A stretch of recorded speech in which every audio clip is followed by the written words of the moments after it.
Is it that brings people, spectators from all over the world to see the cars, or is it the drivers? Certainly the drivers who've got plenty of glamour and plenty of guts. Among them is Jackie Ickx of Belgium, who's driving here today only 42 days after his leg was badly broken in a serious crash when his Ferrari's throttle stuck open. And of course Jackie Stewart has been driving for a large part of the season with a cracked wrist in plaster. Anyway, while the mechanics are putting the final touches to the cars, let's move around and talk to a few people. Sunday, November the 3rd, on the programme, the men and the cars lined up to take part in the Mexican Grand Prix, the last of this year's championship races. 130,000 people converge on the Autodrome in the suburbs of Mexico City. Chris Amon driving for Ferrari with Jackie Ickx back in the race only 6 weeks after his crash in Canada. Pedro Rodriguez carrying Mexican hopes with him in the V12 BRM. Lucien Bianchi at the back of the grid after slow practice times in his Cooper BRM. And the now familiar colours of the Honda team entering two cars driven by Joe Bonnier and John Surtees, who will be taking place number 6 at the start. Car number 1, reigning world champion Denny Hulme's McLaren Ford, one of 3 in the race, providing a strong challenge from New Zealand with Bruce McLaren backing him up in car number 2. 6 points down on the championship table, Denny Hulme talked to Barry Gill. I wasn't around when the old drivers were really going and the big cars where you could see the arms and the elbows, but some people say it's not as exciting now as it was. Would you agree? Well, from a driver's point of view, I think it's just as exciting. We had to advance with the times, and I wouldn't like to fly the Atlantic in a Tiger Moth, and this is the same deal, you know. You can see people in a Tiger Moth, but I'd say it's just as exciting. You know, the tyres have got bigger, the cars have got smaller, and the engines have got more compact, but just as much power, if not more. No, from my point of view, I'd sooner have it like it is now. Before you became a driver, you used to go and watch motor racing, and now you're letting people watch you. What do you think it is that attracts people to the sport? I think it's the speed. Some people come along to see the accidents that might occur. You know, there's got to be a certain percentage of the crowd there for that. It's the excitement and the personalities. I'm sure a lot of it, you know, we've lost a lot of personalities in the motorsport in the last couple of years. But there's still a few people here, and I think they're doing as best they can. I'm sure they come and see people like Graham Hill and Jackie Stewart. Top drivers reaching for higher lap speeds on tyres over a foot wide, forced down on the track by the aerofoils, weird wings that have changed the face of Formula One racing since the Belgian Grand Prix last June. But the 1968 season has been marked by the success of the Ford Cosworth engines, which power nearly half the cars on the grid. Among them, Matra number 15, driven by Jackie Stewart. Well, I think it's a very exciting sport. It offers more, perhaps, than any other sport that I know of from the excitement point of view. I think we must accept that it's a little bit more exciting than a football match because, I suppose, of the danger attached to it and the risks that perhaps the drivers are taking. And I think this element of danger and risk must influence the appeal to the spectator. Do you think that people genuinely come to see an accident sometimes? I think that people do come to see motor racing to see incidents. I don't think anyone wants to go and see a driver being dreadfully injured or losing his life, but I think that there are times when a spectator likes to see a spin or likes to see some sort of drama that I suppose that makes people realise that it is dangerous. Jackie Stewart has only one man to beat to win the World Championship and take the lead from Lotus and the Chapmans. Only 3 points ahead, Graham Hill will depend on Colin Chapman and the Lotus team to give him a car that will do better than just stay in the race. But Hill seemed confident when he talked to Barry Gill. Do you think the spectators get this impression of speed? They don't see the drivers like they used to? I don't see it matters two hoots, frankly. It's a lot of old coswallop that the journalists seem to write up about. Everyone talks about it. The old days are always better. But I think they're looking backwards all the time, and I think you've got to look forwards.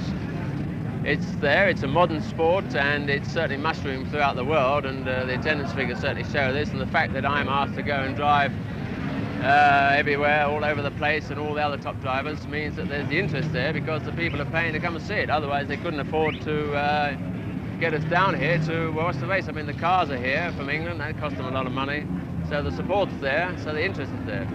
How positive a contribution do the spectators make to the sport from your point of view? Not the money, but a footballer says he's aware of a good crowd. Does it mean a lot to you? No, you don't know them. You don't know they're there. When you're really having to go and really concentrating 100%, you just don't know there's anybody there. You You don't see them, you don't notice they're there. Of course, you can't hear them. I think that's the big thing. I think a footballer isn't all that conscious of seeing them there, but there probably is in that very close confined space and ambience. It's promoted by all these people, but I think he probably hears the noise. Well, we got quite a lot of noise here, and we got earplugs and helmets on, and we can't hear them. If they do make a noise, we can't hear them. So we're really quite on our own in a little world of our own. And the only contact we have with the outside world when the red flag drops is the pit signals. 2:15 and the start of the race is only 15 minutes away. In the pits, the tension mounts as works teams make final adjustments to the finely tuned machinery, and the idols of the crowd prepare like gladiators to go out into the hot Mexican sun. With the thermometer climbing towards the 90s and an altitude of nearly 7,500 feet to cut a car's performance by as much as 25%, this will be as much a test of the mechanics as it will be for the drivers to keep the cars on the road. Or is it the machines, or is it the men that have drawn the crowd?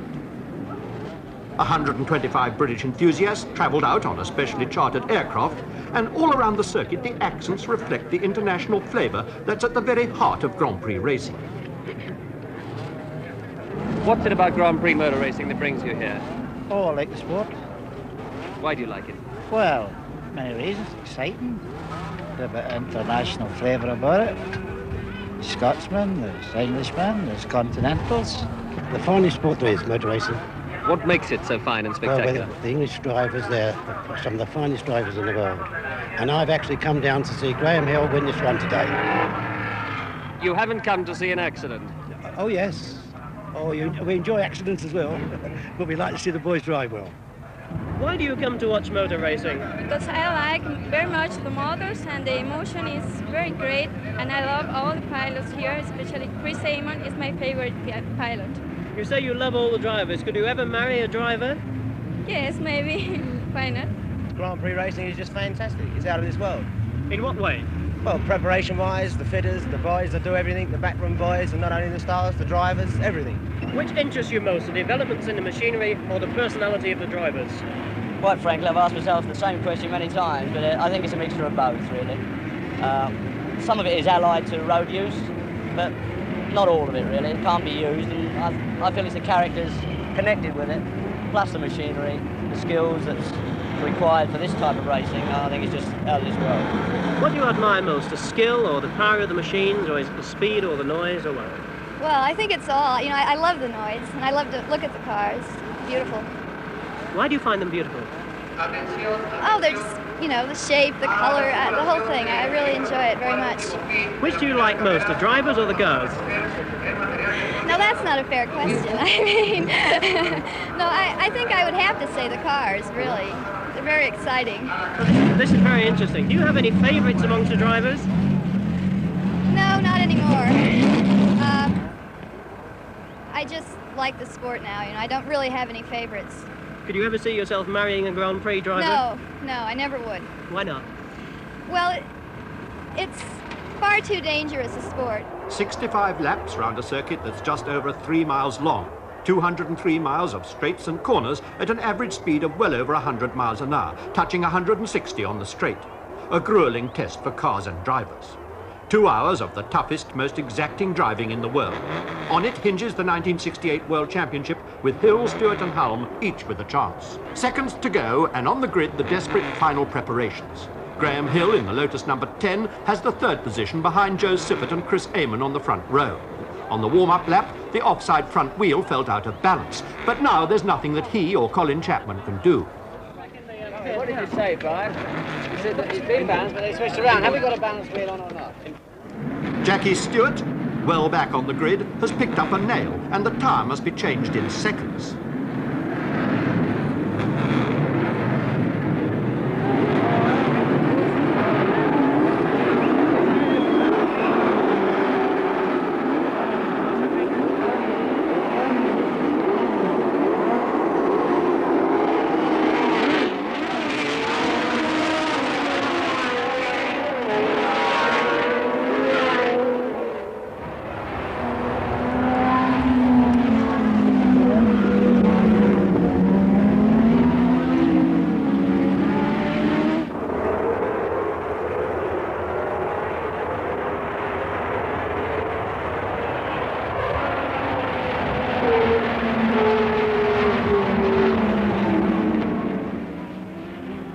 one of the fastest Grand Prix cars in the world. In practice, one after another drivers had forced up the pace, shattering the lap record set up last year by Jim Clark, setting themselves a fantastic 3 miles in 1 3/4 minutes to beat. Right from the start, British drivers led the way. At the end of lap 1, it was Hill's Lotus number 10 in the lead, from Surtees number 5, Stewart number 15, Eamon number 6 and Hulme number 1. For Mexican fans, a poor start by Rodriguez was disappointing, but he was later to fight his way back in a remarkable recovery. Joe Sifford, starting in pole position, got away slowly, but soon used the record-breaking speed he had found in practice to bring himself up amongst the leaders.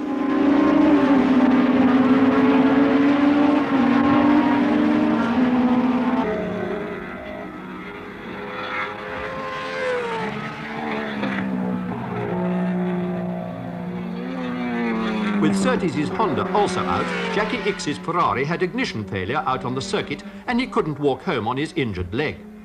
Disappointment too for Gurney. Few people love a loser. But failure can also be costly for the car constructor. John Cooper, Grand Prix racing is getting more expensive all the time. What's the future for the small constructor like yourself? Well, I think we're in a very, very serious position at the moment. I mean, only a year ago, half the fuel companies backed out of supporting motor racing. And now we hear this year that one of the main tyre supporters are out, Firestone. And I think we've got to look to people outside the motor industry for support, such as cigarette companies or liquor companies or something like that.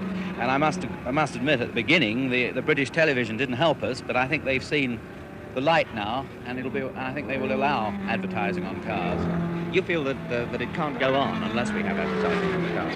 No, the money's got to come from somewhere, and I think it'll have to come outside the motor industry. You've had your share of bad luck this season. Can you cover your costs? Oh no, we'll have to finance it to quite a high extent this year, I'm afraid. Are you going on next year? Well, we hope to, but we must find a sponsor. What's the main appeal of it to you to carry on this struggle? I like motor racing. I'm told that the top drivers won't even start talking now unless you can rustle about £40,000 for the annual retainer. What's the hope for people like you in those conditions? Well, we just haven't got that sort of money now. It's not coming into the sport. And I think we've got to look to the new up-and-coming drivers and train them. You've certainly done well giving a chance to Vic Elford, haven't you? I think, within 6 months he'd be very good.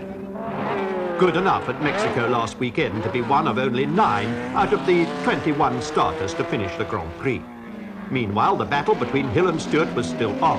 At the halfway mark, it was anybody's race, and the crowd were treated to a feast of fast driving. Bruce McLaren was still very much in the race, steadily moving up the field to pass Brabham on lap 38. With the Lotus lead firmly in the hands of Graham Hill, and with Jackie Stewart fighting fuel feed troubles, Jackie Oliver in Lotus number 11 was showing some of the skill that was to earn him 3rd place at the finish ahead of Pedro Rodriguez.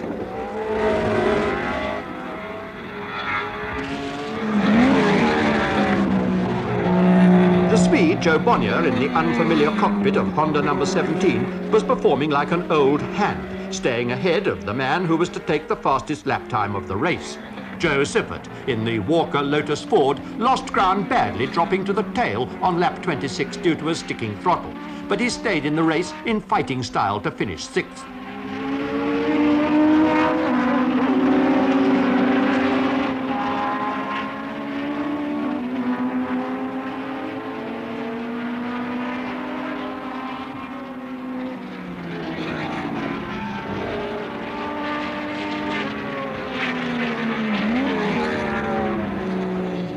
In pit number 1, Colin Chapman, his wife Hazel, and the Lotus team were anxiously on the lookout for signs of trouble. You've had a good deal of trouble with cars braking this year. Breakages of drive shafts, breakages of suspension and so on. The things on the chassis braking. Aren't the cars really now too light to cope with the power and the speed that they've got? No. Most of the trouble we've had this year has arisen from needing to change our drive shafts, the universal joints and the drive shafts on the transmission, and we've had a great deal of difficulty getting adequate ones made in the time because it's a very complicated process. Apart from these drive shaft failures, I don't think we've had any more trouble with anyone else. we're happy now we've got the new design shaft, and we haven't had any trouble since. You say no more trouble than anybody else, but it's a pretty familiar sight on Grand Prix circuits to see suspension breaking and wheels coming off and other dramatic things happening. Isn't there a case for making the minimum weight heavier so that the cars are more solid? None whatsoever, because the suspension, however heavy a car is, the suspension has always got to be the lightest part of it, because this is what gives a car its road holding. It's been a pretty expensive season in drivers, and it's hit Lotus particularly hard. Do you think that anything could be done quickly to make racing less dangerous?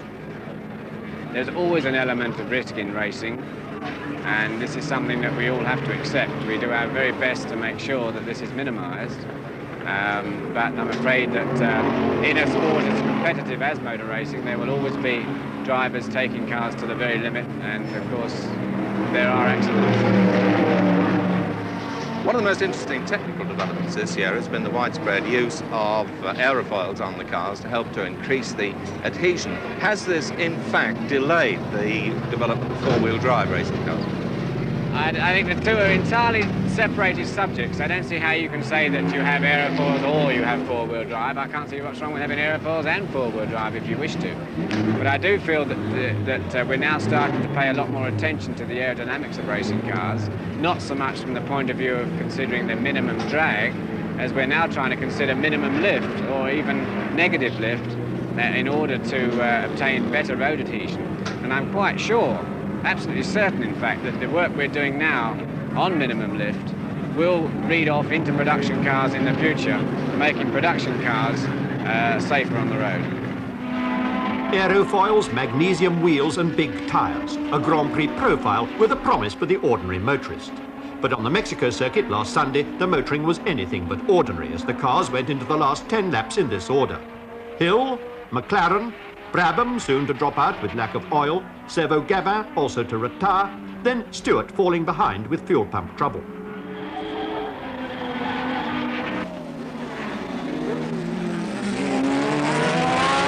After him, Bonnier.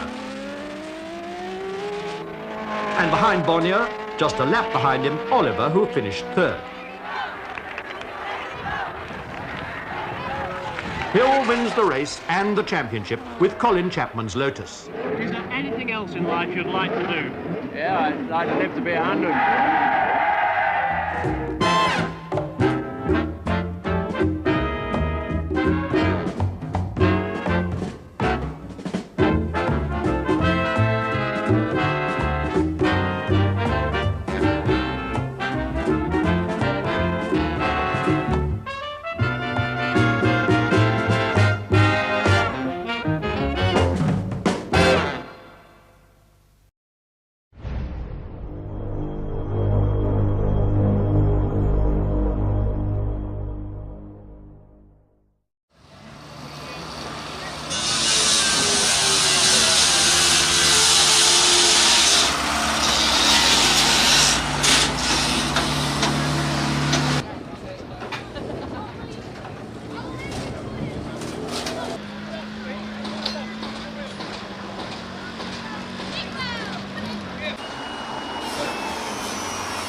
Some effort really stuck out. Take all work.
The hands on the steering wheel belong to Mario Andretti.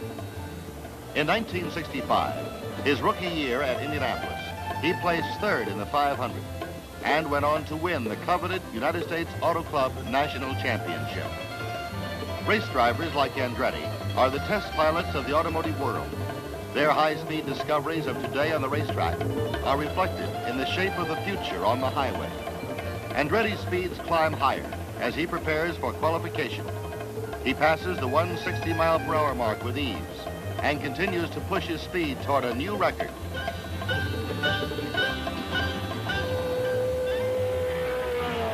But at these speeds, disaster begins in a split second.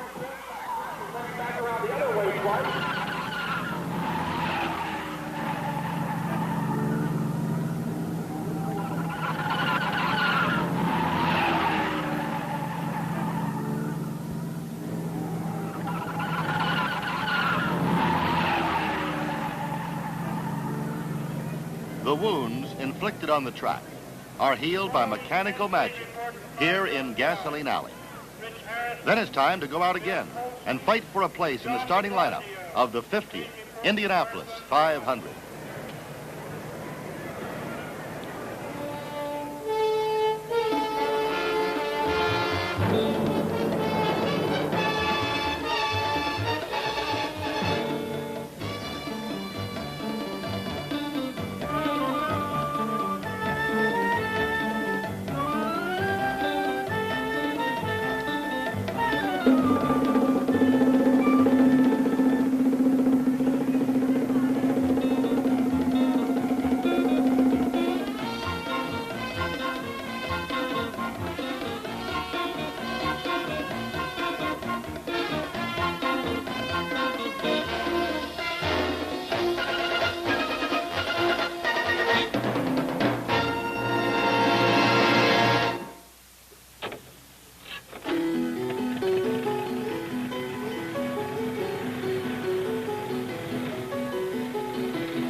The pace car for the first 500 in 1911 was a white Stoddard Dayton. Carl Fisher, who built the speedway, was behind the wheel.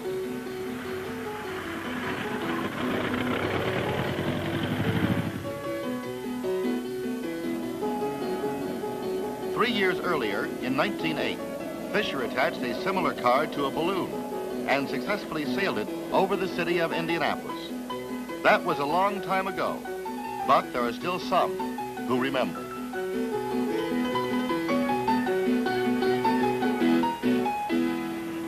Well, I think so far as engines are concerned, we'll see horizontal opposed engines, because one good reason for it is the only way that I know of, and I guess it's true with a lot of engineers, of arriving at a perfect balance. The winner of the first 500 draws some conclusions, not about the past, but about the shape of the future. But the future for Roger Ward is now. He won in 1959, again in 1962, and hates to qualify. After missing the show last year, he is determined to win a spot in the 50th 500 starting field. A happy champion, first man to qualify. And 7,500 seconds.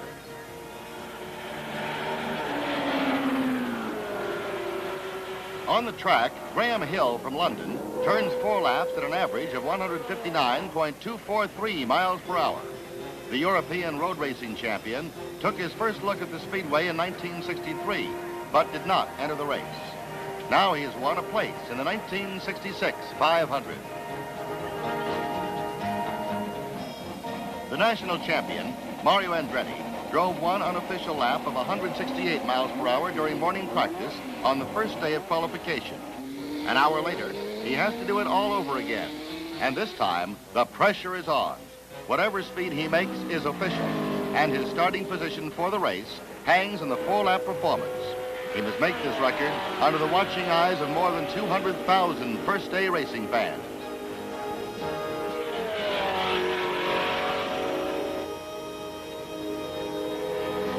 His fastest lap is 166.328, a new all-time official track record. The 4-lap average is 165.899. Mario Andretti has put the pole starting position almost beyond the reach of his competition.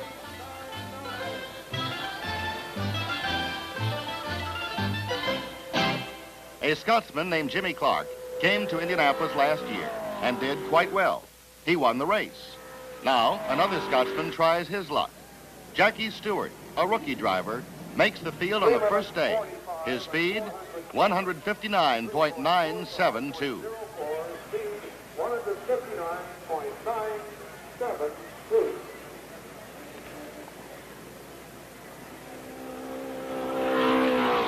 Hartley Jones was the first man in history to break the 150-mile-per-hour barrier in qualification. That was in 1962. Now, 4 years later, his qualifying speed reflects a 12-mile-per-hour increase. The 4-lap average is 162.484. The former winner will start in the second row.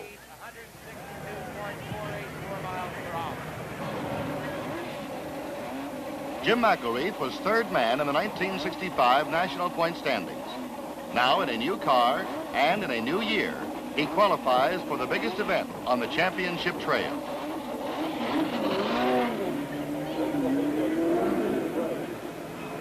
His average speed is 160.908 miles per hour.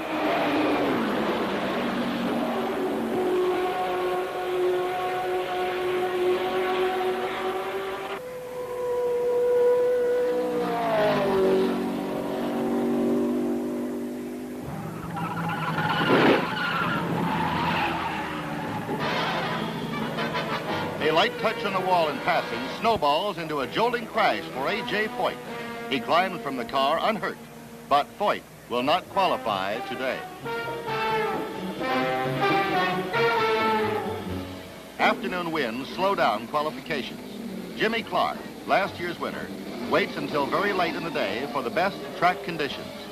He is mindful of the speed he must attain to win the pole position, and he's been there before. His speed climbs into the 164-mile-per-hour bracket, a full mile an hour slower than Andretti's speed. Clark takes the checkered flag and pulls in. He will start the race in the middle of the front row. 164.144. The next day, a very thoughtful A.J. Foyt considers the situation. The best starting positions are gone, and waiting for the second weekend will only put him further back in the field. In a spare car, he takes to the track and turns 161.355, but he's very, very careful about how close he drives to the short chute wall.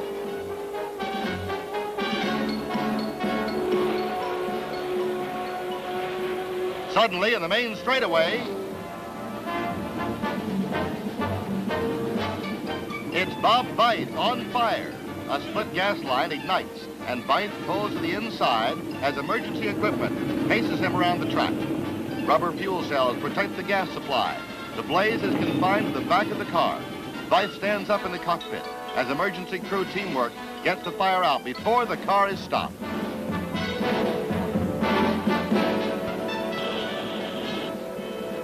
In the week that follows, drivers try every which way to build speed.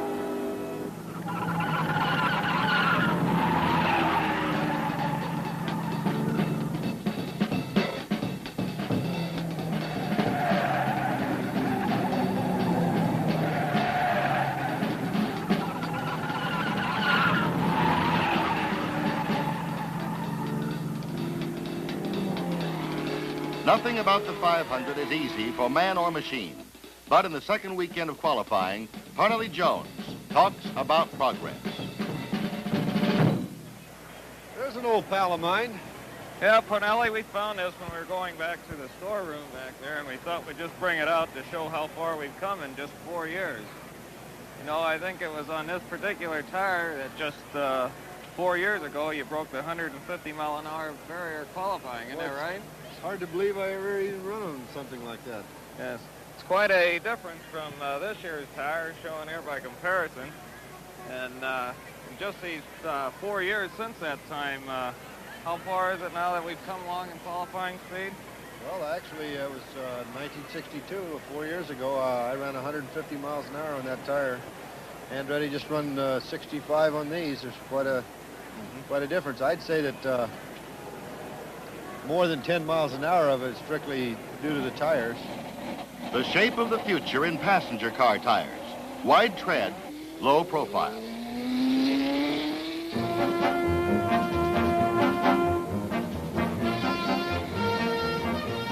Arnie Knepper on the track qualifies at 159 plus miles per hour. Take a good look while you can at a modern day antique.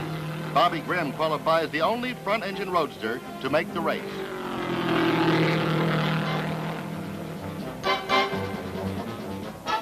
The field fills up. Only a few places are left. Al Unser, teammate of Jimmy Clark, qualifies for his second 500. He posts the fastest time of the day, 162.272, and gets congratulations from Dad Unser.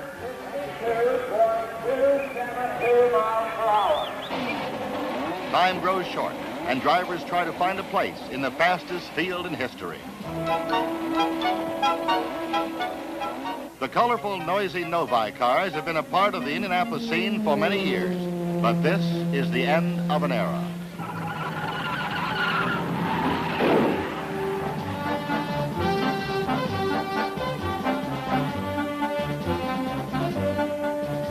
The hopes and dreams of some are lost in crumpled metal. Others find their defeat in the irrevocable figures on a timing clock. But the field is filled.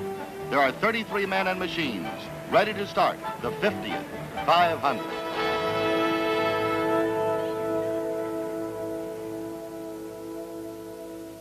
Now, ladies and gentlemen, at the starting line, the Peugeot. In 1916, Dario Resta drove this Peugeot to victory.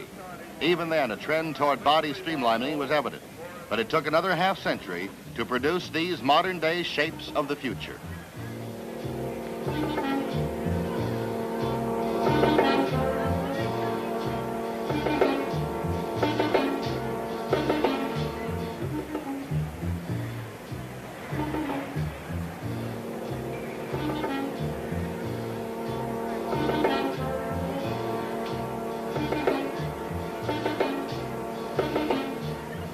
29 days in May have flown by.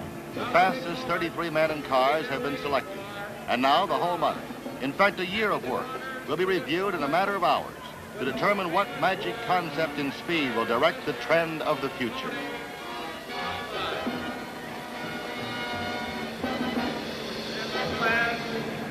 Start your engine.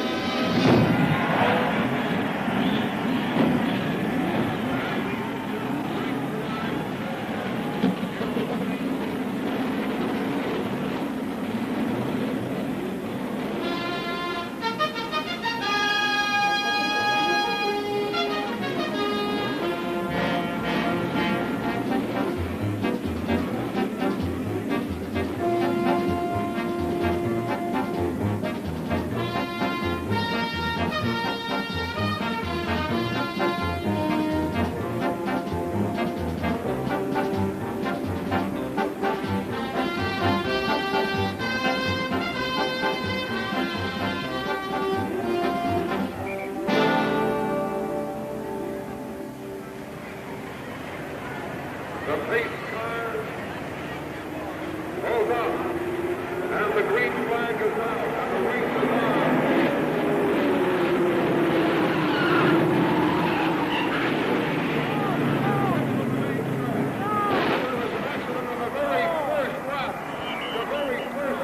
Some cars get through, and there are 1, 2, 3, 4, 5 cars involved on the very first lap. The track is open in the middle. 1, 2, 3, 4, 5, 6 cars perhaps. A car hit the wall on the outside just as the field got the green flag. The red flag is out and the race has been stopped here at the very start. We will get you a complete report of the cars and drivers involved as soon as possible.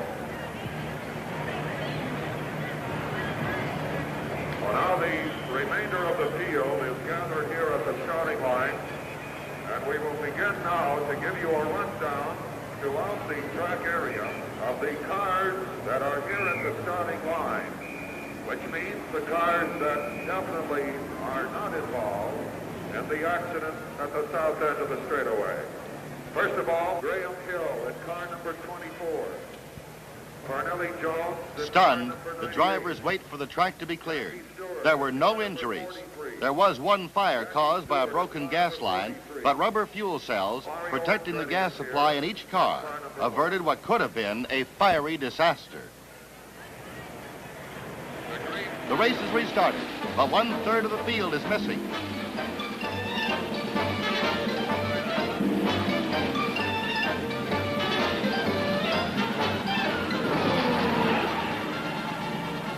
Before even one lap is run under the green flag, there is more trouble.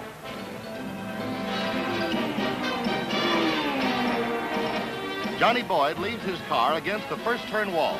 George Sally's beautiful speed creation joins the growing pile of battered cars.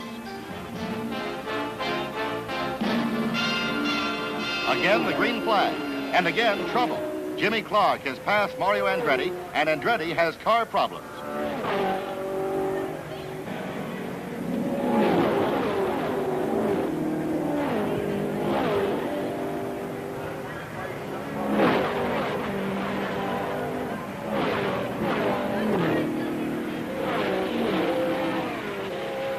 Smoke pours from the pole-winning car. Andretti gamely stays with it, hoping the situation will improve, but it doesn't. After one trip into the pits for fresh plugs, Andretti is forced to accept the fact that the race he hoped to win will go to someone else.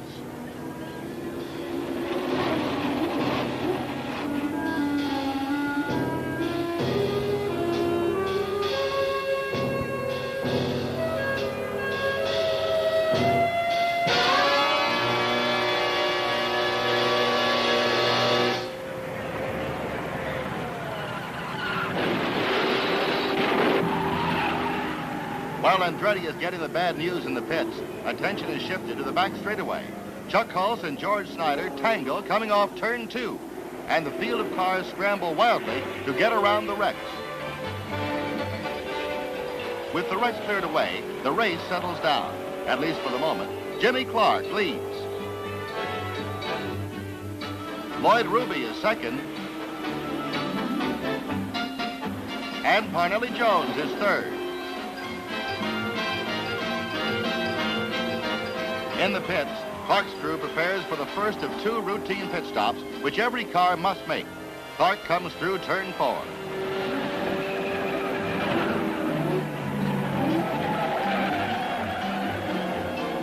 Well, he was going to make a pit stop anyway.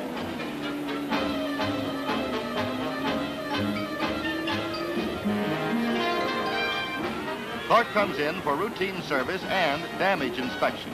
The lead passes to Lloyd Ruby.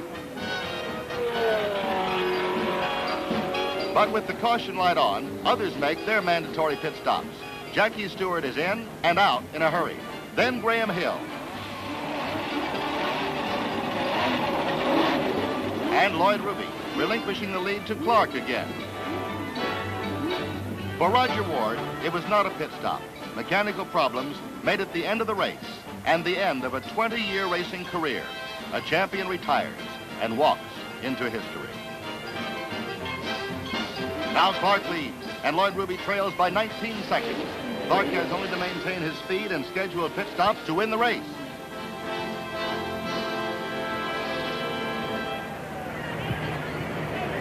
But Clark spins again, this time in turn 3. He makes an unscheduled pit stop for inspection, and the shoe is on the other foot. Lloyd Ruby now has the lead.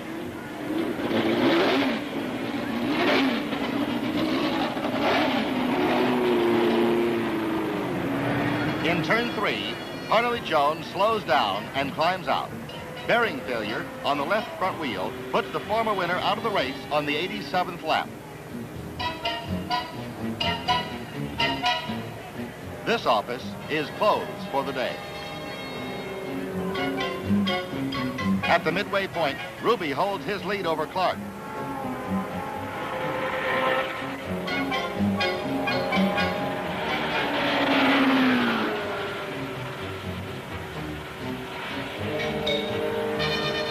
Finally, Ruby comes in for his second scheduled pit stop. Clark moves into the lead, but by a very slim margin.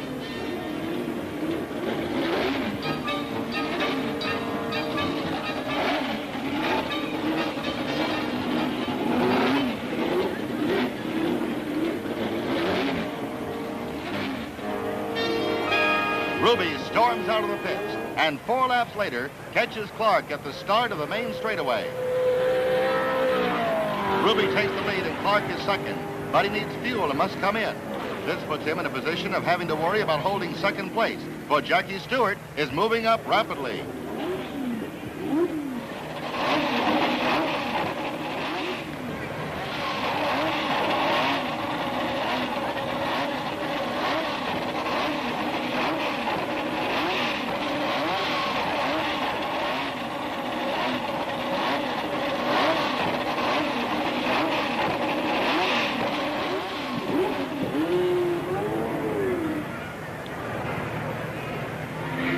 Back in the race, Clark is unable to maintain the pace set by Ruby and Stewart. He drops back and is passed by Jackie Stewart.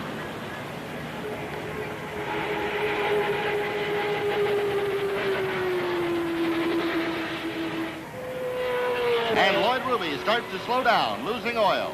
Ruby comes in after leading the race for 68 laps. The gentleman from Texas draws a round of applause from the crowd.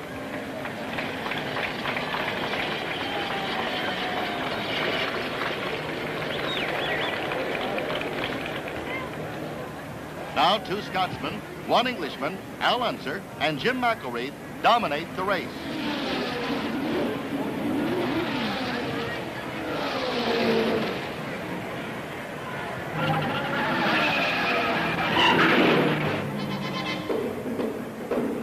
It's Al Unser at the beginning of the main straightaway. He climbs out unhurt, but his hopes of finishing his second Indianapolis 500 are gone.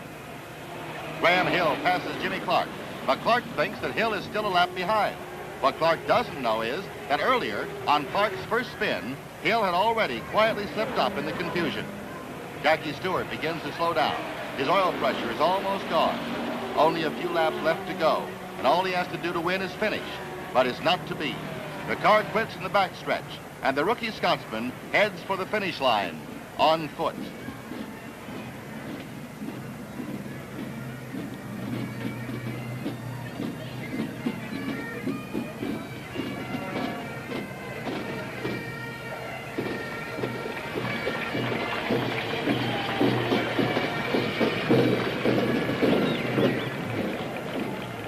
Graham Hill is the leader, just a few laps from the finish.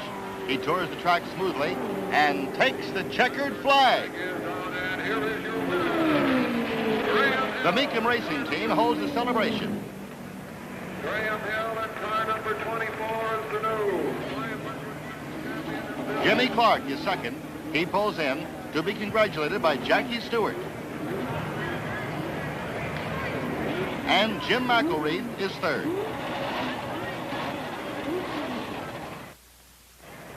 The race is ended, and Graham Hill of London, England, pulls into victory lane. What kind of a man is he? And does he compare with the preconceived image of what an Indianapolis winner should be? Well, hardly. To start with, he's the calmest man in victory lane and is a little puzzled by all the confusion. He looks like an English businessman and didn't learn to drive a car until he was 23. But this great ambassador of auto racing was the 1962 world champion and is the first Indianapolis rookie driver to win since 1927. It is traditional for the Indianapolis winner to drink a cold bottle of milk in victory lane. Jackie Stewart certainly did not win. Maybe he likes milk, or just possibly he's getting in practice for the future.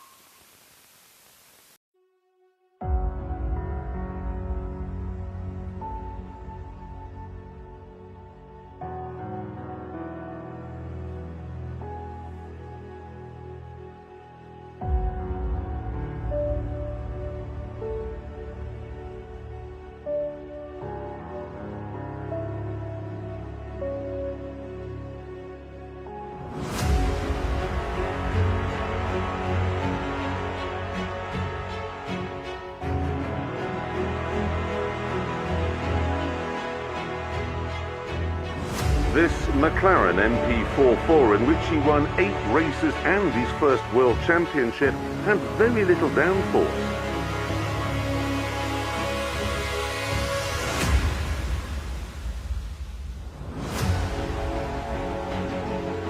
A manual gearbox and 1,200 horsepower, 450 more than the F1 cars of today.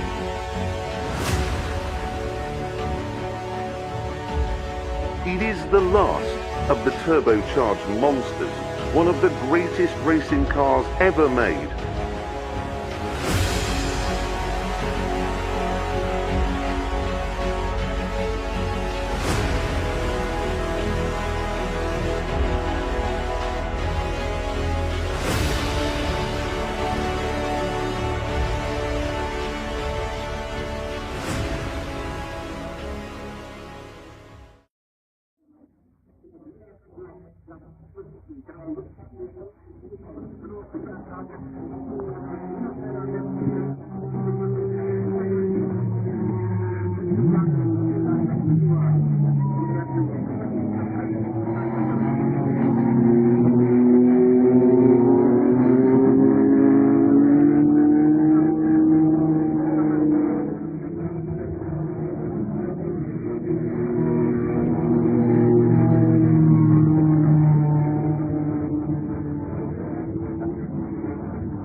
Senna quer a vitória e se ele conseguir a vitória será campeão mundial em 1988.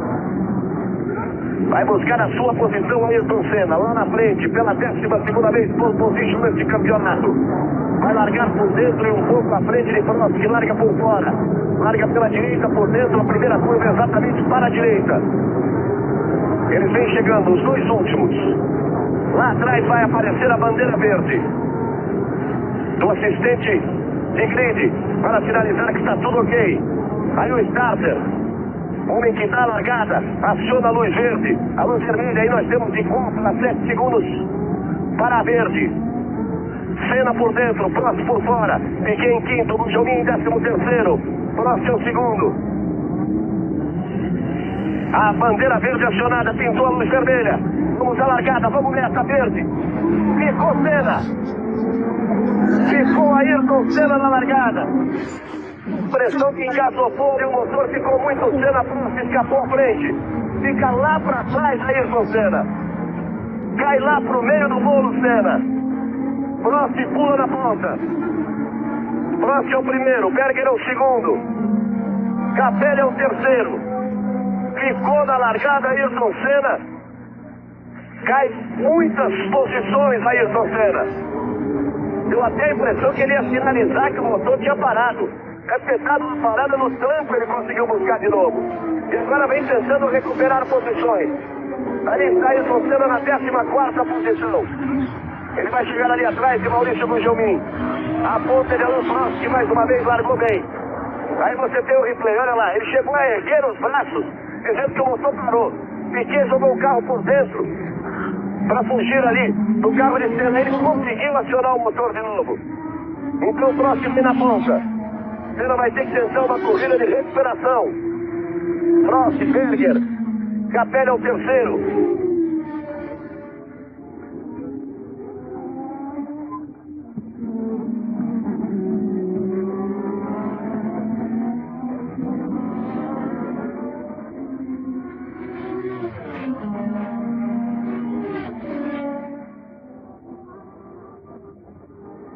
Na verdade, só Prost, Berger e Capelli conseguiram escapar na boa.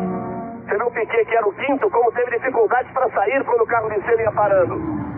Prost veio para completar a primeira volta. Vem no chicane. Berger botando pressão.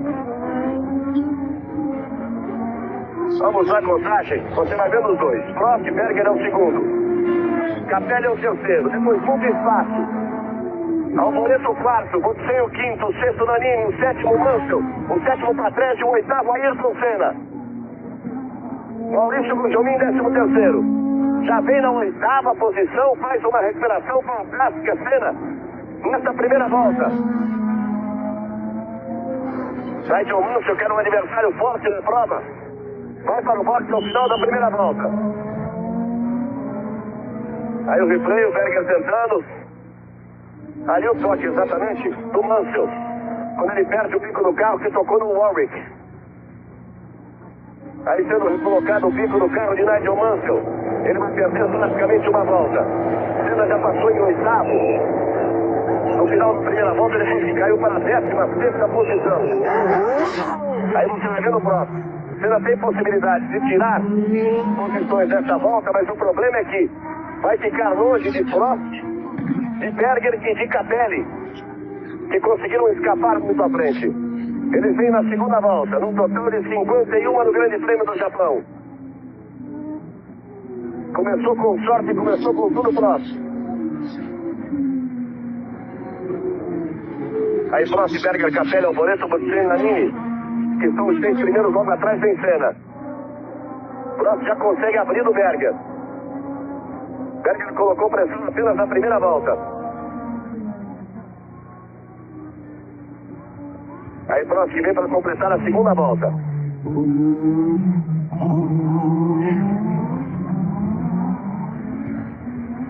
Vai apontando na reta Prost. Ele já abre grande vantagem para Berger. Prost, Berger, Capelli, os 3 primeiros. O quarto é o Alboreto. O quinto é o seu sexto e Ayrton Senna. 7º Nannini, 8º Patrese. 9º para Piquet. Maurício Gujomin cai para a 14ª posição. Portanto, os brasileiros, Senna em sexto, Piquet em nono e Gujomin em 14º. O problema é que Senna passa a ter uma diferença em relação à Prost, que vai escapando na ponta. Aí a equipe, o comando da McLaren, sorriso ali do Ron Dennis, do Steve Nichols, expressão mais séria, do Big Band ali. Gordon Murray. Aí Prost, que segue firme na ponta, nós vamos à terceira volta. Reginaldo Leme, a sua primeira participação, a sua análise nessa largada, esse problema sério de Ayrton Senna, que perde muito espaço. Padilha da Globo, boa madrugada aí. Uma corrida de expectativa, uma corrida bastante nervosa. Você viu o problema na largada do Ayrton Senna, o nervosismo na largada. Um erro, ele chegou aqui a pensar que o motor tinha apagado, depois recuperou, conseguiu sair quando já se preparava para levantar os braços. Bom, o Ayrton ficou lá para trás, completou a primeira volta em 14º, na segunda, ao passar pelo box para iniciar a segunda, ele já estava em oitavo e agora está em sexto. É claro que ele tem condição de recuperar bastante em relação aos carros bem mais lentos que estão, ele largou ali no meio. O problema é que o Prost, enquanto isso, está livre para abrir uma diferença. E o Berger, que exerceu uma pressão no começo, já não está com tanta pressão em cima do Prost, mesmo porque o Berger, com a Ferrari, que foi vencedor aqui o ano passado, não tem esse ano o mesmo carro. Porque a Ferrari já há 4 ou 5 meses que não desenvolve um carro todo, e está pensando totalmente no ano que vem, trabalhando no seu novo carro aspirado. Enfim, o Senna tem condição de vir recuperando posições. O problema é o tempo que o separa, é a diferença que o separa do próximo. 3 voltas foram completadas. Prost é o líder e Senna passou na 5ª posição. Ele já conseguiu passar o Thierry Boutsen tem em sua frente Michele Alboreto. Se ele conseguir passar por Alboreto, aí vai ter espaço livre para tentar a recuperação, porque os 3 primeiros estão muito à frente. Mas aí Senna não consegue fugir do Thierry Boutsen, não consegue se aproximar de Michele Alboreto. Vai tentando um ritmo forte. Vai tentando a aproximação em cima de Michele Alboreto. Aí Senna na 5ª posição. Enquanto isso, o Prost já pode à frente. Aí você vai acompanhando Ayrton Senna.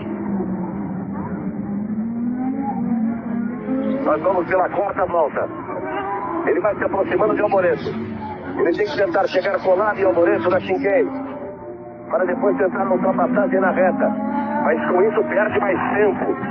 Permite ali a fuga do Prost, que leva 2,45 de vantagem para Berger, que leva 4,75 de vantagem para Capelli. Aí são 11,9 de vantagem para Alboreto. Já são 17 segundos, portanto, a grosso modo aí a diferença de Prost para Senna. Vê que o carro do Senna se envolve bem. Ele vai por dentro. Faz a ultrapassagem na freada da chicane em cima de Alboreto. Arrisca na ultrapassagem, Alboreto respondeu para favorecer a passagem de Senna. Já estamos a 47 voltas do final. Prost já completou a 4ª volta. Prost, Berger, Capelli. Senna agora já é o 4º colocado. Alboreto ali acompanha. Capelli é quem tem a melhor volta. 1,48,57. Piquet passa a ser o 8º. Maurício Gujomin continua na 14ª posição. Aí você tem o replay da ultrapassagem. Olha como o Senna foi lá no acesso da reta, na entrada do box. Ficou com uma agulha ali na sua frente, bota no lado, pista do outro e grama no meio. Já vai abrindo de momento. Aí você vai vendo o Prost, que é o líder. Prost, Berger, Capelli, Senna, Alboreto e Boutsen são os 6 primeiros colocados. Vamos pela 5ª volta.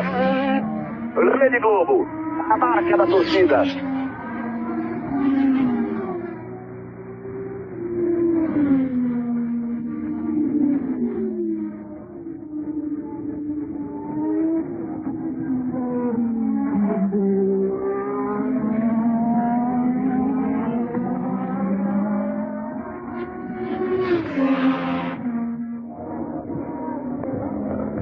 Você vê a vantagem que o Prost leva. Pegou ali uma sujeira, jogou pra cima. Enquanto isso, o Capelli já põe pressão em cima do Berger. Uma luta pela 2ª posição. Capelli já vem com tudo pra cima do Berger.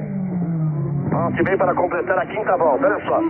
Capelli, como já tá aí, o Senna apareceu lá, na reta que leva para a chicane. Vamos começar a acompanhar essa diferença. Olha o Capelli, para tentar a ultrapassagem em cima de Berger.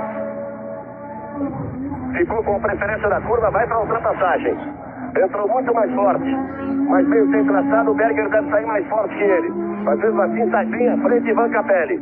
Prost é o primeiro, Capelli é o segundo, numa grande fase Capelli. Berger é o terceiro e Senna é o quarto. Piquet continua em oitavo. O Jaumin é o 14º. O Capelli tem um chassi novo, que é o mesmo que o Jaumin tinha e que acabou destruindo no acidente de ontem. Então o Jaumin está com o mesmo chassi de todas as 14 provas anteriores. Daí esse rendimento fantástico de Ivan Capelli. A marcha prometendo muito para a próxima temporada, quando todos os carros serão aspirados.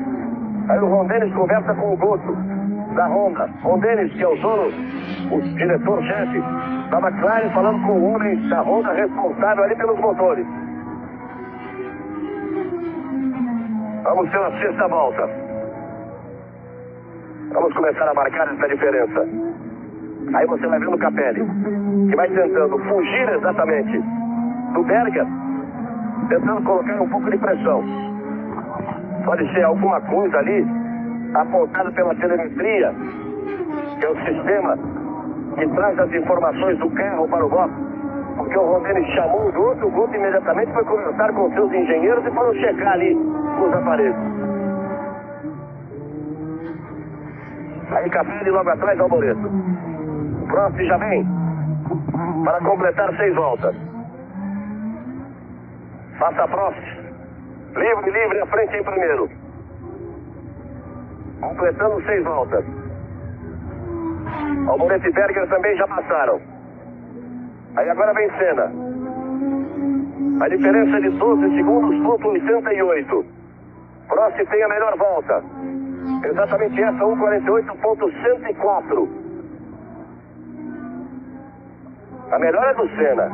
Eles acreditaram errado, porque o Prost virou 1:48.425 e o Senna virou 1:48.104. Exatamente que ele vem tentando tirar a diferença. Diziam os pilotos, Reginaldo, que o problema de combustível, teoricamente, não existe no circuito de Suzuka.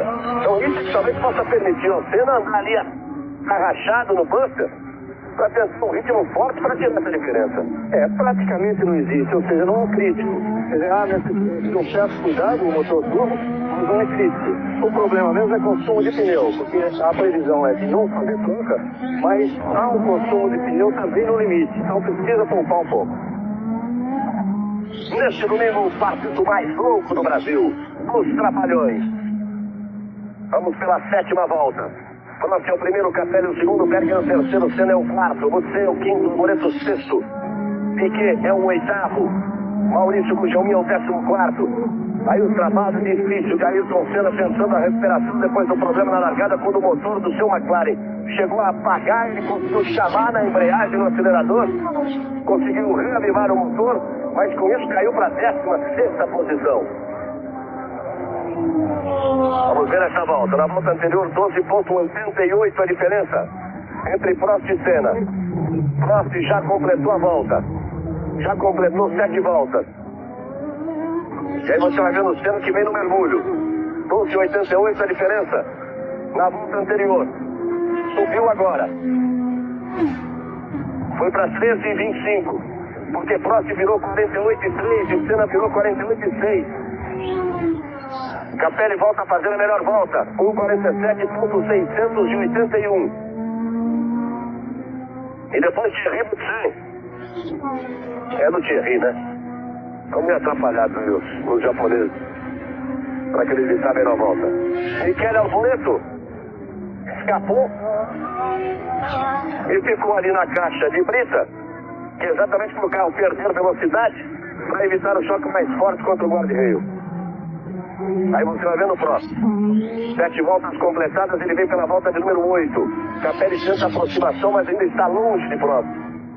Mas aí a corrida que pediu adeus do próximo. Em primeiro, na frente, sem a presença de Senna. sem tráfego, sem nenhum problema, a pista é longa, são quase 6 quilômetros, 5.859 metros em cada volta. Aí o problema do Alboreto, olha, era com o Nannini. Houve o top, o Piquet ficou ali quase que pegou a sobra, e o Alboreto acabou atolado. O curioso é que conseguiram empurrar o carro do Alboreto e ele voltar para a pista. Quando o carro entra nessa brita, dificilmente volta. Mas como ele estava apenas 1 metro dentro da brita, não conseguiram empurrar, ele pegou ali a grama e voltou à pista. Aí você vai ver no próximo. Ele passa para completar mais uma volta de número 8. Capelli também passa. O Alboreto já vem mais longe. Senna vem mergulhando, tentando tirar essa diferença. Passa a Senna, 13.22. 1:48.34 para a próxima, parece um relógio. 1:48.18 para a Senna. Tirou um pouquinho da diferença nesta volta, mas o trabalho é difícil. Aí o Nakajima. Nakajima, que também ficou enroscado, quase parou na largada, caiu para a 17ª posição. Agora recupera essa posição, vai para 16º. Melhor volta da corrida continua sendo de Ivan Capelli com o carro de motor aspirado, 1:47.618. As melhores voltas da prova estão mudando muito nesse começo, porque os tempos realmente vão baixando. Tanto que no próprio mapa de preparação com o tanque cheio eles andaram mais rápido, andaram na volta de 45, em torno de 46. O recorde oficial da pista, PRESENCIAL no Pro, é 1:43.84 estabelecido no ano passado. Aí você vê o replay, a ultrapassagem de Nakajima em cima do Martini. Estamos abrindo o Nakajima, que teve muito bom rendimento nos treinos. 43 voltas restando, 8 completadas. Próximo vem se aproximando para completar a volta de número 9. Aí você vai ver no próximo, o Capelli tenta a aproximação. Está na parte alta do circuito próximo. Sai da curva de alta, agora vem para a freada, reduções de marcha, para tomar a chicane, para trazer ao mergulho na reta dos boxes. Uma perna, a outra apruma o carro, põe potência, puxa para a direita e vem pela reta próxima. Passa próximo. Olha o Capelli ali tentando se aproximar. Berger aparece e parece Senna também. Daqui a pouco o Senna já vai começar a brigar pela 3ª posição. Cai bastante nesta volta. Prost não faz uma volta boa. Mas o mesmo que acontece com o Senna, ele tirou 7 décimos, mas os dois foram no tempo lá pra cima. Prost 49,88, Senna 49,16. Ninguém virou bem, né? O Prost 49,88, o Capelli 49,67, o Berger virou 50,6 e o Senna 49,16. As nuvens continuam chegando e dá a impressão que começa a chuviscar. Isso é que pode ter dado essa diferença nessa volta. O vento continua forte, os carros estão de pneu slick. E uma parte da pista já pode começar a ficar úmida. Há ameaça de chuva, o que pode ser um fator totalmente novo. Diferença de Prost para o Capelli, 3.671. Vem caindo a diferença. Vamos ver a volta seguinte, que é importante. 9 voltas foram completadas, eles estão na volta de número 10.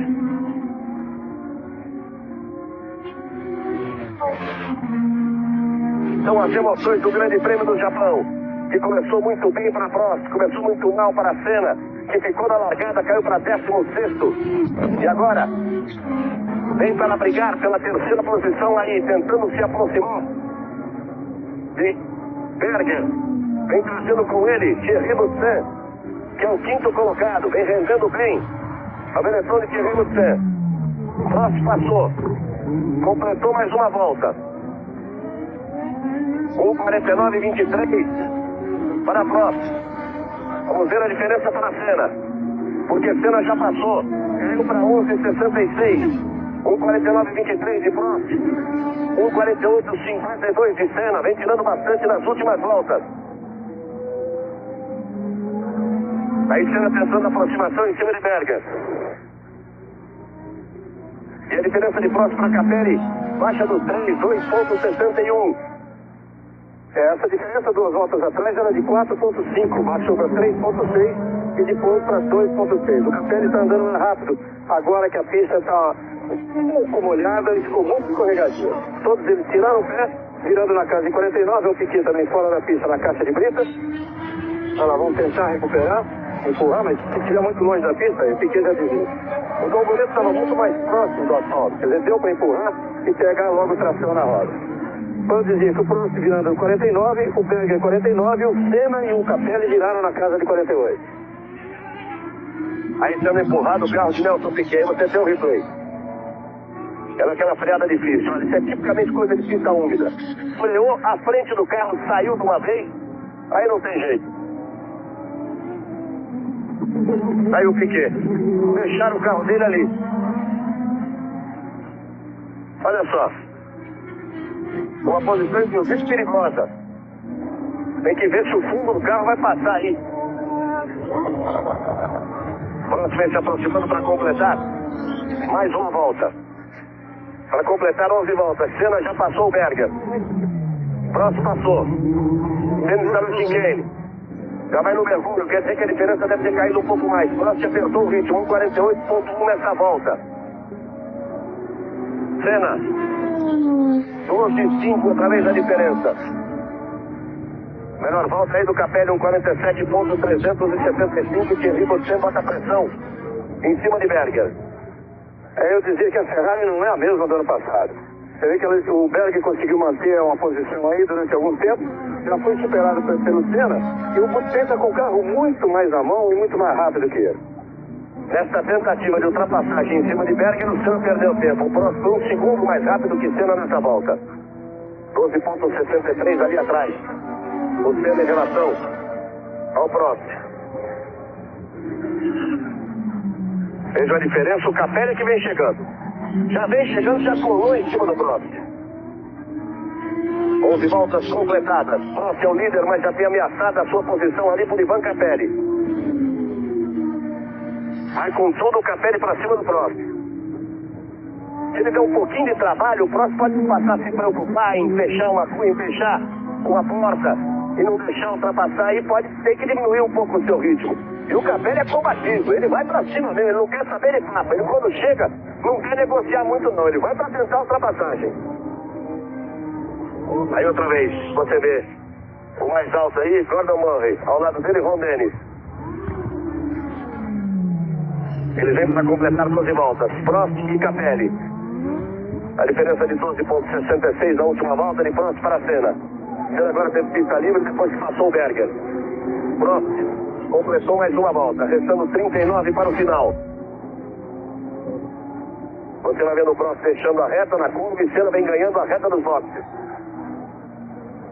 Cai 1 segundo a diferença, porque Prost virou 49,9 e Senna virou 48,7, tirou 1 segundo e 2. Prost começa a se preocupar ali com o Capelli. Rede Globo, a marca da energia.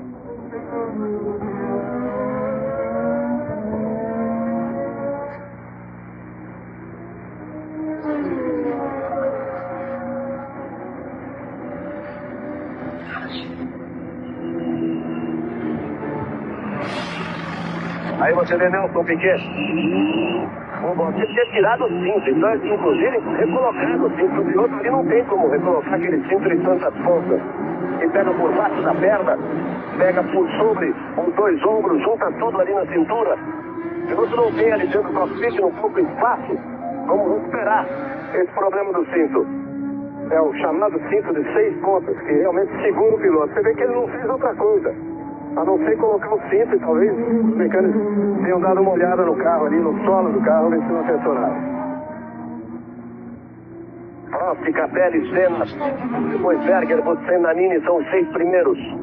O Jomin é o 12º. Nelson Piquet caiu para a 25ª posição com esse problema. E o Prost bota pressão, né? Para fugir a presença incômoda ali do Capelli. Deve ter feito uma volta rápida, porque ele tenta de todas as formas fugir do Capelli. Prost completa mais uma volta. Completa 13 voltas do Prost. Ele vai para deixar a reta. Senna já entrou pela reta. A diferença 11,25. Ela se estabiliza agora na casa dos 11 segundos. Prost virou 48,8 e Senna virou 48,6. É aquilo que o Reginaldo dizia. O Senna teria como recuperar todas as posições perdidas. Isso ele já fez. Logo com 3 voltas. Saiu de 16º para 4º e depois mais algumas voltas já estava em 3º. O problema seria o Prost. Fugiu muito à frente. Aí Maurício Gugelmin. Tem atrás dele Satoru Nakajima, que faz uma excelente corrida de recuperação. Com mais motor, Nakajima força. Junto na Shinken. Ficou por dentro, travou a roda, mas fez a ultrapassagem. Nakajima em cima de Gugelmin. Ficou sem traçado, o Gugelmin ficou sem tração na saída. E perdeu muito tempo. Ele está com esse chassi velho, que anda 12 mil quilômetros no ano. Você vê o desequilíbrio da parte dianteira do carro no momento em que ele recuperou depois da última perna da chicane. Você viu? Olha aí o replay. Você vai ver quando ele volta atrás do Nakajima, com a frente do carro sai totalmente. E aí ele foi para a parte mais suja do circuito, né? Perdeu o traçado. Olha aí, dá para ver até a chuva caindo. Agora ela começa a cair, hein? Agora começa a chover. Vamos ver o comportamento de cada carro nessa sequência. Os carros estão com pneu slick. Quer dizer, um drama para cada piloto. Aí o Prost. Ele vem para completar 14 voltas. Passa o Prost e traz com ele Capelli. Outra vez próximo Capelli. Prost não pode arriscar muito, joga muito nessa prova. O Capelli joga a tentativa de liderança em cima de Prost. Senna também passou. Prost virou 1,49,2. Senna virou 48,9. 3 décimos nessa volta. Vem tirando aos poucos. Olha aí, a diferença 10,96. Pela primeira vez ela cai de 11 segundos. Teve em 17 já. Essa diferença de Prost para Senna. Baixa agora dos 11 segundos. São 51 voltas. Nós temos 14 voltas completadas. Aí os pneus. Biscoito. Ali na frente dos boxes. Exatamente da marcha de Capelli e de Gugelmin. Neste domingo a super parada musical. Globo de Ouro. Prost freia para contornar o hairpin. Capelli outra vez tenta botar pressão. Olha a saída de curva, a potência do carro do Prost. Como o Capelli chega na freada e na saída o Prost consegue fugir. Isso não é só a potência, mas o equilíbrio, a tração na saída de curva. A transferência de potência do motor para a roda e sair para o asfalto. Schneider ergueu o braço e sem problemas.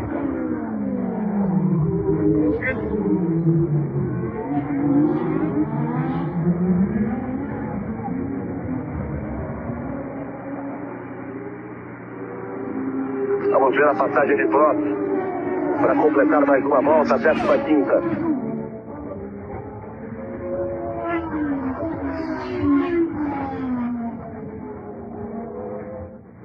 Prost vai começar a pegar tráfego. A chuva por enquanto fica aí numa garoa que cai, para. Fica só no susto para os pilotos. Prost busca a ultrapassagem, consegue passar. 10,4 cai a diferença. Tirou mais um pouco Senna. Prost 1,51,5. Senna 1,50,9. Andou muito nessa pouco de 100. 1,49,4 com essa pista ensaboada. O Capelli virou 1,52,1. A pista está ficando cada vez mais lisa. A garoa agora é mais constante e está muito perigosa. Os pilotos já estão levantando o pé, né? Olha o Capelli como vai para cima do Prost. Ali no miolo, para dar trabalho a Prost.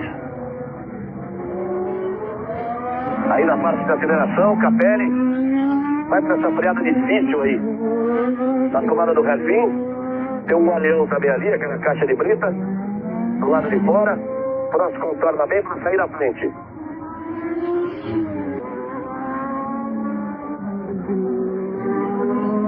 E vai para a última posição. Porque ele ficou muito tempo parado, depois parou no box para recolocar o cinto. Então fica na última posição na prova. Vê que a câmera já tem algumas marcas de chuva. Olha só como o Suzuki voltou na frente do Prost. Prost vem para completar mais uma volta. Capelli vem tentar a ultrapassagem. Capelli vai assumir a liderança. Capelli e Prost. O Prost assustou com a presença do Suzuki, vai tentar voltar o Prost. Capelli com ele, volta por dentro do Prost, na força do motor. Depois que o Capelli chegou a botar meio carro na frente de Prost. Prost virou 51,3, Senna virou 49,1. Tira bastante a diferença nessa volta. Vai aos poucos tentando de todas as formas tirar a diferença, Senna. E o Prost está pressionado ali pelo Capelli. Capelli chegou a ultrapassar. Depois falou mais alto o motor de Prost. E o Capelli também, porque o Prost está disputando o campeonato, deu um refresco ali na disputa daquela curva de fim de reta. Estamos atingindo a 30 minutos de prova. Olha o Capelli como bota pressão em cima de Prost. Ameaça colocar por dentro, mas aí no refim é praticamente impossível. Na ameaça ele perdeu o contato. Na indecisão, se voa ou não voa, ele ficou para trás. 16 voltas completadas, eles estão na volta de número 17. Rede Globo, a marca da energia.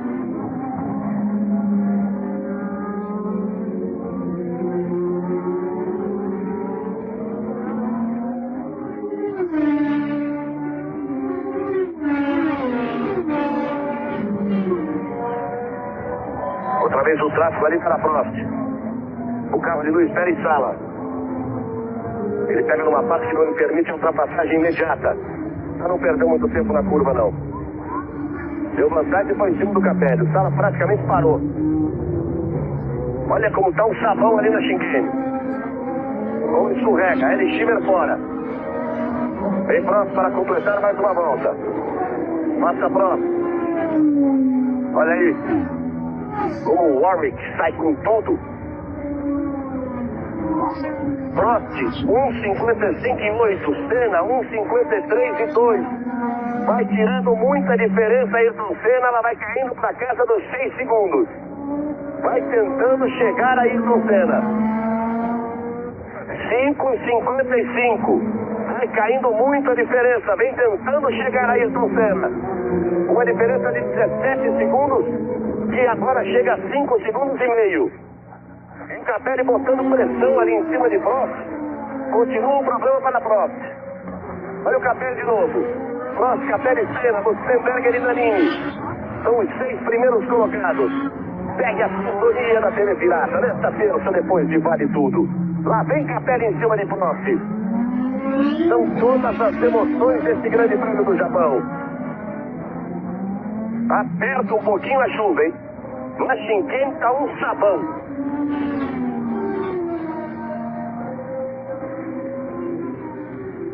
Olha ali. Prost e Capelli pela primeira vez agora há pouco. Você viu aparecer o bico de carro de Ayrton Senna na mesma tomada.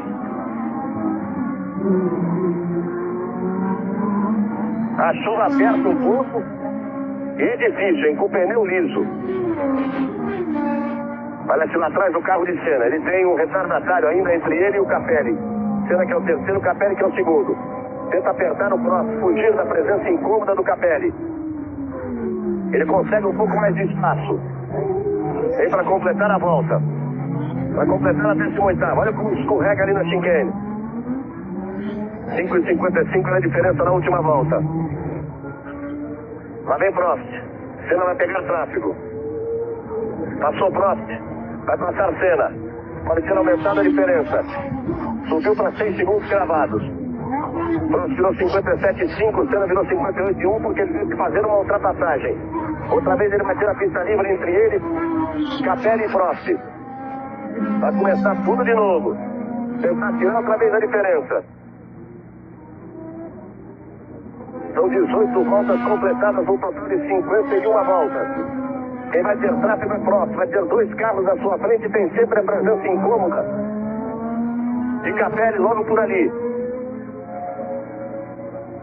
6.1 na nossa marcação das 6 deu 6.0, 308 é tudo a mesma coisa. Vamos ver na próxima volta. Olha lá o Prost. Vai ficar meio encaixotado ali. No restinho, vai por fora. Vem atrás da Ferrari de Alboreto. Senna já apareceu por ali. Pra tirar mais, hein? Prost faz uma bela manobra. Deixa Alboreto entre ele e Capelli. Senna vai pegar na parte mais alta, na saída daquela curva, para tentar as ultrapassagens. Prost e Capelli. Senna já está atrás do Alboreto. É a segunda vez que ele vai ter que fazer a ultrapassagem. O Alboreto também está naquela rodada. Bem na parte alta do circuito. Senna arma o bote. Avisa que vai passar. Prost e Capelli já aparece. Senna já vem que vem pra cima dos dois. Aí Prost e Capelli logo atrás Senna. Prost outra vez. Capelli e Senna. Praticamente não há diferença. Praticamente não há diferença. Ela deixa de ser de cronômetro, passa a ser no visual. Prost, Capelli e Senna, lá vem Senna. 19 no Grande Prêmio do Japão. Prost, Capelli, logo ali Senna. Senna estava em 16º lugar, 17 segundos atrás de Prost. Volta a pintar um sol. A diferença 1.2. Isso nessa marcação. Prost, Capelli e Senna. O problema é o Capelli ali entre os dois. Aí vem Senna por cima da zebra, roda pra lá, vem tocando tudo que tem direito. Aí vem os 3 primeiros colocados. Maurício Bujuninho é o 13º. Nelson Piquet subiu para a 24ª posição. Volta a pintar o sol. Mais um trecho do circuito. No outro, as nuvens ainda são ameaçadoras. E o vento continua soprando da direção das nuvens, podendo trazer mais chuva. Agora que é importante a gente observar a retomada do ritmo normal de cada piloto, esperando que a pista segue. Ele é a sensibilidade do piloto. A chuva parou, mas a pista ainda está lisa. Então o tempo vai começar a cair e há um momento certo em que o piloto volta a andar normalmente como estava na pista seca no início da corrida. Olha como o Prost estilingou ali fugindo do Capelli. Na última volta o Prost virou 56 e o Senna virou 51. Senna já faz a ultrapassagem em cima de Capelli. E já vai para cima de Prost. Vai ficando Capelli. A briga vai ser dos dois. A briga esperada. Prost já procurou no retrovisor. Já começa a ver. Aí o Capelli, eu disse que o Prost tinha estilingado e o Senna passou. O velho problema do motor. Jante de Capelli e de Gugelmin. A parada é toda de Prost e Senna. Prost consegue a ultrapassagem. Aí você tem o replay. E aí você vai vendo os dois. Prost e Senna. As duas McLarens à frente. E aí o abandono do carro de Ivan Capelli. 20 voltas completadas, restando 31 voltas no Grande Prêmio do Japão. O Prost tenta apertar para fugir, a pista vai secando. É que o Prost virou 1:49.3 nessa volta, o Senna 1:48.7. Prost, Senna, Butsen, Berger, Nannini e Patrese. São os 6 primeiros colocados. Agora o Senna já não consegue essa aproximação em cima de Prost. A pista vai secando, o Prost vai voltando no seu ritmo normal. Tem que ver aí problema de consumo, essa respiração muito forte de Senna, de desgaste de pneus. Continua a ameaça de chuva, mas agora, nesse instante, não chove. Eles vêm para completar 21 voltas. Vem apontando aí os dois. Prost fazendo a chicane. A chicane é que Senna tenta encostar, retardando a freada. Prost tenta sair mais forte. Os dois vêm rasgando pela reta. Aí Prost e Senna. A esperada briga nesse Grande Prêmio do Japão. Olha os dois virando iguais. 47,195 para Prost e 47,446 para Senna. Os dois já caindo para casa de 47. A pista secou, o Prost volta a andar muito rápido. Vai aumentando um pouco a diferença ali para Senna. Essa volta ele virou 25 centésimos mais rápido que Senna. Outra vez eles vão pegar tráfego pela frente. É muito importante o momento de pegar esse tráfego. Na parte de baixa ou na parte de alta. Prost fica um pouco preso ali. Vai ter que frear atrás do hairpin. Não, faz a ultrapassagem. Também Senna. O Prost naquela de saber se dava ou não dava. Senna conseguiu se aproximar de novo. Aí vem os dois. É a decisão do Campeonato Mundial de 1988. 21 voltas completadas. Neste domingo, a super parada musical. Globo de Ouro. Prost e Senna. O 11 de Prost, o 12 de Senna, o 20 de Butsen, o 28 de Berger, o 19 de Nannini, o 6 de Patrese, o 2 de Nakajima, o 18 de Schieber são os 8 primeiros, cujo é o 12º. Piquet continua tentando recuperação, mas ainda na 24ª posição. Vamos abrindo um pouquinho o Prost.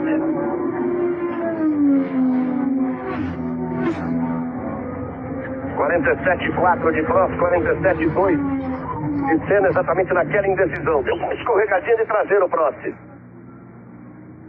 Melhor volta ele tinha Ributsen, 1,47,161. Aí o Capelli, que chegou a liderar por 50 metros, com o carro à frente de Prost. E depois abandonou. Você vê, japonês, evidentemente vai dar aí uma força pro Nakajima, né? Nakajima está na 7ª posição. E eles vão aproveitar para mostrar o Nakajima.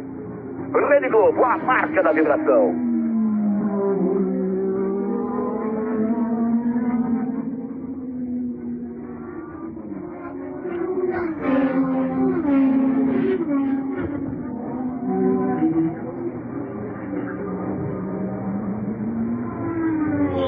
Aí você vai vendo o Satoru Nakajima.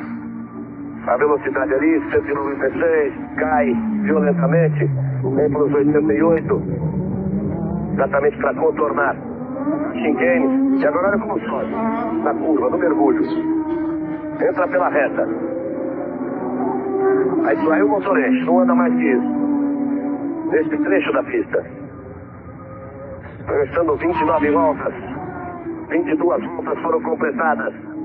Prost e Senna vem para completar a 23ª volta no total de 51. Prost é o primeiro e Senna é o segundo. Vem os dois no mergulho, o Prost vem mais à frente.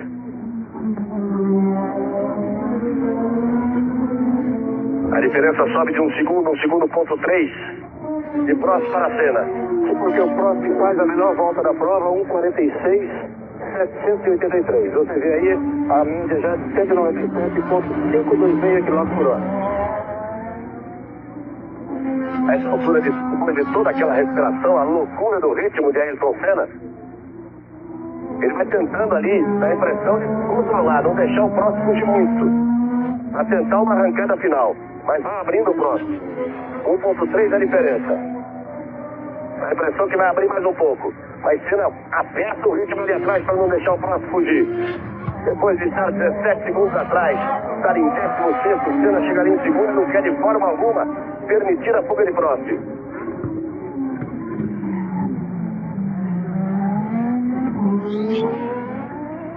Senna dá uma escorregada de traseira. Prost e Senna. São os dois primeiros, é a briga da McLaren, é a briga pelo título de 1988. Prost lidera desde a primeira curva.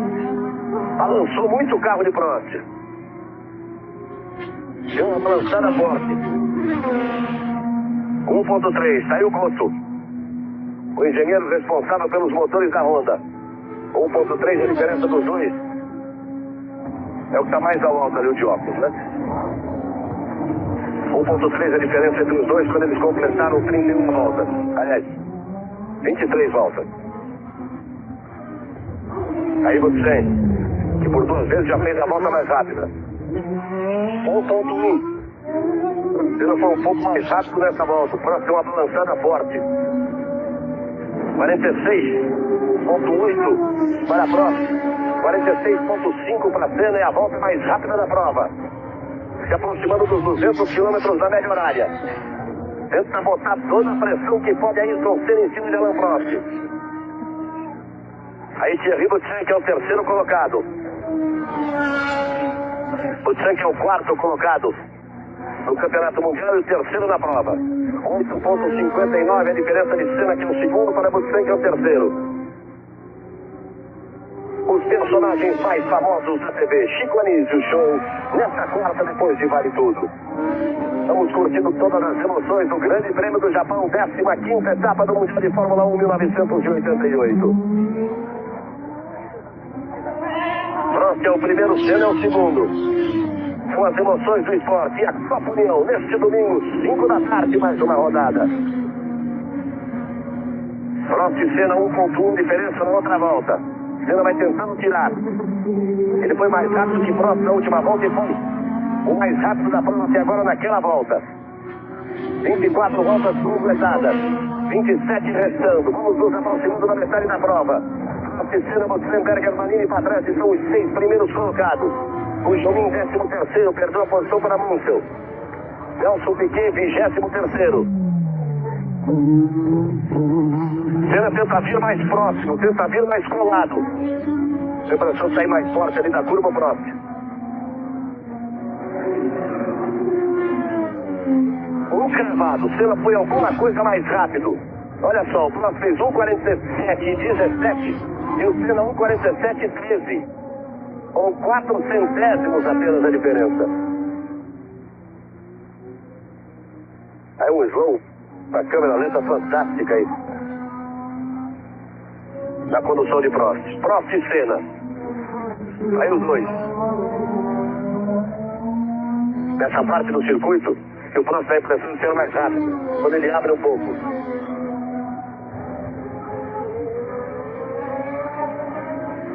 Não há refresco dos dois. O Senna dizia ontem, olha, se os dois carros estiverem bem, o armado que vai definir isso vai ser uma corrida daquelas de arrepiar. O início ficou muito para trás do Senna, e agora é aquilo que ele dizia, uma corrida de arrepiar, na disputa de cada freada, de cada mudança de marcha, de cada reta, de cada aceleração final entre Prost e Senna. E o ritmo de corrida ainda vai mudar muito, eles ainda vão virar bem mais rápido. Você vê que é uma corrida até agora, até esse momento dela, 25ª volta, quer dizer, metade da corrida, uma corrida atípica. No começo, porque Prost não tinha a ameaça do Senna, não precisou forçar tanto o ritmo. E depois, por essa chuvinha fraca que vem e vai, e que eles não puderam andar no ritmo ideal. Tanto assim que estão virando na casa de 47, e no armado viraram 46,37, o Senna que fez o menor tempo do armado. E o recorde oficial é 1,43,84. É claro que eles não podem se aproximar muito do recorde, dada a diferença de potência dos motores desse ano em relação ao ano passado. É bem menor, pela limitação na pressão atmosférica, hoje de 2,5, ano passado de 4. Mas levando-se em conta que nos treinos oficiais a diferença foi de 1,4, é de se esperar que pelo menos um segundo e meio no máximo de diferença em relação a essa menor volta do ano passado, que foi 1,43,8. Então eles devem vir em condições normais perto de 1,45 até abaixo. Senna tenta de todas as formas se aproximar e baixa a diferença de 1 segundo.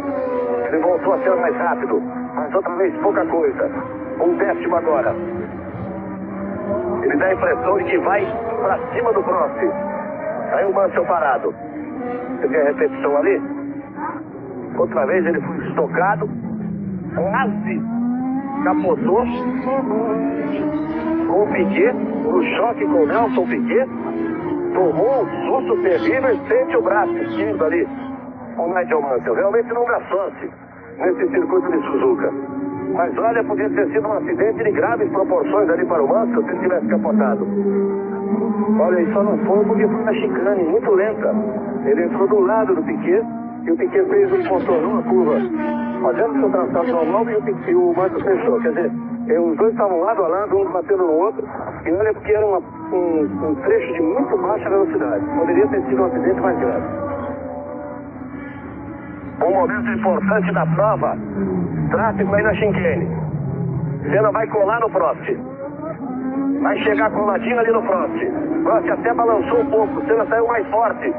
Vai tentar pegar o vácuo para tentar a ultrapassagem. Vai tentar o Senna chegar. Vai para cima do Prost. Tirou para botar por dentro. Prost espreme. Senna bota o carro. Vai para ultrapassagem para sair à frente. Prost belisca a zebra. Ayrton Senna vai com tudo e passa Prost. Ele saiu mais forte e pegou o vácuo. O Prost tentou espremer o Senna ali pela direita. Ele foi com tudo e saiu à frente de Prost. Faz a ultrapassagem e assume a liderança. O Grande Prêmio do Japão. Na volta de número 27, Ayrton Senna faz a ultrapassagem em cima de Prost. Agora é Prost que tem que correr atrás. Senna é o primeiro, Prost é o segundo, olha o replay.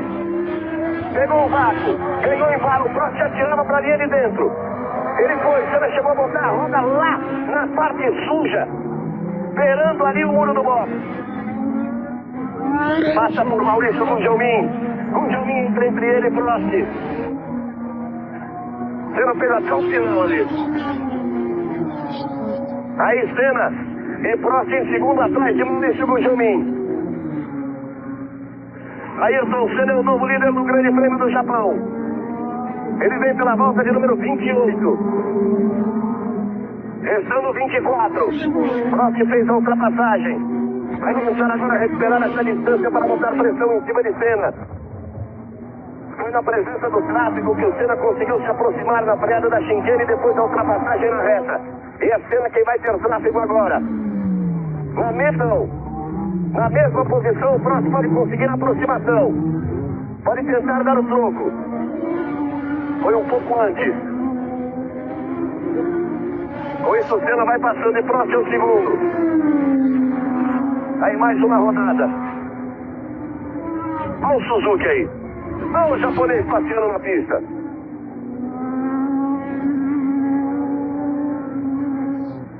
Aí Senna que é o primeiro. Prost é o segundo.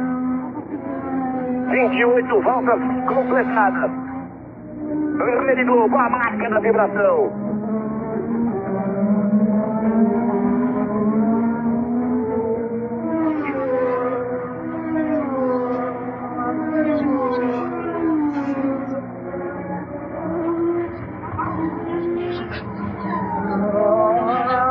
Agora as posições estão invertidas. É Senna quem tenta apertar o ritmo para abrir a diferença em relação a Prost. Ele já abre um segundo e meio. Aí Senna, o hairpin, sai do hairpin, contorna do hairpin Prost. Vai ter tráfego de novo. Vai ter Piquet ali à frente. Lá vai Senna chegando. Prost logo ali atrás. 1.5 é a diferença, você confere 1.57, Senna próximo, Steinberger, Manini para trás.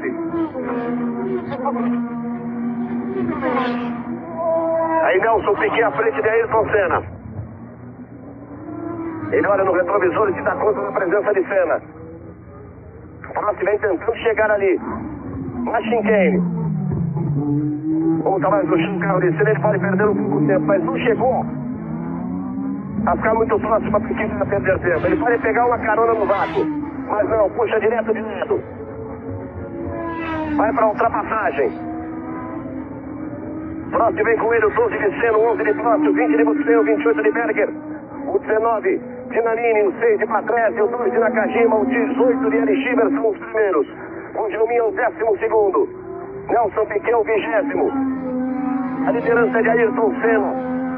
2.4 sobe a vantagem de Senna para Prost. Senna ficou na largada, caiu para 16º. Está 17 segundos atrás de Prost. Veio que veio, tirando até fazer a ultrapassagem. 29 voltas completadas. Aí você vai vendo Ayrton Senna. São as emoções da Fórmula 1. Depois tem as emoções do futebol. Copa União neste domingo, 5 da tarde. Piquet está entre Senna e Prost.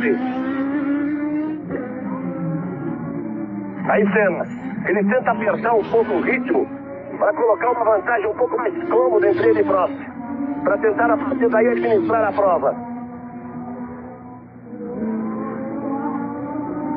Aí você vai acompanhando Ayrton Senna.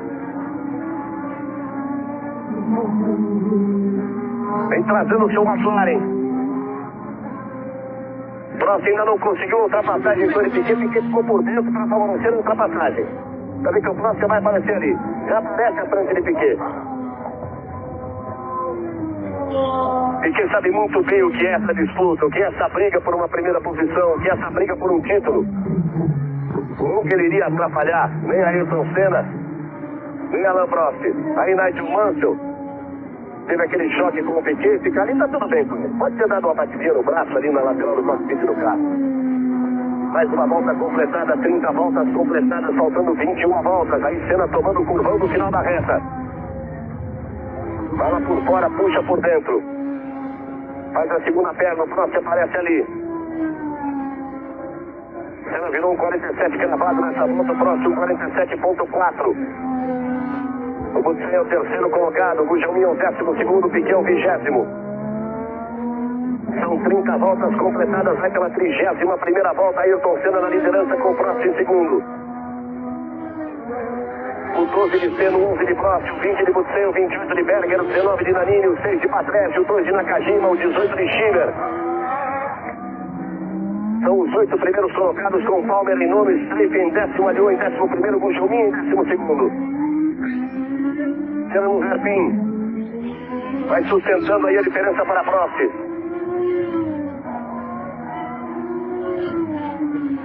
Continua num ritmo forte Ayrton Senna. Vamos ver a diferença no final desta volta. Quando ele completar 31 voltas, no total de 51 no Grande Prêmio do Japão. 298 quilômetros, 809 metros. Na distância total do Grande Prêmio do Japão, a 15ª etapa do Mundial de Fórmula 1 1988. Aí a imagem em cima do helicóptero tentando acompanhar o voo baixo dos carros de Fórmula 1. É outra vez a chicane. O Gugelmin aí, atrás do Butsen e do Suzuki. Senna passou. E a diferença para a Prost é de 2,53. Isso com 31 voltas completadas. Aí você vê o Thierry Butsen completando também. Neste momento a volta é de número 31. E Thierry Butsen, que é o terceiro colocado na prova, o quarto no campeonato. Thierry, que deve ter carro bom, deve ter carro para brigar muito. Na próxima temporada ele que vai correr na Williams. Prost tenta apertar o ritmo, isso quer dizer, 1,46.49. Ele tirou no visual, num outro ponto intermediário na pista, ele tirou um pouco a diferença para a Senna. Ele conseguiu fugir ali do Piquet, que estava próximo a ele. 1,46.8 de Senna, 1,46.4 de Prost.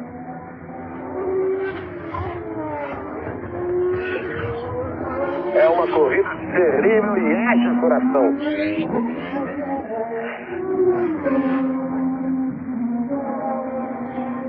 Aí você vai ver no carro de Nakajima, ele limpa a viseira. Continua na 7ª posição, Satoru Nakajima. Eles vêm pela 32ª volta.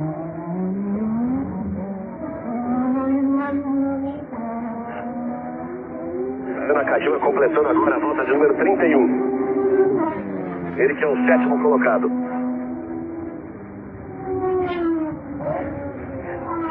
Você vai vendo o Nakajima, o Senna já aparece e o Prost vem mais próximo.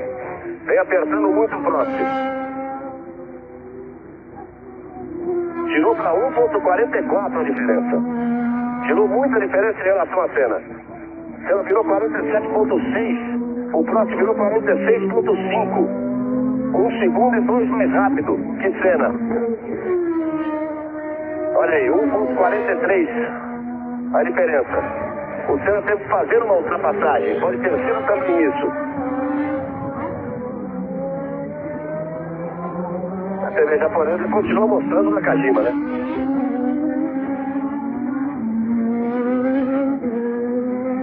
E tome Satoru Nakajima.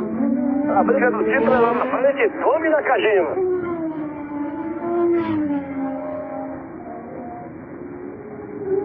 Aí o Satoru. Sendo próximo Semberger, Nanini e Patrese são os 6 primeiros. Gugelmin continua em 12º. Está atrás do Alion e à frente do De Césares. Piquet o 20º. Já deu praticamente 2 voltas. Exatamente 2 voltas perdidas por Nelson Piquet. E vamos de Nakajima. 32 voltas completadas. Atrás do Nakajima, um pouco atrás do Nakajima para os dois. Senna e Prost.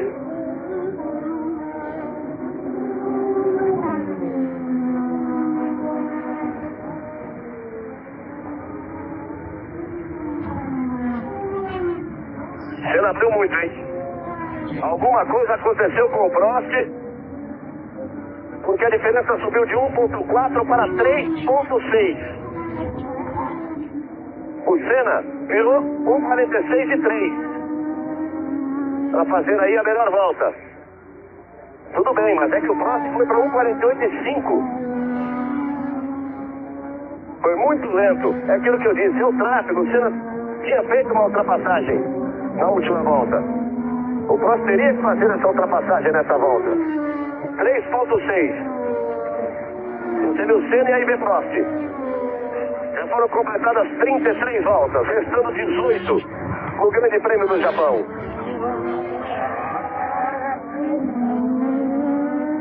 Passamos de 1 hora de prova. Senna na frente em primeiro, depois de uma recuperação fantástica. Prost é o segundo, Butê o terceiro, Nanini o quarto, Berg no quinto. A 6ª posição ele Patrese, Gugelmin 12º. Nelson Piquet 20º. Aí Senna vai pegar tráfego de novo. Tem que dar sorte de pegar aí numa parte de alta que é para passar e ir embora. Prost também chegando no tráfego. 3.6 a diferença entre os dois na última volta. Tigel na frente de Senna, Tigel na frente de Prost. Aí o Palmer na frente de Senna e o Bailey na frente de Prost. Senna chegou mal posicionado no tráfego. Chegou na chicane logo atrás do Palmer. O Prost fez a ultrapassagem antes, com isso vai tirar um pouco a diferença. Vai conseguir tirar um pouco daqueles 3.6. Senna passou e faz também a ultrapassagem. Prost passou e a diferença caiu para 3.35. Perdeu um pouco, mas não perdeu tanto. Senna ao negociar essa ultrapassagem em cima de Jonathan Palmer. E o Palmer é que vai ficar para ser ultrapassado pelo Prost. 3.3, portanto, a vantagem de Senna para Prost. Eles completaram 34 voltas, restando 17. Vão pela volta de número 35. Rede Globo, a marca da torcida.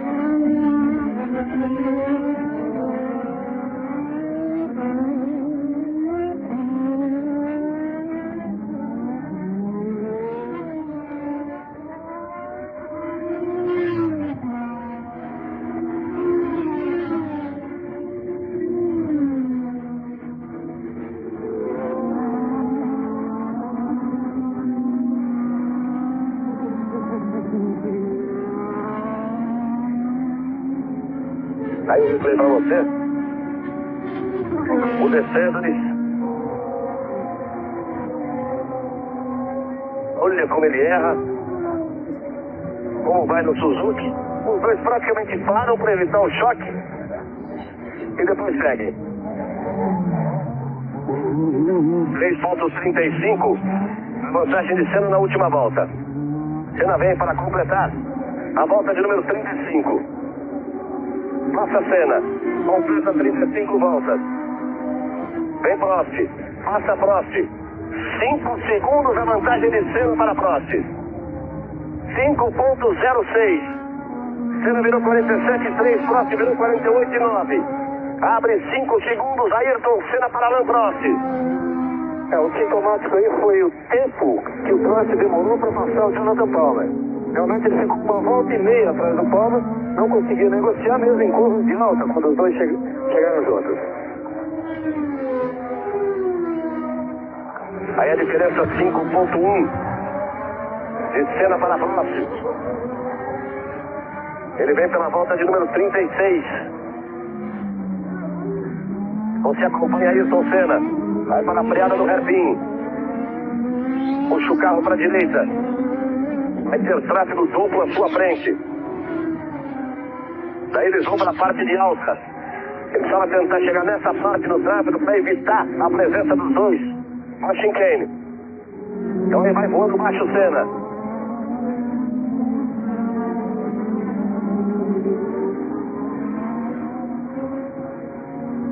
Tem 3 carros à frente dele.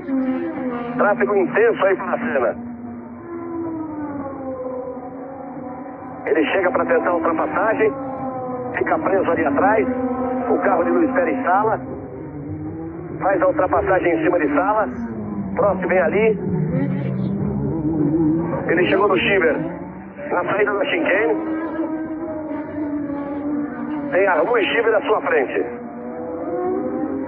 Senna completa mais uma volta. Próximo tentando tirar um pouco essa diferença. Consegue tirar para 4.78. Quando o Senna ficou naquela curva ali atrás. No carro do Sala. Deu até uma parada para respirar quando ele mergulhou ali em cima do Arlu e tinha o carro do Schieber na frente. Mas também ultrapassagem por Schieber. Ele deixa os 3. Schieber, Arlu e Luiz Pérez Sala para o trabalho de Alain Prost. A diferença aí, evidentemente, deve ter caído um pouco, mas agora é o Prost que tem que se virar para passar os 3. Nelson Piquet outra vez parado no box. Não há a menor possibilidade de recuperação na prova para Piquet. Se seguir vai apenas o senso profissional, a tentativa de levar os Lotus até o final da prova. Mas não, vai abandonar Nelson Piquet. Tira o cinto, sai o volante. Em 20º abandona a prova Nelson Piquet. 36 voltas completadas, restando 15 voltas para o final do Grande Prêmio do Japão. Ayrton Senna é o primeiro, Prost é o segundo. O seu terceiro, Nannini o quarto, Berger o quinto, Patrese o sexto. O Jaumin é o 11º e Nelson Piquet abandona. Estava na 20ª posição quando abandona Piquet. Olha o Prost aí que saiu do Sala. Chegou no Arnoux. Esses dois não se dão bem, não. Tem muita história aí na Fórmula 1. Faz a ultrapassagem Prost. Ele vai chegando na chicane, Senna vem mergulhando para completar mais uma volta. 4.73 a diferença na última volta. Vamos ver agora. Vai subir evidentemente essa diferença. Foi para 5.53. A diferença de Senna para Prost. Mas ele deixou todo o tráfego para trás. De Arnoux também. De Sala. Tem o Schieber ainda. Aí você vê o Prost, aí você vê Thierry Boutsen, que é o terceiro colocado. 37 voltas completadas. Restando 14. É o Grande Prêmio do Japão 1988. A liderança de Ayrton Senna, depois que ele ficou na largada, caiu para 16º, estava 17 segundos atrás de Prost. Veio tirando, ganhando posições, tirando diferença. E agora está na liderança 5 segundos e meio à frente de Prost. Thierry Boutsen, que é o terceiro. Ele vai chegando ali. Ao Alboreto. Alboreto, à frente de Boutsen. O Jaumin sobe para a 10ª posição. A diferença de Senna para Boutsen, 19.09. A diferença do primeiro Senna para Boutsen, que é o terceiro.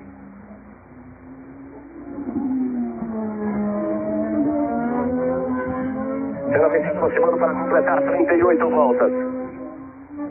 Você vai acompanhando e acompanhando a tocada de Thierry Boutsen. Saiu o Nannini. Alessandro Nannini, quarto colocado na prova. Nannini apenas o 9º colocado no campeonato.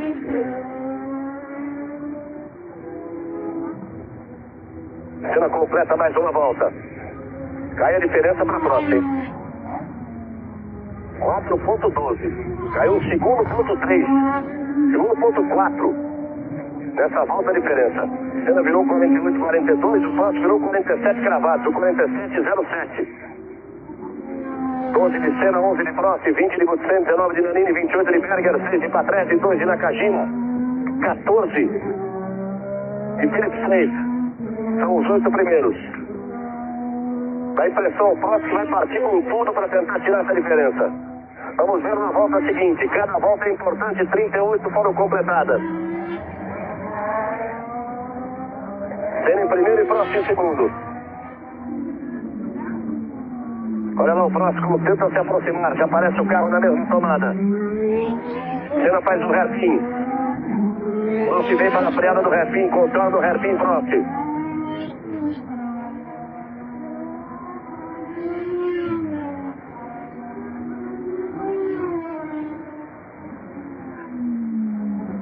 Aí você vê o carro de Gerhard Berger, que é o quinto colocado com a Ferrari.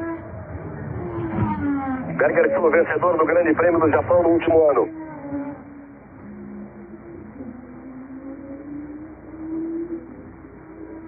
Aí Gerhard Berger, que continua na Ferrari para a próxima temporada, vai correr junto com Nigel Mansell na Ferrari. Pela vez se aproximando para completar 39 voltas.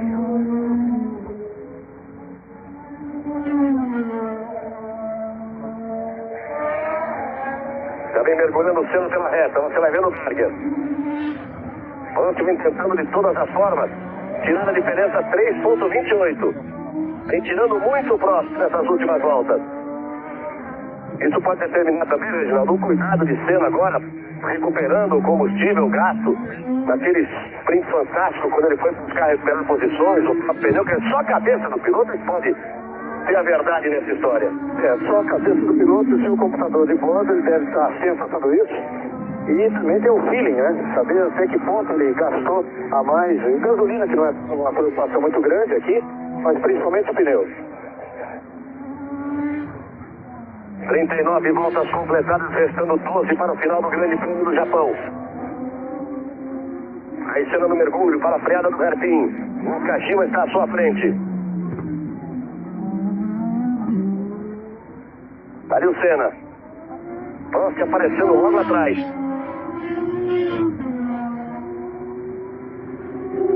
Senna tenta essa aproximação em cima de Nakajima.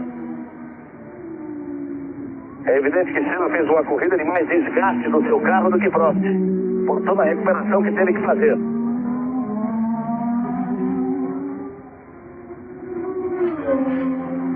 Ele vem para completar 40 voltas, para que nós tenhamos 11 para o final. E Prost vai tentando chegar, tentando tirar essa diferença. Senna demora ali para chegar no Nakajima. Eles vêm para a chicane. Nakajima, Senna e o Prost logo atrás. Vem o mergulho na reta. Senna vai completar 40 voltas. Passa Senna e completa. Lá vem Prost. Passa Prost. 3.12 a diferença ainda permanece acima. Na casa dos 3, mas Senna virou 1,47,1. Prost virou 1,46,9. Virou 2 décimos. Nessa volta, o que não é tão significativo assim. Vamos ver na sequência de voltas. Eles vão pela volta de número 41. Rede do voar da torcida.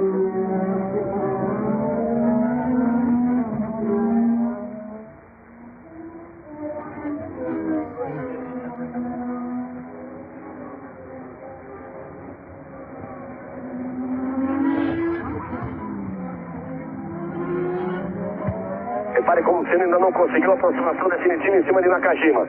Vai pegar ali no hairpin. Isso significa um pouco de perda de tempo. Perde tempo ali atrás de Nakajima. Prost chegou mais. Nakajima tem que olhar, tem que ver quem é para sair da frente. Senna bota o bico, avisa que é ele. Quem vale a liderança, quem vale o título mundial. Prost se aproxima mais com isso. Senna não consegue a ultrapassagem em cima de Nakajima. É que aí nessa parte de alto os motores rendem iguais. Senna vai com tudo para cima de Nakajima. Olhando o retrovisor da Nakajima. puxou Senna. Não consegue a ultrapassagem. Bandeira azul na Nakajima e ele não saiu na frente. É aquilo que eu dizia, o Piquet quando esteve aí favoreceu. Olha o Nakajima. Senna faz a ultrapassagem na Shinkane, arriscando tudo para sair do Nakajima. E o próximo esse chegou muito. O Piquet sabe bem o que é isso, o que é uma liderança, o que é uma luta pelo título. O Nakajima está ali, um dele. Sem abrir, custa chegar de lado. Senna Nakajima entre os dois e mais atrás do Prost. 41 voltas completadas, restando 10. 1.7 a diferença. 1.48,45 foi a volta do Senna, 1.47,07 a volta do Prost. O tempo que ele perdeu ali atrás do Nakajima. Foi bem mais rápido o Prost, 1.4. Nessa volta, com isso a diferença cai muito. Está o Prost atrás do Nakajima. Vamos ver ali como é que fica o Nakajima com o Prost. Por enquanto ele está na frente de Prost. São 10 voltas para o final, são menos de 10 porque ele já vem ganhando a metade dessa volta. Nakajima aí na frente de Prost. Vai tentar botar o carro. Na outra volta o Ayrton tentou. O Nakajima não abriu aí na freada do hairpin. E também não abriu para o Prost. Eita, touro Nakajima. O Senna vai tentar escapar um pouquinho nessa volta. 1.7 a diferença. Seguramente deve crescer a diferença no final dessa volta. E aí ele vem para completar 42 voltas, um total de 51 no Grande Prêmio do Japão. Prost ainda atrás do Nakajima. Não sei se esse negócio do Nakajima abrir, ele não sentiu ainda, ele não percebeu o momento da prova e do campeonato. Prost faz ultrapassagem em cima de Nakajima. Perdeu ainda menos tempo, porque o Senna só passou na freada da Shinkane.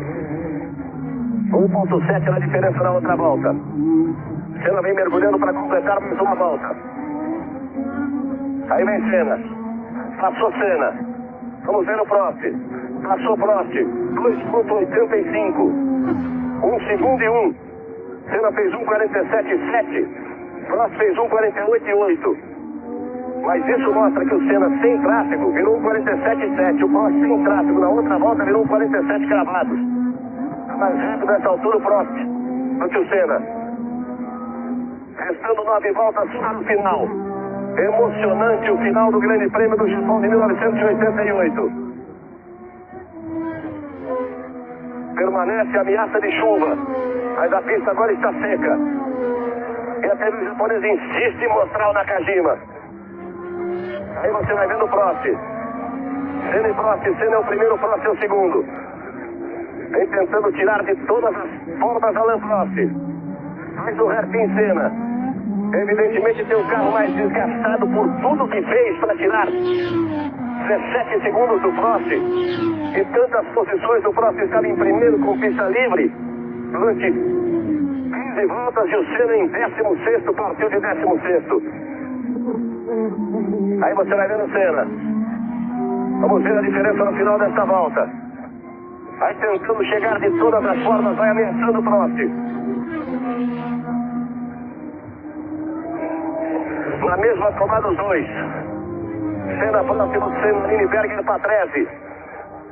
São os 6 primeiros do jogo, o 10º, Piquet abandonou, esteve em 20º. Vem para Shinkane, Ayrton Senna. Passa por cima da zebra de todo lado. Vem para completar mais uma volta e Prost vem tentando se aproximar. Passa Senna. Passa Prost. 2.37 de diferença. Tira mais uma vez. Tira 4 décimos. Senna virou 47,1. Inclusive apertou seu ritmo. Mas o Prost apertou muito mais, virando 46,7. 8 voltas para o final. 43 voltas completadas. Rede Globo, a marca da vibração.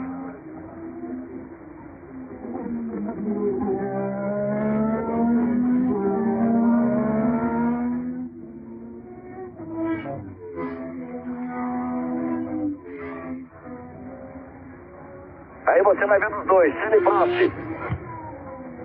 Senna tentando de tudo para evitar a aproximação de Prost. Prost jogando tudo ali atrás. No visual você vê que chegou um pouco. 2.3 a diferença na última volta. Vamos ver nessa. Tentando chegar Prost. Usa toda a pista, tudo que tem direito Senna. Aí vem os dois. Senna contorna a curvona para a esquerda. Curva longa que vai levar para a grande reta. Aí bota potência. Vai acelerar tudo que pode ser, o mesmo faz ali atrás do Prost. Como disse Ayrton Senna ontem, seria uma corrida de arrepiar. Aí vem Senna. Prost aparece lá atrás, foi lá morder a zebra. Vem para a chicane Senna. Os dois dando um limite total e absoluto de suas máquinas. Mergulha Senna, bota a potência, mergulha atrás Prost. Passa Senna. Passa Prost. De forma até surpreendente, a diferença subiu. Senna virou um 46,3, Prost virou um 47, um 46,4. Vai tirando de não tem Ayrton Senna para evitar a aproximação de Prost. Restam 7 voltas para o final do Grande Prêmio do Japão. Cresce em emoção a Fórmula 1. Aí Ayrton Senna, Prost ali atrás. Thierry Boutsen, que é o terceiro colocado. Vem ali batendo o soalho do carro, jogando faísca para todo lado, Thierry Boutsen. 44 voltas completadas, são 51 no total do Grande Prêmio do Japão. 2,5 a diferença de Senna para Prost nessa última volta. Ele conseguiu aumentar em 15 centésimos essa diferença. Aí você vai ver o Thierry Boutsen. Está em terceiro ali na deles. Não quer nada no campeonato e o Pecca continua lá na frente de Senna com Prost.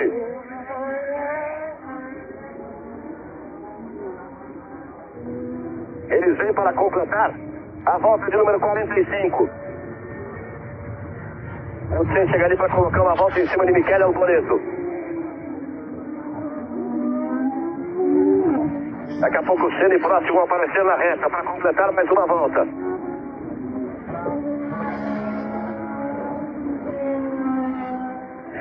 As McLaren vão aparecer na reta. Você vai vendo o Thierry, Senna já vem para o mergulho. Completa mais uma volta.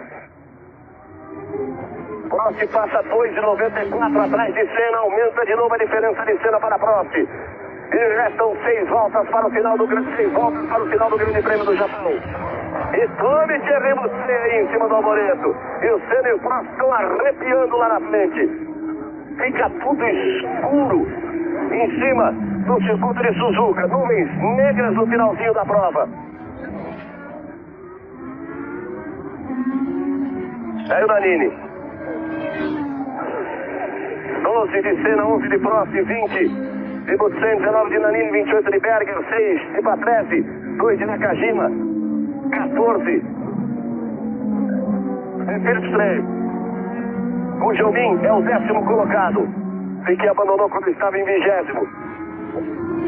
O Nannini não consegue a ultrapassagem. O diretor de TV, o diretor da transmissão do Japão está achando isso aí bonito. E Prost e Senna vem se aproximando para completar mais uma volta. Aí Senna. Aparece Ayrton Senna. Vem trazendo seu McLaren. Ele faz um sinal. Volta a chover no circuito de Suzuka. Volta a chover no circuito de Suzuka. Ele faz sinal como quem pede o fim da prova. Como quem pede o fim da prova. Agora eu entendi o sinal que ele fez quando ele passou aqui. Na última passada pelo boxe ele já fez esse sinal. Faz sinal que está chovendo, pede o fim da prova, Senna. O diretor pode terminar. Está ali esperando, Ayrton Senna, se ele entender que a chuva é muito perigosa, aponta na reta Senna, faz sinal para o diretor de prova. Senna em primeiro, Prost em segundo, pneus molhados, pneu slick, chove no circuito de Suzuka, restando 5 voltas. Aí vai Senna, olha a chuva, o Denis, Senna insistentemente sinaliza para todos os fiscais pedindo o final da prova, porque chove. 5,68 a vantagem de Senna para Prost. Aí o pessoal da Honda, cai chuva em cima de Suzuka. Terminado agora, vale os pontos totais, vale a vitória absoluta. Restando 4 voltas e meia. O diretor de prova fica na sua posição, ali na reta de chegada. Senna vai levando com cuidado. Senna virou um 52,03, Prost virou um 54,80. Nessa altura a equipe tem que dizer a ele no rádio a vantagem, para que ele possa controlar. Olha aí, ele faz sinal de novo, aponta para o céu, está chovendo. A pista escorrega muito. Você viu o Senna e vem atrás do Prost. Quando o Senna passar, nós teremos 4 voltas para o final, ou então teremos a decisão do diretor de prova. Deve estar num desespero o diretor de prova. O que é que eu faço agora? Termina essa prova, isso vale um título mundial. E vai Senna. O carro balança porque a pista está molhada e o pneu é liso. Aí Senna, mais atrás do Prost. Chove demais. Ele passa a mão na viseira para limpar, fica encharcada a viseira de Senna. Aí você vê Ayrton Senna, ele vem na chicane. Já com todo cuidado para contornar a chicane. O carro escorrega, ele traz na mão. Vai passar Senna, vai sinalizar de novo. Passa Senna. Na frente do diretor de prova, ele insistentemente faz sinais. Pede o final da prova.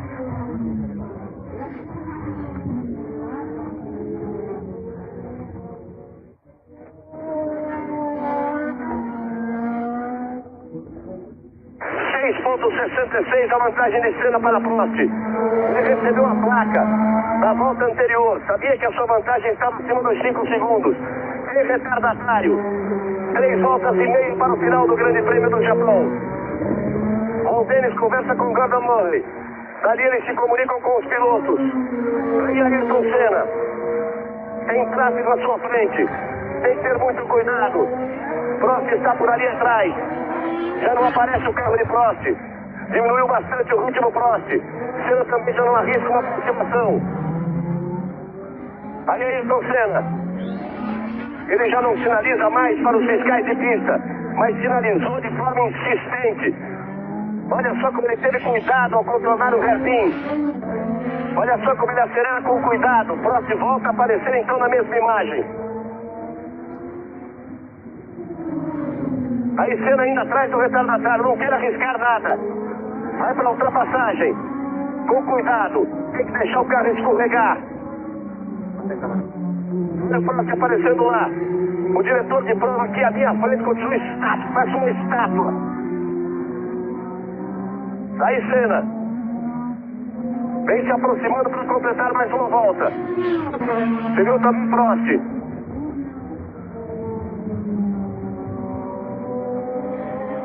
Aí o carro de Prost é o segundo colocado. Senna está mais à frente.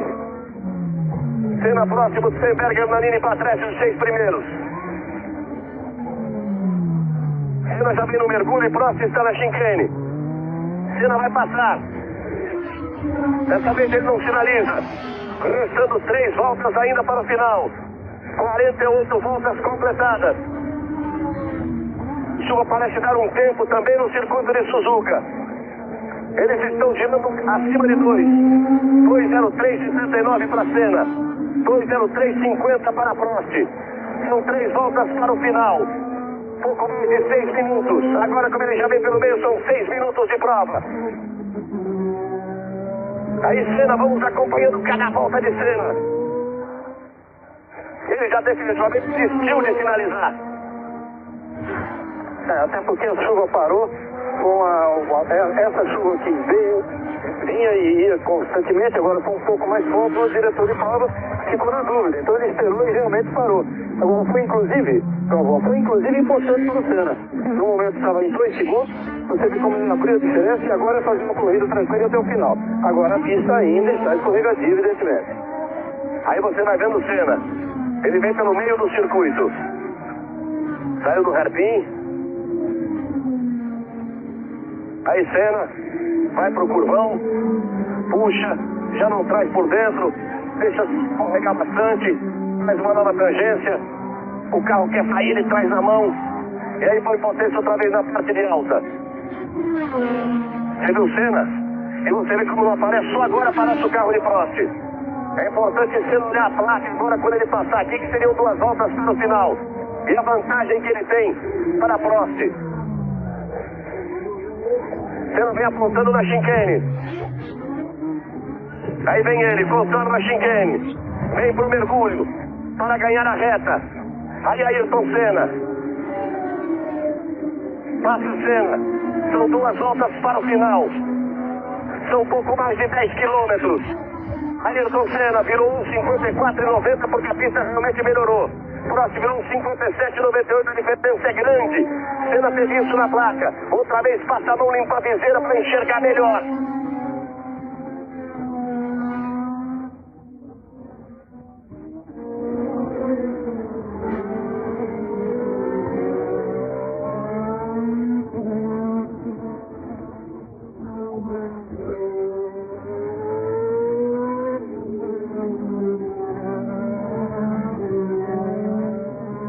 A diferença de 9,45 de Senna para Prost. Senna que largou em 16º, tinha 17 segundos de diferença para Prost, veio tirando cada segundo, fez uma ultrapassagem fantástica, botou frente no seco, na chuva, foi-se embora, balançou o carro de Senna. Ele teve que segurar, cortar o lance do carro porque tinha um retardatário muito lento à sua frente. Faz a ultrapassagem Ayrton Senna. Outra vez ele vai para a freada do curvão. Aí Senna, a pista molhada, o pneu liso. O carro insiste em sair, ele traz no braço, faz mais uma ultrapassagem em cima de Arnoux. Faz uma ultrapassagem em cima dos dois. Vai outra vez para a freada da chicane. Arnoux atrás dele, também por lá o Martini. Puxa a curva para a esquerda, na parte de alta. Já não vai na zebra. Aí vem Senna para a freada da chicane. Ele vai para completar 50 voltas. Para partir para a última volta no Grande Prêmio do Japão. Para partir para a última volta para vencer a corrida. Para tentar chegar ao título de campeão do mundo. Passa Ayrton Senna. 50 voltas completadas. Você viu a posição depois de 49. 50 voltas completadas. Vai para a volta final Ayrton Senna. São 5.859 metros. Ayrton Senna do Brasil. 12 pole positions da temporada, recorde absoluto de pole position. Ele vai tentando chegar à sua 8ª vitória, o que é um recorde também absoluto de vitórias em uma só temporada, para atingir o seu primeiro título mundial na Fórmula 1. Aí Ayrton Senna vai tentando ganhar a metade do circuito. De madrugada, Senna vai tentando para colocar mais de 50% de vitórias em uma só temporada. Se aproximando da 8ª vitória, de um sonho que ele alimenta desde os primeiros anos, quando seu Milton, seu pai, fez e lhe deu o primeiro kart, quando ele partiu para ser campeão de kart. Vai frear pela última vez para passar na chicane. O diretor de prova aguarda. O Brasil inteiro aguarda. Ayrton Senna, ergue o punho. Vibra. Brasil!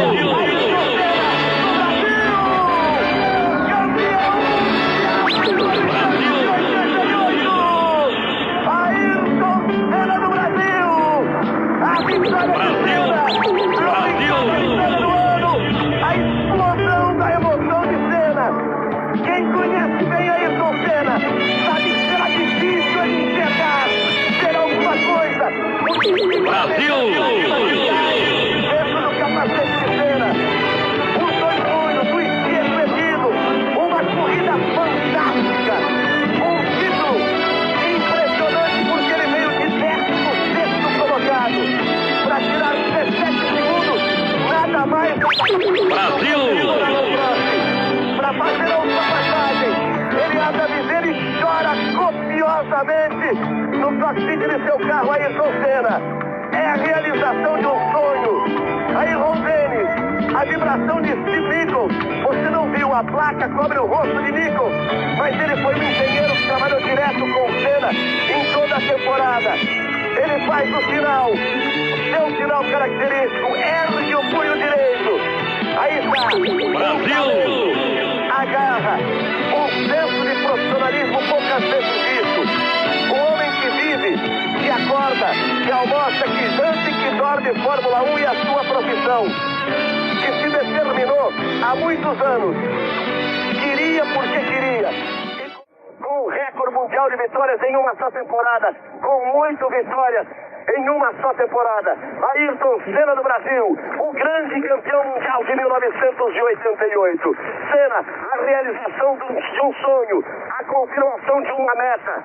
Um título altamente merecido por este grande talento do automobilismo brasileiro. Ayrton Senna vence no Japão, isso, é campeão mundial em 1988. A imagem de Senna no alto do pódio, erguendo a taça, recebido, o troféu recebido por ter sido o vencedor do Japão. Ayrton Senna explode a alegria no pódio de Suzuka no Japão. Comemora a sua vitória. Faz a festa no pódio, Ayrton Senna.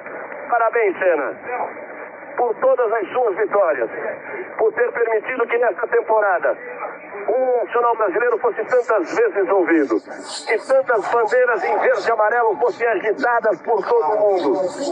Parabéns, Senna, por mais esta vitória, mas por cada uma delas, por cada pole conquistada, por cada momento difícil superado. E o agradecimento, seguramente, em nome de toda a torcida brasileira. Parabéns, campeão do mundo de 1988.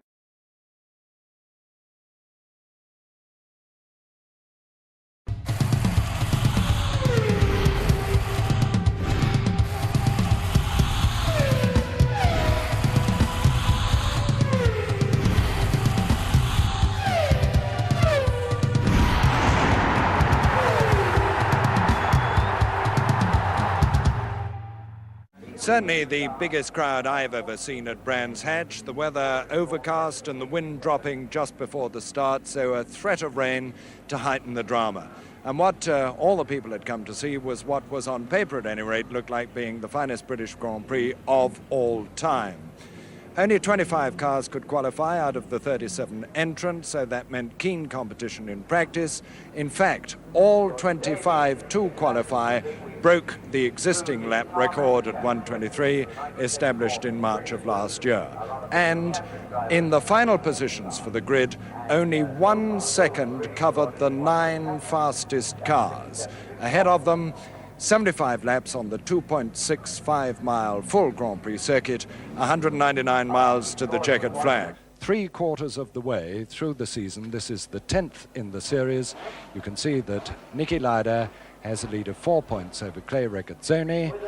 Fittipaldi, Jody Scheckter well up, having come up recently, and the rest of the field. Now, Niki Lauda is in pole position for this race, having brought the Ferrari 312B3 round towards the last minutes of practice yesterday in 1 minute 19.7 seconds, which by a curious mathematical coincidence is 119.7 miles an hour. The point is that he has broken the mystic 120. Whereas Ronnie Peterson alongside him in car number 1, the JPS 72E, 4-year-old design, modified right up to date, equaled Lauda's time of 119.7. He is 5th in the World Championship, as you saw, with 19 points, and he's really hungry to go. There's the 10-second board, 75 laps, 199 miles to the checkered flag. Niki Lauda in pole position alongside Ronnie Peterson. And it's Lauda leading. Clean start all the way, Lauda ahead of Peterson. And the field safely through paddock. Now up to Droids, and it's still Lauda in the Ferrari ahead of Jody Scheckter in second place. And then Regazzoni has got up well ahead of Peterson. So it's still Niki Lauda really putting on the pressure from Jody Scheckter, Clay Regazzoni and Ronnie Peterson as they go through South Bank Bend. Ronnie Peterson on the outside there ahead of Carlos Reutemann. There's Lauda looking for Scheckter with Regazzoni and Peterson and Reutemann right on his tail. So it's car number 12, Niki Lauda with the Ferrari in the lead, and look at the lead he's pulled out as he storms through Hawthorns with Jody Scheckter on his tail, and then Clay Regazzoni and then Ronnie Peterson as the field sweeps through Westfield. Now the short dash down Dingledale. Just look at that high-speed traffic jam. There's Graham Hill and Peter Gethin bringing up the tail end of the field. coming down through Dingle to Sterling's now. And Nicky Lauda's really putting on the pressure at this opening seconds and pulling away from Jody Scheckter in second place and Clay Regazzoni. And Lauda in the Ferrari has really got a flyer as he comes past the pits at 155 and more on the first lap. It's Lauda, Scheckter, Regazzoni, Peterson, Reutemann, and then Emerson Fittipaldi. And there you see the lead on the long straight where they're knocking 180 miles an hour. How much Nicky Lauda looking into his mirror there to see where Jody Scheckter is, and it's Regazzoni still ahead of Peterson and Reutemann and Emerson Fittipaldi. And look again at the gap. Jody Scheckter now opening out a gap ahead of Regazzoni, who's still holding off Peterson, and Reutemann just falling back a little bit. The rest of the field well strung out. Lauda through, Scheckter through, Regazzoni through, Peterson on his tail. There's Reutemann, there's Emerson, there's Tom Price well up, showing that his practice time in the shadow was not just a flash in the pan, this brilliant Welsh newcomer to the field. And Nicky Lauda really trying immensely hard, and with a disadvantage because he's got more petrol in his tanks than, for instance, the JPS, Jackie Stewart. Yes, correct. The Ford engine certainly travels with less fuel, less oil, less water, in fact, probably than the Ferrari. But at this time, the Ferrari has been performing very well this year. Nicky Lauda's driving in a very mature way, one of the most developed drivers over this year. The number 12 Ferrari there that you can see, beautifully controlled. Nicky's controlled practice all the way through, in fact, but I think Jody Schecter's obviously the only man in the position at this time to really compete with him. Jody Scheckter himself, and number 3, my old car, the Tyrrell Ford. Jody looking in his mirrors there for Clay Regazzoni. Now for both Jody Scheckter and for Nicky Lauda, it's a good thing that Regazzoni is there, because he's definitely going to chat a traffic jam behind him. Nicky Lauda's lead 1.8 seconds, and his time for the second lap according to our watch is 1:24, 113.57 miles an hour. And there's James Hunt off at Pilgrims, the driver walking away from the car. So the disastrous sequence of events which has pursued the Hesketh team this season after their non-championship win at Silverstone continues, and James Hunt is out of the race on the third lap. Well, the biggest disappointment of all for British fans is that after only 2 laps we lost James Hunt in the Hesketh. James, what happened? Well, I'm not quite sure, but I had some sort of failure at the back of the car in the middle of the South Bank corner on the right rear wheel. I don't know whether it was a suspension or a tyre or something, but anyway, the car just spun straight round and off the track, so that's the end of it for us. But I have a suspicion there was something was wrong from the very start. On the warming up lap, the car was handling very, very badly. We just changed cars. We had to run our spare car because the race car sprung a fuel leak half an hour before the start, so I suppose it's just not our day, really. Jody Scheckter making a fairly clean job of lapping here. One of the good things about Brands Hatch, in fact, is the very good flag marshalling. It's tremendous. And there's a car spun. It's hand stuck. He spun. Here's something wrong with him. He's obviously bent the rear right-hand wheel. He's hit something. It's Sterling's bend. The car's sitting in the middle of the road. You can see the very good work, the yellow flag work by the marshals, the emergency crews, and I'm sure they'll get that car moved away. John Watson gets through, and there goes Carlos Reutemann getting through. Reutemann's had a spin too, and there goes Nicky Lauda safely through. There goes Beltwells, who's been lapped. There goes Carlos Pace out of it. There goes Denny Hum. There goes Jody Scheckter in second place, safely through. There's Jadier going through in the shadow, who's been lapped. The marshals now courageously coming out to move the car. Ronnie Peterson behind Clay Regazzoni, just going through the picture as the marshals clear away. You can see the excellent flag work. They are slowing the drivers round so that the emergency crews can get cleared away. They're getting a rope for it. They're going to drag the car. And there goes the shadow. Now, there's been a change in the order. If Carlos Reutemann had indeed spun off while ahead of Emerson Fittipaldi, he spun at South Bank, so we'll have to check the lap chart now. But meantime, Nicky Lauda well out of this lot, and with a lead of 8 seconds now on Jody Scheckter in second place. In third place, Clay Regazzoni. In fourth place now, Ronnie Peterson. Clay Regazzoni third, fourth, Ronnie Peterson. Fifth, Emerson Fittipaldi, and sixth, Tom Price. So Tom Price is in the World Championship scoring bracket. It's the leading Ferrari of Niki Lauda then comfortably in the lead by 8 seconds from Jody Scheckter in second place, and Ronnie Peterson has just come into the pits. Now this is a very significant thing for the World Championship and obviously this race. Without Ronnie Peterson in that, there's a lot of pressure off for Clay Regazzoni, and this is an excellent thing for the World Championship as far as Ferrari are concerned, as well as for Niki Lauda himself and of course Clay Regazzoni. Obviously some despair down there.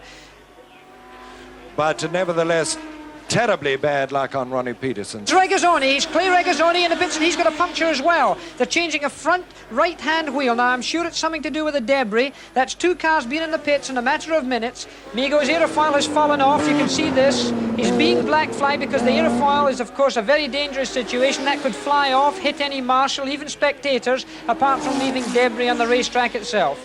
Migo's BRM, obviously some sort of structural failure in the aerofoil. He's still going quickly. Of course, the car is unstable now. As he comes over the top at Pilgrims here, you'll see him in a few moments. He's looking in his mirror. He surely must have felt it. In this case, he should really slow down and stay off the main groove on the track. But he's going pretty quickly there, Jackie. I'm afraid Migo's a little insensitive at times to more than just his racing car, because this is no way. Look at it flashing around there. This could really cause an accident. Why doesn't he slow down? He could have himself off the road. He could leave that aerofoil in the middle of the track and be hit by a fellow competitor that could seriously damage a car, and of course the life of a driver is always in danger in a case like that. Meantime, he has been given the black flag with his number, which means that you come into the pits, and there's the leader coming out of Sterling's. There's Regazzoni going through Sterling's. There's Reutemann. So it's only about the length of the pit straight, really, between the 2 cars. If Jody Scheckter could just see him on the track, this would help. You know, it gives the driver a lot of spirit. It gives him a lot of enthusiasm. If he just sees the tail end of the leading car ahead of him, this will certainly give him that little jab that he needs. And of course, he's going to see a Ferrari in front of him. Even if it's not Niki Lauda's, he's going to see the tail end of Clay Regazzoni's Ferrari. Now, that might just be the car he's looking for. Mike Harewood. Mike Harewood off at Westfield when lying 5th on the 58th lap. Mike Harewood with a lot of grass on the right-hand wheels, not apparently punctured.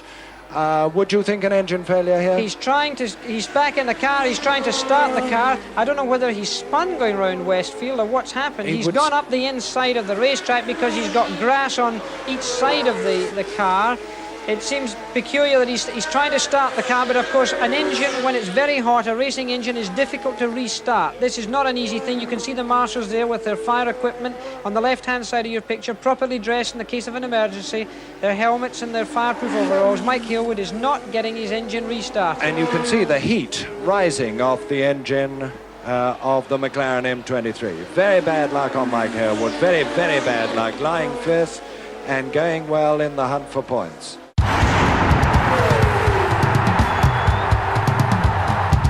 I think he's got a puncture in his rear right wheel. I can see almost the depression on the tyre. It may be that he's got a slow puncture. The profile of the tyre looks to me to be a little down in the middle. Now, I may be wrong. We're looking from the television monitor, but it looks to me like the depression on the crown of the tyre could mean a puncture. This would slow him up. And here's Jody Scheckter in pursuit anyway, closing up.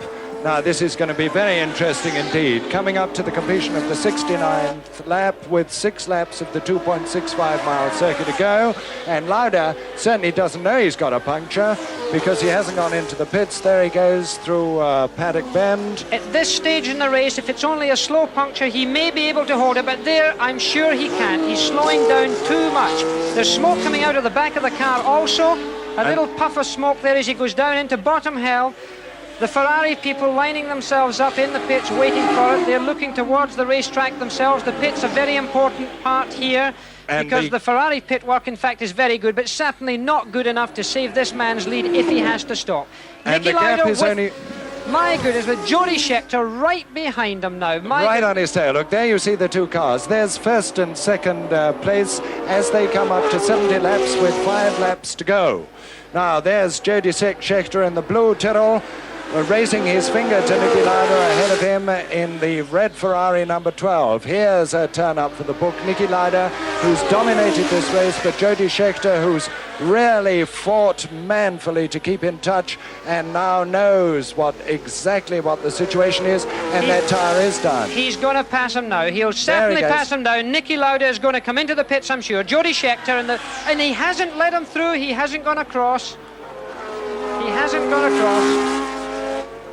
There he goes now on the outside coming into clearways. It's Jody Scheckter taking the lead with the Tyrrell at the 71st lap with 4 laps to go. The young South African Jackie Stewart's replacement in the Tyrrell team lives up to Ken Tyrrell's confidence in him and takes the lead from the Ferrari. Now, the big question is, will Niki Lauda have to come into the pits with a puncture if that is the case, or is he going to soldier on in the hope of finishing? Because now behind him he's got Emerson Fittipaldi, although Emerson is quite a long way back on the McLaren M23 number 5. What a situation for Jody Scheckter and the British Tyrrell team. This is Ken Tyrrell. This must be a great moment from him. We've won the British Grand Prix before. Of course, there's somebody on the grass there. Tom Price going wide on the grass there. Now, here's Niki Lauda, and there's Carlos Reutemann right on his tail now. Now, if he has slowed that much, and he obviously has, Reutemann will be pressing to get past. Carlos Reutemann with the white Brabham, the Works Brabham, on which he's had very mixed fortune. Reutemann is a lap down, of course, but he was fifth earlier in the race. He had a spin, and the car's obviously in good song, and he's getting past the Ferrari. So the Ferrari is obviously in trouble. Niki Lauda now really in trouble, and Carlos Reutemann is currently in 6th position. Now, I think it must be that tyre that I saw go down earlier on. I just saw the profile. Now, this is something that a racing driver must always look for in his mirror. It may be this that's causing the slowing down procedure of Niki Lauda. It could be something else, of course. It's difficult for us to see from here. But he must stay on the racetrack. He's got so few laps to go that he can't risk coming into the pits. If he goes into the pits, there's an awful long time to stay in there. There is a puff of smoke coming out of the back of the car. Now, that could be almost anything. A very disappointing situation for Nick. But he is still in 2nd place, and Emerson Fittipaldi in the McLaren number 5 is only a few seconds behind him and closing up. There he is now on the right. There's Lauda on the inside, and Emerson Fittipaldi going past him, so he's now in 3rd place. The tyres are smoking now. The tyre is breaking up because no tyre can put up with this. The tyre itself, you'll see, is smoking as he comes in. There's the tyre smoking. The left-hand rear tyre is starting to break up because of temperature. It's questionable now whether he can get even round to finish this race. I very much doubt it. He'll be on the rim before long. Now, he must stay out of trouble. He's got to be very careful. The tyre fly off the rim here. It could cause him a big accident because even at this reduced speed, he's still travelling very fast by road standards. What a desperate disappointment for Niki Lauda, but what a turn-up for the book as far as Jody Scheckter is concerned in the lead. And now Emerson Fittipaldi in 2nd place, and Jackie Ickx, to his great surprise, looks as if he's going to be 3rd on JPS number 2. Meantime, there's John. He's gone on. He hasn't gone into the pits.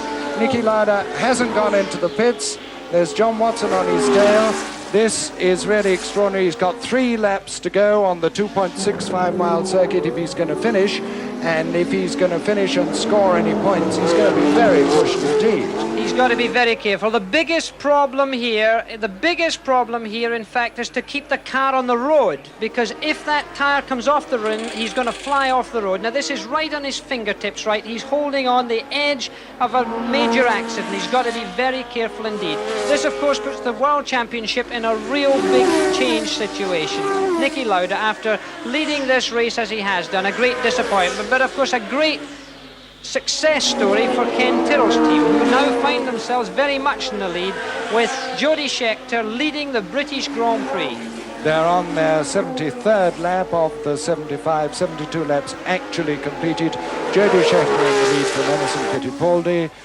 The Ferrari of Niki Lauda still 3rd ahead of Jackie Ickx, and 5th is Clay Regazzoni, and 6th is Carlos Reutemann. There can be hardly any air left in this tyre. There's only around 15 or 18 pounds per square inch at the beginning of the race when the tyre is fully inflated. You'll see the tyre flexing because really there's no pressure in it.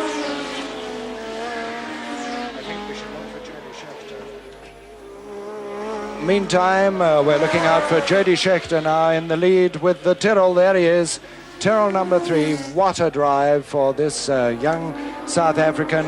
Replacement for Jackie Stewart. Lauda still third, of course. Emerson Fittipaldi in second place with the McLaren behind the Jody Scheckter's Tyrrell. And then it's Jackie Ickx, who, as I say, must be very surprised because he really wasn't a contender in his JPS. It was the JPS of Ronnie Peterson that was providing all the fire, both in practice and in the early stages of the race, having started in pole position alongside Lauda. 73 laps completed. They're on their 74th. And now Jody Scheckter reeling off the mileage. And here's Lauda coming up to Hawthorns with the tyre, the right-hand rear tyre, shredding off now. It's stopping, the tyre's stopping as it goes round there. You can see the tyre's beginning to slip on the rim itself sometimes. He's going very slowly. He's going to wreck the rear suspension in this condition. It's going to rear the car. The car's going to break. The rear suspension itself, of course, in the Ferrari is pretty strong, but that tyre is finished. It was a very difficult decision for a driver to make under those circumstances. He either makes the decision to keep going or to come into the pits. And you can see bits and pieces flying off of that tyre. Very soon it'll be on the rim, and then surely he will not be able to go much further. Meantime, Jody Scheckter is on his last lap in the lead as the Ferrari limps painfully on. It's Jody Scheckter. And Nicky Lauda has just lost third place to Jackie Ickx. Jackie Ickx has got past him. And can he get it to the checkered flag? There'll be no rubber left on that tyre at all. Jody Schecter's time for his 74th lap, 23.7. And he's coming up. He's coming to the pits after all that. And Jody Schecter's on his last lap, coming up to take the checkered flag in the British Grand Prix. Here he comes. Jody Scheckter on his way to the checkered flag in the British Grand Prix of 1974 in Tyrrell number 3. There's the checkered flag, and Jody Scheckter wins for Tyrrell and South Africa. Now we've got to see the second man home. Second man home will be Emerson Fittipaldi in the McLaren. There's Jody Scheckter on his lap of honour. Now Emerson Fittipaldi has taken the checkered flag in second place. Third will be Jackie Ickx, fourth Clay Regazzoni in the Ferrari, and fifth Carlos Reutemann in the Brabham, and sixth will be Denny Hulme on the McLaren M23. Well, Nicky Lauda, while the cheering the man who won the race with what? Just a minute and a little while to go, you lost it. What exactly happened? I just got a puncture in the right rear wheel 20 laps before the end, and the air just disappeared slowly, and that was it. You couldn't do anything about it. We were standing in your pit watching the signals. They were going to bring you in, then they weren't. You just had to come in at that moment, did you? No, I just tried to carry on, because I thought I'd lose more time when I'm in the pits. But at the end, just the tire, because there was no air in it, just exploded, and I had to stop. Nicky, this really did look as if it was going to be the first Ferrari win since, Von Trips in '61. How do you feel now? Well, I'm very sad, but I can't help it, and what can I do in the moment? I can't do anything. The car was going perfect, we had absolutely no problems. So I just did what I could do, and I failed. The team manager Ferrari here, Luca, this was terribly bad luck. How do you feel? Well, I think that Nicky shown today that no question he's the best driver in the world, because to lead a so difficult race as Brands for all the race in that situation is very important. And the Ferrari is a very good car. We were really very unlucky, and I'm sorry for him, because 3 laps to go he was in the lead of the championship. But I would like to point out strongly another thing, that I didn't like that somebody stopped him and didn't let him to go out before the end of the race, because he was able to make 1 more laps, and for us was important to make the 4th place in the race. Jody, congratulations on one of the most breathless finishes to a Grand Prix we've ever seen. When did you know you'd won the race? Well, when the flag went down. I never count my chickens before they hatch. You'd given a tremendous chase, Jody. Did you at ever time think you could overhaul Nicky Lauda? Well, at some stage in the middle, I thought maybe I could catch him, and I pressed on as hard as I could, but I couldn't. He was really going well, and towards the middle, towards the three-quarters way through, I felt myself catching him, but then I think he slowed quite suddenly more. Now, according to our reckonings, you're about 1 point behind him in the World Championship, and the next race is Nürburgring. What do you feel about that? Well, we've never expected to be so high in the first full year, and the first year with Tyrrell. We're very pleased, and things seem to be going our way, although at the beginning of practice we had a lot of things going wrong and we thought it was going to be a bad weekend. Well, Jackie Stewart, who's been commentating for us today, said that when things go badly in practice, things go well in the race. He's a bit of a prophet as well, isn't he? Well, he said at the ELF conference that he thinks I'm not going to win. He thought Nicky was going to win. He was nearly right, but that's the way it goes. Well, what they overlooked in the heat of the moment, and who can blame them, was that Emerson Fittipaldi, finishing in second place, neatly and surprisingly shot himself back into the lead of the World Championship table. And with only 1 point between Fittipaldi and Lauda, and then 1 point again to Regazzoni and Schechter, certainly it's anybody's championship, and the next round at the Nürburgring, Niki Lauda's favourite circuit, right at the beginning of next month.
It's very humid. The heat is quite oppressive here today at Hockenheim. It's going to be debilitating for the drivers, but the saving grace for them is that this circuit isn't particularly hard physically.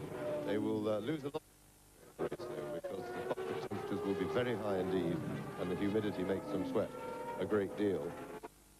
And a tremendous turnout here for the German Grand Prix. We've had so many exciting races. The last 3 Grand Prix have been tremendous battles with lots of drama and entertainment, and that has brought an absolutely packed stadium here. There's hardly a seat empty through these massive grandstands that do the whole of the infield, and now this is the tight, twisty section of the otherwise very fast Hockenheim circuit. They come in amongst the grandstands and then out down the long straights on the back part of the circuit where they are connected, or rather the speed is broken up by chicanes. So Gerhard Berger leads the 2 Ferrari around the last corner onto the pit straight. Senna will be slowing down his McLaren to try and let the field bunch up. Sit for too long with water temperature climbing. There's no fans, of course, in these racing cars. They depend on moving. And of course, the car in gear, the clutch can build up heat if it's just touching the flywheel. And so the pole man always wants to sit for as short a time as possible before the red light comes on. Let me quickly tell you that in this morning's warm-up, Ayrton Senna was fastest as he was in practice yesterday. Mansell was second fastest with the Ferrari in race trim, only 1/10 of a second slower. But fastest, Prost was 4th, so it's the 2 Ferraris and the 2 McLarens, and you see McLarens with Senna on the right-hand side of your picture in pole position, followed by the 2 Ferraris. Then the 7th on the grid is Nelson Piquet, and he's very much a dark horse for this race. He's on tires, all the rest are on softer seas. And that's it, the German Grand Prix. Senna sprints away, Berger is behind him, and there is a collision, and it is Pirot who has got, and Philippe Alliot. And Alliot did exactly the same thing last year. Yes, and Stefano has got away very slowly. Big bumping in the midfield there. A lot of panic to get those cars cleared, and now back to the main. Out, approaching the first chicane. They're out of the stadium, down the first straight, and this is a chance to sort them out. 2 McLarens in the lead, followed by 2 Ferraris. They've gone off in grid formation, and 2 Williamses. So the first 3 rows all got away in formation. And I can tell you that Pirot's car is still wedged up against on the start and finish straight. It's conceivable that they'll have to stop this race because there are still 3 course cars. Philippe Alliot has got away, but meantime, as you can see, it's Senna leading Berger. Prost is in 3rd position, is in 4th position. The yellow flags are waving, and Pirot's car is still stuck there. Well, they do have to stop the race for this. They can get the field, there's plenty of room to get the field past for 1 lap. The car is only just a barrier, and really they should be able to remove that pretty easily. Anyway, back to Senna. Coming down straight into the stadium for the first time. Senna leads Berger, Prost leads Mansell. And we've got tremendous yellow flag waving. We're watching this across from opposite the pits. Well, this is frankly ridiculous. There are still 3 silver touring cars on the grid. They're hastily reversing out. Pirot's car is still sticking out into the course. You'll see the flag marshals. There is Pirot's car, and it is Senna leading. 2nd, Prost 3rd, Mansell 4th, Patrese 5th, Boutsen 6th, Piquet 7th, Nannini. John Alesi is in 9th position, and that marshal with the flag is really taking his life in his hands. Emanuele Pirot seems to be in real trouble. He's still in the car. Yes, I hadn't realized that Pirot was still stuck in the car. It didn't look like a particularly heavy accident. Here we see the start again, and there is the contact right near the field. Wheel goes up, that was Pirot's car going over another car, and they tangled together. Now let's just see, Pirot went in backwards, it would appear, and he hit fairly hard, but surprised that he can't get out, but maybe the impact just knocked him out. Yes, well, he's still in the car, and the 3 course Cars are still there while the leaders are on the second lap. You can see Pirro being lifted out. It may be that he's just been winded. The German Grand Prix is not his lucky race, because when he was driving for Benetton last year, he was in 4th position. Went off at the Sachs curve. Senna leads, Berger second. A gap now between them and Prost and Mansell. Then it's still Riccardo Patrese in 5th place, followed by Boutsen 6th. Nelson Piquet in sight of all of them in 7th position. Yes, and Mansell starting to press Alain Prost. He may feel that he want to get by if the McLaren start to get away at all. And in fact, the McLaren team that have been having some trouble with their chassis feel we're a lot more confident today about having sorted their problems out. And certainly they looked good in the warm-up, because although Nigel Mansell split the McLarens in the warm-up this morning, he was in the spare car for doing that time, and it probably wasn't set with full tanks, and it may also have had yesterday's qualifying engine in, because rather strangely Ferrari, after using it qualifying, immediately started to change the engine, so it seemed odd, rather like they hadn't got a race engine and were getting it ready. In the car, there is less than a second between Gerhard Berger in the second McLaren and Alain Prost in the first Ferrari. They are second and third. 3 chicanes on this course. The first one is slower than the second, and the second is slower than the third. But the first one is approached, and they're approaching it now as the fastest part of the course. Well over 200 miles an hour as they slow down and go through the gears. It's a second gear entry, third gear exit. Senna, Berger, and behind them it's Prost, Mansell, third, fourth, Patrese, Boutsen, fifth, sixth, so the symmetry is still preserved. 2 McLarens, 2 Ferraris, 2 Williams, 7th is Piquet, then his teammate in 8th position. 9th is Alesi, the Frenchman in the Tyrrell. 10th is Capelli in the Leighton House. 11th is Suzuki. 12th is Bernard. Derek Warwick is 13th. And Berger is having a look to see if he can poise himself to get past Ayrton Senna. These 2 drivers are equal in status in the McLaren team, and Berger, of course, has yet to win for McLaren. Yes, and we can report that Emmanuel Pirro is out of the car, and they've moved him over the barrier to an ambulance. Well, they're moving him now on a stretcher.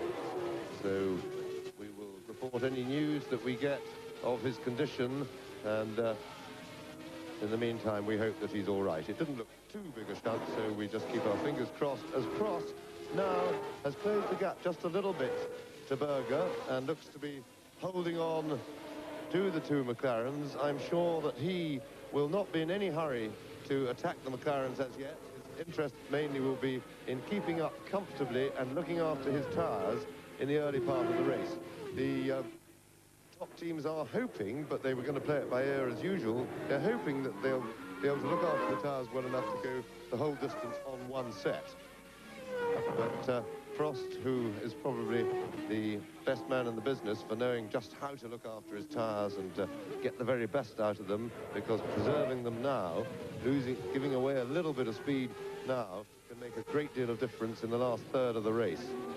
And because remember, the car is much, much heavier now than later, and therefore, if you push it too hard on the tyres, the damage is proportionately much greater at this stage of the race. So, 2 McLarens, everything very symmetrical, except that there's a Benetton up, joined, and yeah, it's the Benetton is up with, as you saw, in 6th position. Nelson Piquet is there, and so here is Senna. He's coming down towards the stadium now with Berger tight up behind him. Prost 3rd, Mansell 4th, Patrese 5th, Piquet up to 6th, Nannini up to 6th. So where has Thierry Boutsen gone? There he is. Thierry Boutsen must have spun, because he is down in 10th position, the Belgian. So now they are coming through to complete lap 4 in this 45-lap race, so just about 1/11th distance. And I'll give you the gap now between Senna leading and Mansell, who is 4th, 2 seconds. Then it's Patrese, Piquet in the Benetton, and Nannini in the Benetton are catching Riccardo Patrese, who is 5th. Now, there's the first ball. They're approaching the first chicane now at well over 200 miles an hour. And as you can see, Nelson Piquet's... Hello, there's something happened back there, and that looks big. That looks big. Certainly big cloud of dust, but if somebody just put four wheels on the grass, they could make that, but in fact, there's a course car whizzing down that direction down the pit road. In the meantime, the Pirro incident, the course is now completely clear just before the start-finish line where that accident happened. As soon as they got Emanuele out of the car, they were able to push it away. It was on four wheels and get rid of it, so there's no problem there. And the top two teams, the top four cars in the business now beginning to stretch away a little bit. And we still have to wait to see if this is going to remain a four-car battle. The McLarens would appear to be looking to edge away, which would be consistent with the speed they showed in the warm-up in race trim this morning. The man to watch at the moment is not Senna, nor Berger, nor Prost, nor Mansell even, but Nelson Piquet, who is in sixth position and now right on the tail of Riccardo Patrese. So there are the leaders. Ayrton Senna holding his position in front of Gerhard Berger as they come round the left-hander in the stadium. Look across and you may just see a flash of Piquet and Nannini right behind it. They're both with Patrese, who is fifth. Yes, and very right, Murray, to watch out for the Benettons, because the significant fact the fact that may become significant later in the race is that they're on different tyres. They're using a harder compound of Goodyear to the four cars up front, and in fact most other cars in the race, they've gone, which is a more conservative compound, but in very hot weather and with fast corners, although there aren't any really fast corners as such here, but the long curve at the end works the tyre very hard, even though it's flat out. And the harder compound can often turn out to give more grip as it lives better at its real operating temperature. And certainly the two Benettons are looking strong at the moment. Lap 6, and it's settling down into two bunches, the two McLarens and the two Ferraris, chased by Riccardo Patrese in fifth place, and there's about 2.5 seconds behind Mansell fourth and Patrese fifth, and the second bunch is Riccardo Patrese with Nelson Piquet and Alessandro Nannini, both in Benettons powered by the new Series 4 Ford V8 engine, which made its debut very successfully at the British Grand Prix. But now still on lap 6, 45-lap race. There's Alio going through the picture. He's the man who came together with Pirro at the beginning of the race, and he's about to be lapped by the leaders. And they are so close that if Philippe Alliot, who is not always the most cooperative Frenchman in the world in terms of allowing people past, interrupts the flow, then Berger, who is very quick on the course indeed. In fact, until the last lap, he was quicker than Senna on several of them, not quick enough to get by. But here is Senna coming through to complete the sixth lap now. Watch Alliot in front of them. Quickly, the order: Senna, Berger, Prost and Mansell.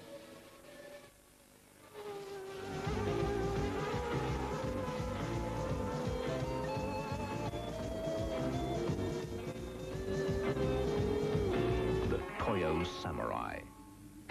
Strength, agility, endurance, and incredible stopping power. The Toyo Samurai will protect you. A simple fact. This plus this reduce more plaque than this alone. Listerine Antiseptic reduces plaque by up to 50% over brushing alone for good oral hygiene. Listerine Antiseptic, it fights plaque and bad breath. And that's a fact. Hi, what'll it be? You know, I wish I had a dime for every time I've asked that question. I've been a cocktail bartender here at the San Francisco Fairmont for 7 years. I can make hundreds of cocktails and fancy drinks. But you know what drink they ask for most? Johnny Walker on the rocks. And me, a cocktail bartender. Straight Johnny Walker and ice. It's a good thing nobody adds ice like I can. Johnny Walker, the world's first choice in Scotch whiskey, the Scotch behind the man behind the bar. Gillette presents another great moment in Nine's Wide World of Sports. January 31 of 1990 will hold special memories for a certain taxi driver from Brisbane. At the Commonwealth Games, the flamboyant Rob Perella met 20-year-old Mark McMahon in the men's singles final. Experience paying off. Bobby Perella has won the goal! Perella became the first Australian to win a bowl singles title at a Commonwealth Games. Gillette, the best a man can get. You're looking sharp, you're looking good, you've come so far, and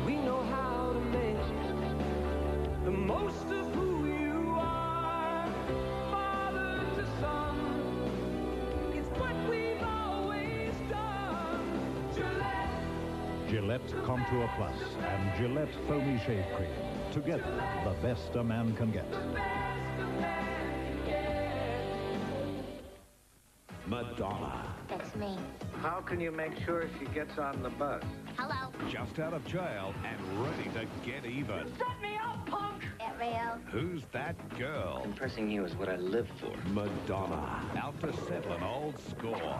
I gave my word I would see you on that bus. A television first. Madonna. On the edge. Don't do anything crazy. A romantic comedy with a difference. She's a tiger. Madonna. Who's that girl? Monday, 8:30 on 9. Well, a ripper of a race so far after 6 laps. Senneberger, Prost, Mansell, Patrese and PK. Is the gamble of the Benetton tyres going to pay off? Let's go back to Hockenheim and find out. So we've got Ligier to be lapped in the way.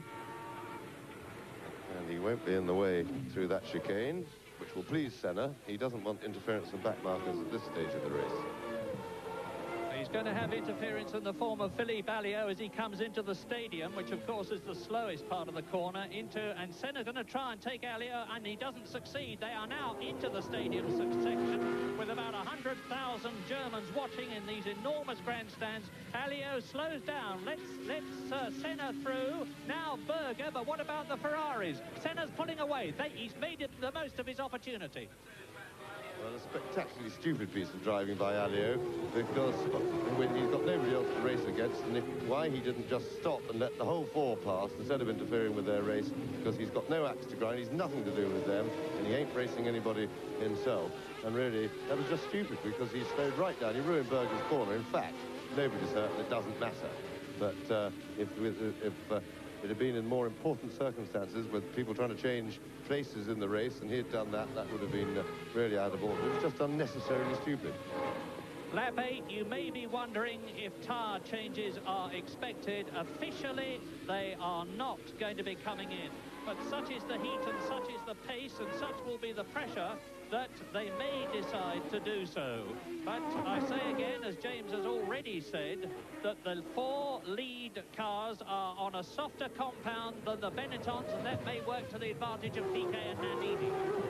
Yes, and I was watching in the background then when we were watching the leading 4, I could see PK really starting to press Patrese, and I think he's looking for a way round, and the straight as they come down to the stadium is the quickest part of the circuit where he's likely to make his move. Race order, lap 8. Ayrton Senna leads. Gerhard Berger second. There is Senna. Third is Prost. Fourth is Mansell. Fifth is Patrese. Sixth right behind him is PK. Then Nannini. And watch for PK coming into the stadium this time. He's well placed into that chicane. I'm afraid there's nothing we can do if the producer stays on the leaders, but I'll watch out of the window and see if I can tell you anything. And I'm doing the same thing, and the answer is he's still there. And there's an increasing gap now between Nigel Mansell in 4th place and Riccardo Patrese in 5th. As Senna goes into the newly contoured last corner, they've widened the pit lane, moved the wall out, and they've had to recontour the last corner of the course and the first. As they go through to complete lap 8, they're into lap 9 now, 44-lap race. You can see there's the leader, there is Berger, there are Prost and Mansell virtually together. Now coming down to turn right around the newly contoured first corner into the 210-mile-an-hour approach to chicane number 1. Second gear, then third, accelerate out of it at about 120 miles an hour. Look at Senna's car. You'll see that they don't have a windscreen as such in this race. They have a piece of curved flat plastic for aerodynamic reasons.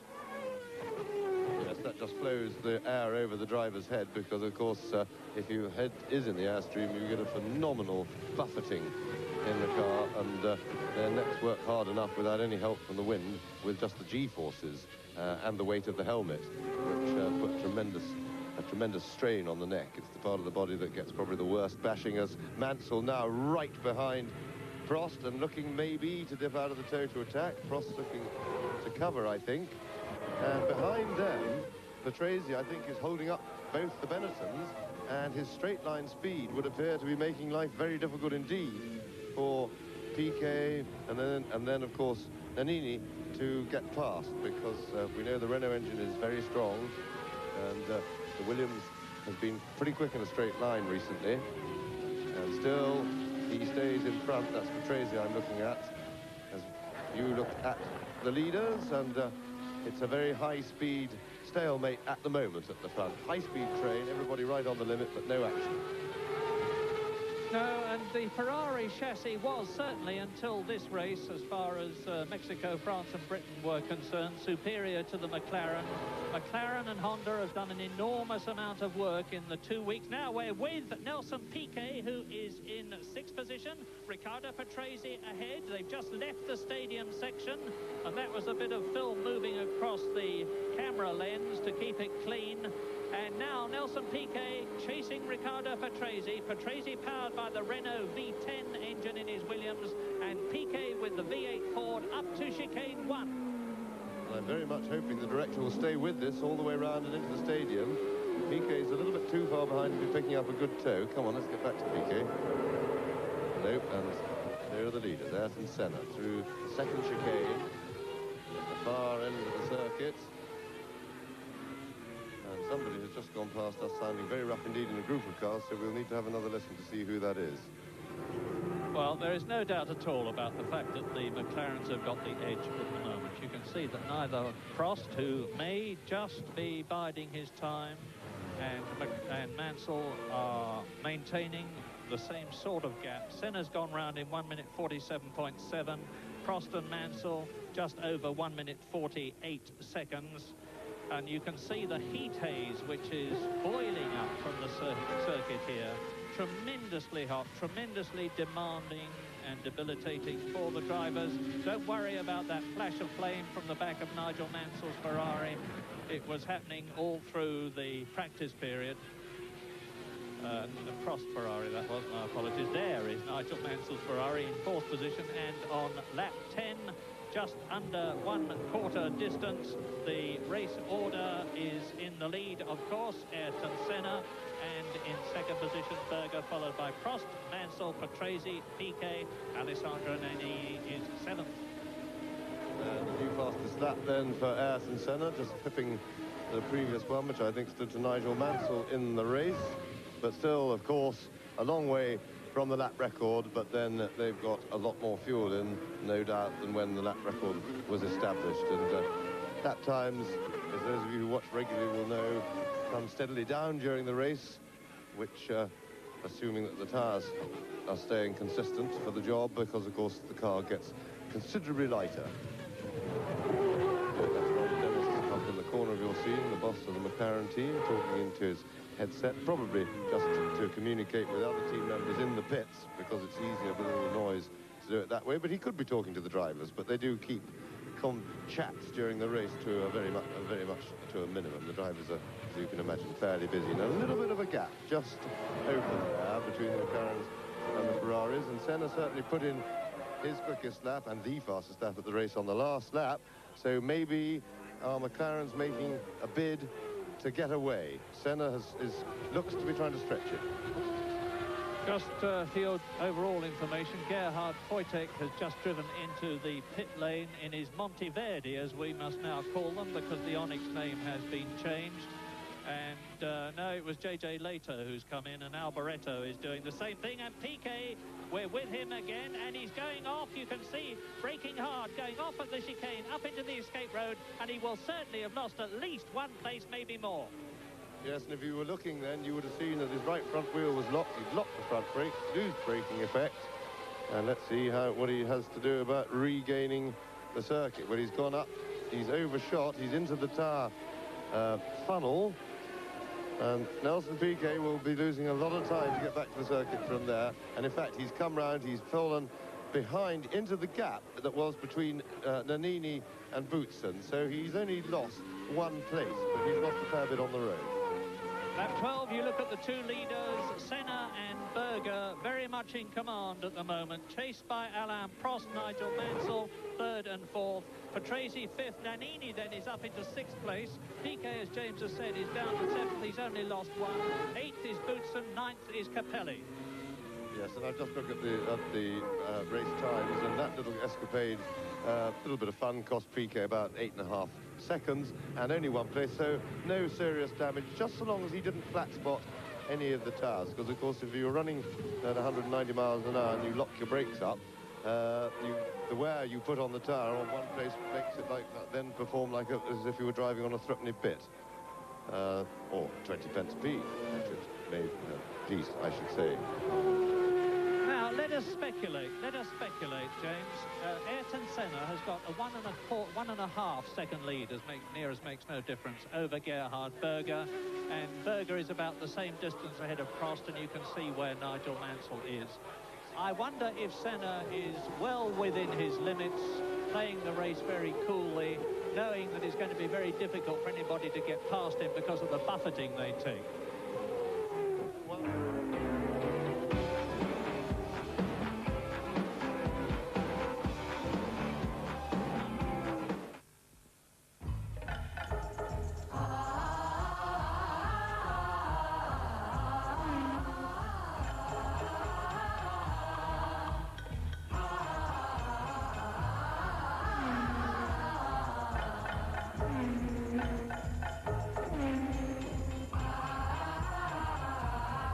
It reflects everything we've learned from Formula One.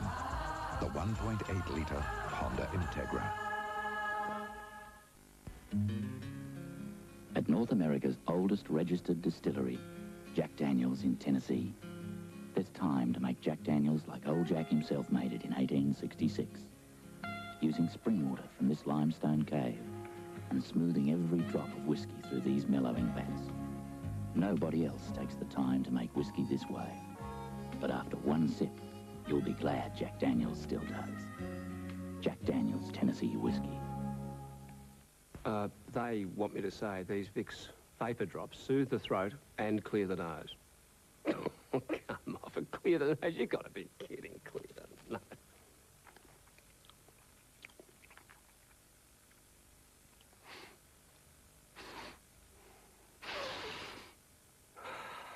That's true.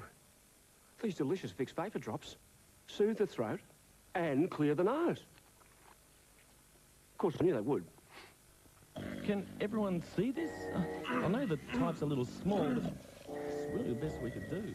If your word processing looks like word processing and your graphics aren't too graphic, you need a Canon laser printer to make the printed page look better for as little as $2,800. I trust everyone can see this. Canon laser printers for presentations that will wake the dead. 12 laps gone now. Senneberger, Prost, Mansell, Patrese, Nannini. Shame there about Piquet going off. Can he come back now into that top six? A lot of interest in that. Let's take you back to Germany. Murray Walker and James Hunt. And he's had all sorts of trouble during practice, most of them petrol pumps. He's broken 4 petrol pumps, and into the pits too comes David Brabham. Australian viewers will be sorry to hear David Brabham, who was in 20th position. And as you watch Prost and Mansell 3rd and 4th on lap 13 out of 45, here are the first 12. Senna leading Berger by 1.5 seconds. Berger is about 2 seconds now ahead of Alain Prost 3rd. Mansell 4th. Patrese is in 5th position, hotly chased by Alessandro Nannini in 6th position. And then behind Nannini, Piquet 7th, Boutsen 8th, Capelli 9th, but he's coming to the pits. So that means to say that Alesi will now move up to 9th, Warwick to 10th, Suzuki to 11th, and Eric Bernard to 12th. And we're with Nelson Piquet after his trip up the escape lane, and he's now frantically trying to catch his teammate Alessandro Nannini, who is a good way ahead of him now. Yes, but at the same time, Nannini is stuck behind Patrese, so that will help Piquet to catch them. And in fact, he has closed the gap a little bit in the couple of laps since that excursion. He's now just under 7 seconds behind Nannini, so we'll keep you posted on that. But it would have been more fun watching from Nelson's car when he was trying to get past Patrese rather than watching the view, which is quite nice, but it's rather similar with all those trees and Armco barrier around Hockenheim. I'm sure the race is a bit more interesting. Ayrton Senna, the master. That's Maurizio Gugelmin on the inset in the pit lane in his Leighton House, and Senna then well in command in the McLaren. It's his 103rd Grand Prix, and he's already won 23 of them with this incredible pole positions achievement record, 47, which is 14 more than the great Jim Clark, who previously held the record. And Senna comes through into the stadium section, out of it now, into the start and finish straight to complete his 15th lap.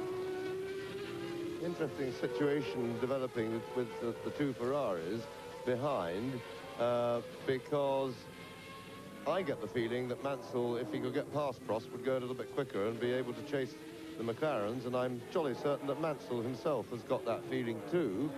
And his commitment that he made when he announced his retirement to support Prost and try to help him win the championship in every way, if he really does mean that, which he may or may not, and it's a question of whether what Prost believes. If Prost believes that Mansell really does mean that, it might be a clever thing for Prost to let Mansell get by and get amongst the McLarens while Prost sits behind, takes it easy, looks after his tyres particularly and his car in general, right, and lets Mansell push the McLarens and then let Prost come later in the race. And even if he has to, the right thing to be, if he's trying to help make Prost world champion, would be, if he's ahead of him when they get to the end of the race, to slow down and let Prost pass him before they both cross the finish line. And Mansell, as you saw, has gone off on the chicane. It looked to me as though he was still rolling, and it also looks to me as though Prost is marginally closer to Gerhard Berger, but there's a long gap now. Is there going to be a new fourth-place man coming through? In which case it would be Riccardo Patrese. But Prost is started. There's the blue flags waving in the background, and Mansell is touring. Mansell is touring. Patrese goes through. Nannini is right behind Patrese, and Nigel Mansell, I can't see anything wrong with the car. It may just have been a spin, and he's getting his momentum back. Yeah, well, he was back. Here we are. Now we can see again what happened to Mansell. He went wide over the curb. That's not very good for modern Formula One cars. Their under trays are very much part of the aerodynamics, and I would think he must have done some damage to the car. More, and Berger going into the pits, and there is Gerhard Berger into the pits, and so of course is Mansell and Prost. Sorry, Prost has come into the pits, so tyre stops already for the leading runners. Mansell is now limping in behind, and this looks like a poor stop by Ferrari. That left rear wheel was stuck, and that was certainly more than 6.7 seconds. He lost time on Berger in a big way. And you can see that Mansell is rolling into the pits, and from his body language it looks to me like a retirement. Yes, he's rolling straight into the pits. Well, this is as bad a German Grand Prix for Nigel Mansell as the Phoenix, San Marino, Monaco, France and Britain Grand Prix were. Nigel Mansell retires for the 6th time in 9 races. And Prost is still going.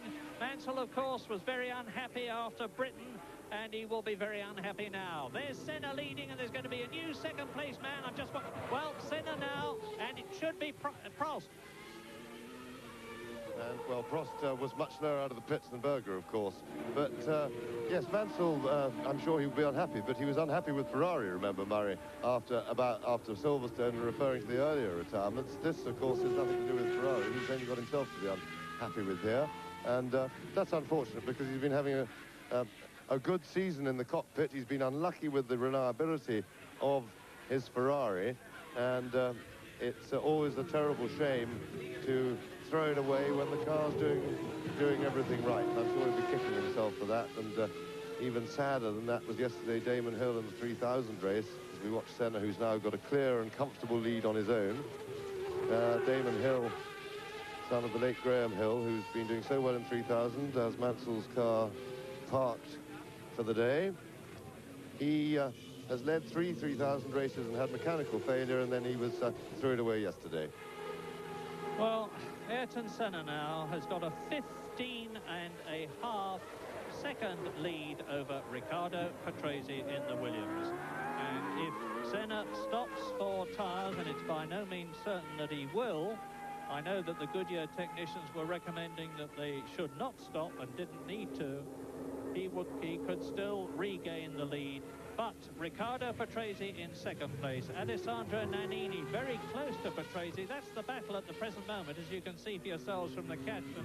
With the second Benetton in the top four, Nelson Piquet in fourth position, Gerhard Berger in fifth position after his tyre stop, Thierry Boutsen sixth in the second Williams, and now in the inset you can see the McLaren mechanics who are ready, presumably for Ayrton Senna to come into the pits for a tyre stop. Berger has already been in and gone out again, and Senna, as I say, has got a 15.5 second cushion, which is a very comfortable one indeed. Now we're soon going to know, because Senna is in the stadium section. He's going round the Sachs curve now.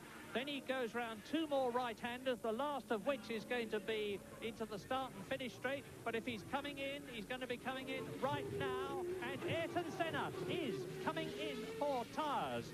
Now, Gerhard Berger stopped.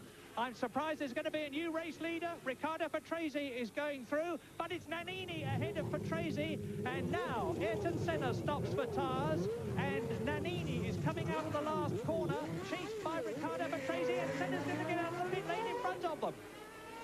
It's going to be a very tight run thing. It's a race on two different circuits now. And there goes Nannini, and has he got the straight line speed? But look what's happening behind Nannini. We have Patrese, Piquet and Berger all breathing right down his neck. And with the tyre stops, we've got a tremendous lead battle. Senna has tucked right in. There's Berger having a look. So I'm having trouble identifying the helmet. It is Senna. So Senna has tucked in behind, but he now, of course, remember, is on fresh rubber. And after about half a lap, that should be a very healthy advantage. As Berger bringing up the back of that queue, Prost's pit stop cost him some 8 seconds on Gerhard Berger. So that was a bit of a disaster for Ferrari. But by the end of this race, it may all be forgotten. I think that the way things are, it won't be seriously significant for the result. Look at them all together. Alessandro Nannini leading Ayrton Senna second. Riccardo Patrese third. Nelson Piquet fourth. Gerhard Berger fifth position. Thierry Boutsen in sixth place. What was a strung-out German Grand Prix has suddenly tightened up on lap 18 out of 45. And the Japanese Grand Prix winner of 1989, Alessandro Nannini in the Benetton Ford, leads in Germany. Yes, and the new tyres are certain. The fresh tyres are working because the new fastest lap for Gerhard Berger, some 7/10 of a second quicker than anybody who'd gone on the first set of rubber. So, in the infield now. Senna's tyres will now be warmed up. You see that Nannini has stretched the lead a little bit because he is on tyres that are already warmed up, and he knows the circuit. Not only, of course, do you have to get the tyres hot when you put on a fresh set, you have to have a little feel. You can't drive, if you want to finish the race, absolutely flat out, straight out of the pits, even if the tyres can take it. You have to just make sure that they haven't got any nasty vices and the car is behaving a little bit differently. So you drive with a little less commitment for a lap until you've seen what happens.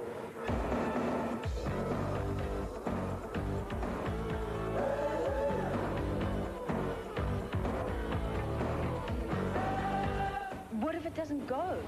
She'll go. And here's why. So a fire engine's got to have the most reliable battery you can get. Gotta go first go, every go. But what makes Century so much better? Century a quality check 102 times. Gotta go. Century's reliable then? So, you'd recommend Century then? The extra quality of Century. When it's gotta go, first go. This is my portable toolbox, and every hand tool in there is Chrome. They're the only tools I trust, and they're the only tools that come with the Chrome guarantee.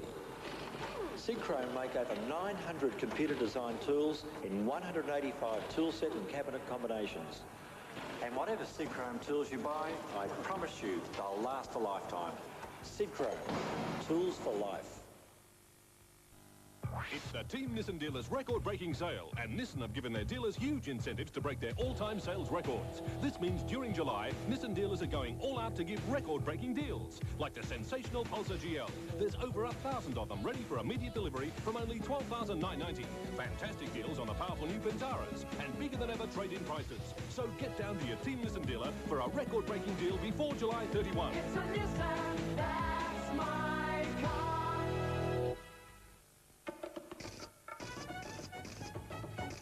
Paolo, scusi, un Galliano Sambuca. Galliano Sambuca. Grazie. Certo, normale o frappe? Ah, frappe. Sì. Un caffè, un Galliano Sambuca. Sambuca bello. Sì. Galliano Sambuca. Prego. Tuesday, 9:30, this is what it's all about. Men.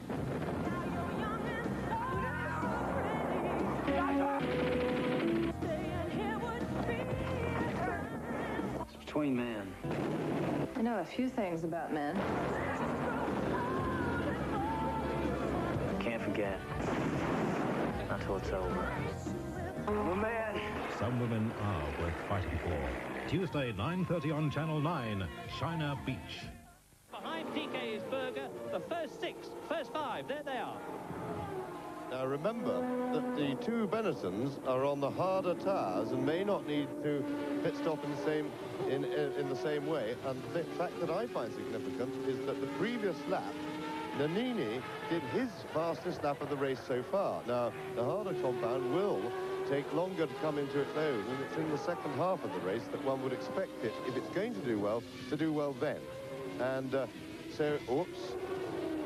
That was Patrese ducking out of the line to go into the pits, so Patrese into the pits for tires. There he is. And Nannini, meanwhile, has gone even quicker. So Nannini's times are coming down without having to stop for tires, and he's actually stretched his lead a tiny bit over Senna. So, as we surmised at the beginning of the programme, this may be the clever way to go, depending on whether they can last without a stop. Remember, if they're still not at half distance yet, quite, so if the Benettons are going to stop, they ought to be stopping very soon. That's PK followed by Berger, who's at the back of that little leading group of four. Well, one of the Tyrrells has just come in and undershot its pit, misjudged the distance and has had to accelerate onwards again. And it was Jean Alesi who was in 9th position. And so there is PK. And the significant thing to me is that Senna has not yet got to grips with Nannini, the leader. I was going to say nor has Berger got to grips with PK, who is now in 3rd position. And we are riding with Nelson Piquet now as he goes through the chicane, accelerates up. This is a 200-mile-an-hour picture that you're getting with the two aerials in front of Piquet's head on the nose of the Benetton. One of them to enable the engine to give messages to the Ford technicians in the pit, and the other to enable the pits to talk to Piquet. There in the slow section circuit, you'll just see Senna's McLaren. It's back to you. There it is, just disappearing out of the picture ahead of us. And as they get onto the pit straight, you'll see again him and also his teammate Sandro Nannini. There they are. The camera doesn't see very well on the long shots. And once again, Nannini goes quicker. He's going the last 3 laps. Nannini has gone 2/10 quicker than the one before, then a 10th quicker, and Senna is certainly not climbing all over the back of him at the moment. Senna seems to be just hanging on. He had the gap hasn't really changed significantly, and he certainly doesn't look as if he's going to walk straight past. And remember that the softer tire may be going to go decline in performance sooner than these hard B compounds that the Benettons have got on. Certainly Berger's early pace when he set the fastest lap, which still stands, has gone away, but of course that may be because he's got Piquet ahead of him. We can't do anything about that. Well, Senna he's cut the gap from 2 seconds to 1.7 seconds to 1.4 seconds in the last 3 laps, and it's Nannini leading Senna, as you can see for yourselves, with Piquet some 3 seconds behind Ayrton Senna in 3rd position. 4th is Gerhard Berger with Piquet immediately in front of him. 5th is Boutsen, 6th is Prost, 7th is Capelli, 8th is Patrese, of course, has been in for tyres. 9th is Suzuki, 10th is Bernard, 11th is Nakajima, 12th is Alesi, who's been into the pits, 14th is Derek Warwick. Martin Donnelly has long since disappeared off our lap charts. I'm sorry, I don't know where he went out, but he is certainly out, and the marshal's running. There's something happened on the infield there, and it looked like a Ligier. Or an Onyx. I think actually it was an Onyx. They're very similarly coloured, Murray. Monteverdi, I'm so sorry. What used to be an Onyx. And he's stuck very much in the sandpit. There he is, and that looks like all over for Gregor Wojtek. And what's more, that car is going to have to be moved from there, and they're going to need some tow. Oh, yes, they've got a tow truck now. The tow truck is now coming in to give it a grab and a tow. In the meantime, Senna has now pared down that gap, and in doing it, he's set fastest lap of the race. Senna, a new fastest lap, 1:46.310, and right now on the tail of Nannini. But with the story of the tyres, I'm not so sure that even if Senna gets past, he may not find that Nannini's got the better rubber right when we get towards the end of the race. The B compound tyres, he would, I expect, if he does get past, he'll pull away a little bit, but I think there's a chance that the Benettons will then start to claw back. Remember, Senna's tyres at the moment are very fresh. Behind, they're dropping back slowly, gently, the Piquet Berger battle. And Berger, I'm sure, who's very anxious to win a race for McLaren at the moment, and certainly is beginning to look, certainly to threaten to do that. He'll be very anxious to get past Piquet, to get after these two. And you can see how hard Ayrton Senna is trying. He's closed the gap right down from 2 seconds to about 2 feet in places. Whatever Alain Prost did doesn't seem to have been right. He's in 6th position, but he is lapping slower than the 2 leaders that you see at the present moment, and he's lapping slower than Gerhard Berger as Alessandro Nannini, chased by Ayrton Senna, comes through to complete lap 22 out of 45, and that's one of the Minardis. It's Martini there out of the race. Pierluigi Martini out of the race. So Nannini leads Ayrton Senna by about a car's length in places, and Senna may just be biding his time. It's very interesting to look at the comparative power of the Ford V8 and the Honda V10. Yes, and looking at it says a lot for the Ford V8. It certainly looks absolutely competitive, Benetton on the straight with the McLaren, although just looking at them, which is not the way to assess how much downforce a car is running, I might add, but it does look to me as if McLaren are running a little bit more wing than the Benettons, which would, of course, mean that they are running a lower top speed, potentially, and running a bit more drag than the Benetton. But certainly that Ford-powered Benetton looks very good on the straights. Look, Senna's perfectly placed in the toe now, and yet he's not making any real progress. He's right in the hole of the air. He couldn't be better placed, and he can't, you know, suck up to the back of the Benetton and then momentum carry him past, which is the classic way of overtaking. Now, this is the obvious point. He's going to have a go, I'm sure of it here. Nope, and still he can't, and that is impressive, that the Benetton can hold the McLaren Honda on the straight. Yes, the days when McLaren used to put a dredger bucket on the back of the car, they had so much power from the Honda engine that they could have massive downforce, and the others had to have smaller wings. Now, there is Prost in 6th position. Those days are over. And Prost now is right up with Boutsen in 5th position as Senna attacks again. Yes, he's been, in fact, with all the excitement, we haven't been looking at Prost, but he's been with Boutsen for a lap or two now, and he will be keen to get past Boutsen and get stuck into chasing this leading 4, because Boutsen is now 11 seconds behind Berger, and that won't please Prost one little bit. He'll want to start working away at that gap. Alessandro Nannini from Siena, the man who used to drive for the Minardi team in the days when they had the disastrous Motori Moderni engine, has really come good since he went to Benetton. Won in Japan. Now he's staving off Ayrton Senna. And as I was saying, the wings of the... that is lapping. And that was also a Monteverdi. And a blow up, and there goes Piquet's engine.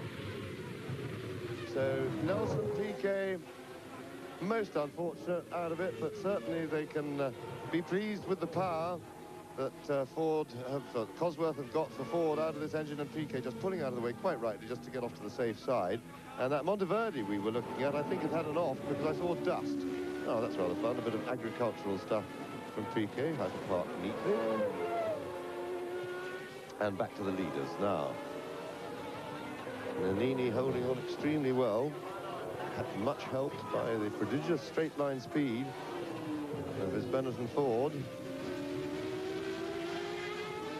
And if you look offline, look at the marbles, all the bits of rolled rubber, that what appears to be dust. As Piquet just getting out of his car. I think we'd rather see the race, please. So Gerhard Berger goes up to third position. Bad luck for Piquet. He has already won the German Grand Prix 3 times in his career for Brabham and for Williams, and really was in with the sporting chance of doing extremely well today. Well, that's been snatched away from him, and now Nannini has got the hopes of Benetton and Ford resting on his very capable shoulders. Yes, it occurs to me that the longer that Senna stays stuck behind Nannini, which is how he'd view it, the more risk, the more likelihood of damaging his tires. When I say damaging, I mean that in a rather gentle sense of the word, in that when you're following close behind another car, you're in the hole that it makes in the air, and that's great on the straights because you go faster. But when you get to the corners, the last thing you want is a hole in the air because your wings create the downforce which creates the grip. Now, with less grip and less downforce following another car closely, it slides about more, and that works the tires harder and tends to overheat them. And remember that Senna's on the softer compound, and he'll want to get by very soon so that his tires can have an easier time. If he doesn't, he may well hurt his tires and not be able to mount a challenge later on. Now here.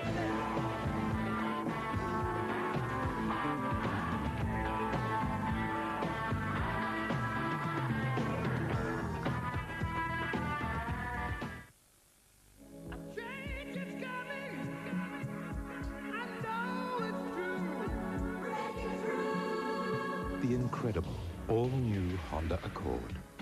Unless you drive it, you'll never believe it.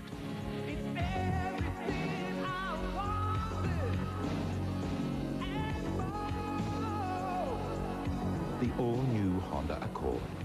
Brilliant technology, beautifully applied.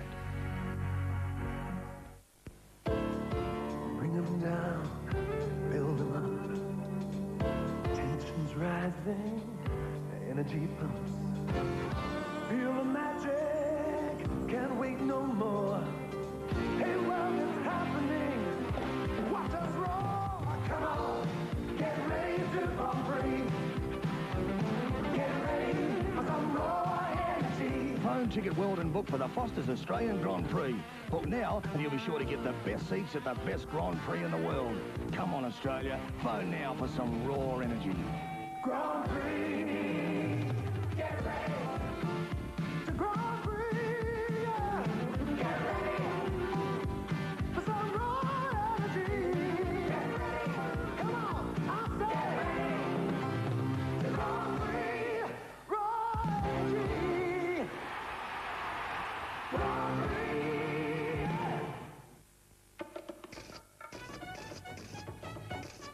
Galliano per tutti? E io prendo un Galliano con Tony. Un Galliano, per favore. Galliano con qualcosa. Con ghiaccio, Galliano. Ah, sì, sì. E bravo, Galliano. Un Galliano, per favore. Prego. That's the replay of the shot of Prost going past Patrese as we went into that break. So the professor now finally getting past Patrese. It'll be interesting to see now if he can mount a challenge. Let's take you back now as we go through the top 6, Dunedin, Sino, Berger, Prost, Boutsen and Patrese. And so, it may well be that Senna is going to struggle, because look at, just watch Nannini. He's actually opening the gap a little bit. And remember I said 2 laps ago, that if he follows too closely, he's going to overheat his tyres, and it's beginning to look as if that may be the case now. We'll see him across the line, and we'll just see what lap times if Nannini has been able to sustain that pace. So Nannini crosses the line, and yes, he has, pretty much. The gap now, 1.5 seconds between Nannini and Senna, with Berger just under 5 seconds back. You see him in the background there. We come down to the chicane. And now Prost goes over the line. And he has already pulled now 3 seconds in a lap and a half on Thierry Boutsen, and we did expect that. But no significant move on Gerhard Berger ahead of him as yet. Well, there are a lot of people, certainly the McLaren people, who think that Nannini won the Japanese Grand Prix last year by default when Ayrton Senna was, of course, disqualified. There's certainly no question of him leading by default now. He is ahead of Senna. He is staying ahead of Senna. This is lap 27. He took the lead on lap 18, and he's holding it. Berger third, and Berger is lapping now within 1/10 of a second at exactly the same speed as Nannini and Senna. Prost, on the other hand, is marginally slower than the 3 cars in front of him, but is up to 4th. Capelli 7th, Suzuki 8th, Bernard 9th, Warwick 10th, Alesi is 11th, and he is almost lapped.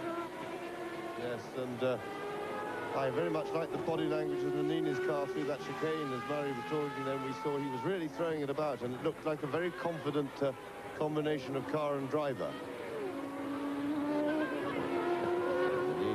It's like he stretches his lead just a tiny bit, and I think Senna is now struggling to stay with him. So, Nannini completes 27 laps, and a new fastest lap of the race from Sandro Nannini, and exactly as it looked to me, the body language from the car was very confident. He chucked it through that last chicane, then he's pulled away. He's only edging away, but there's no doubt that Senna is now using everything he's got to keep up. Now, Alain Prost, we look at Alain Prost. He was 15 seconds behind Gerhard Berger, and he still is. So Prost and Berger, the gap is remaining very, very constant at the moment. And with 15 seconds to make up, Prost is going to have to find a new burst of speed in order to catch Berger. And Nannini's fastest lap so far is 0.4 of a second outside Nigel Mansell's 1987 turbocharged Williams Honda lap record. A speed of about 143.8 miles an hour. That's Mansell's lap record.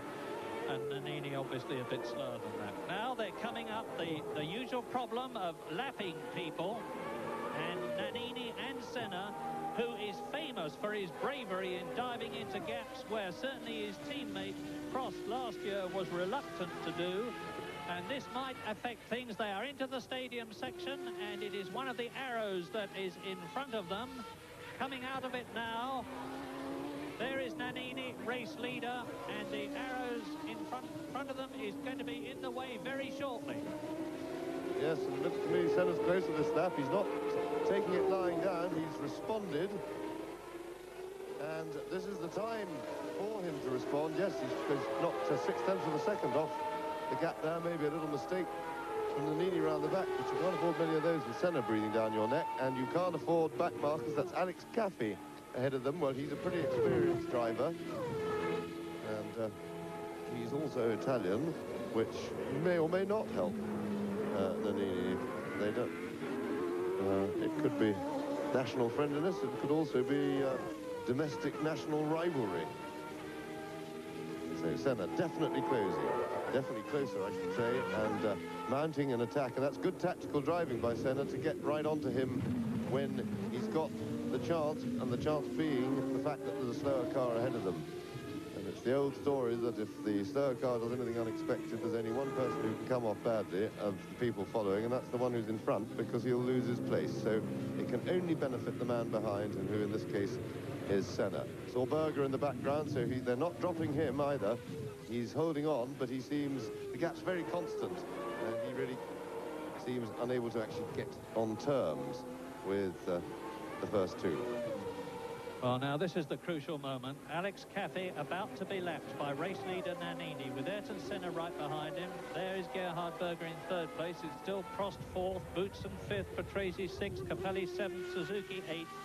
And into the section they come. Now they have both got past, so no problem there. Yes, courtesy of good gentlemanly driving, good alert driving by Caffey, in the exact antithesis of Alio's performance earlier into the same corner, when he let one by and then started to barge in to join in the group of leaders with whom he really had nothing to do.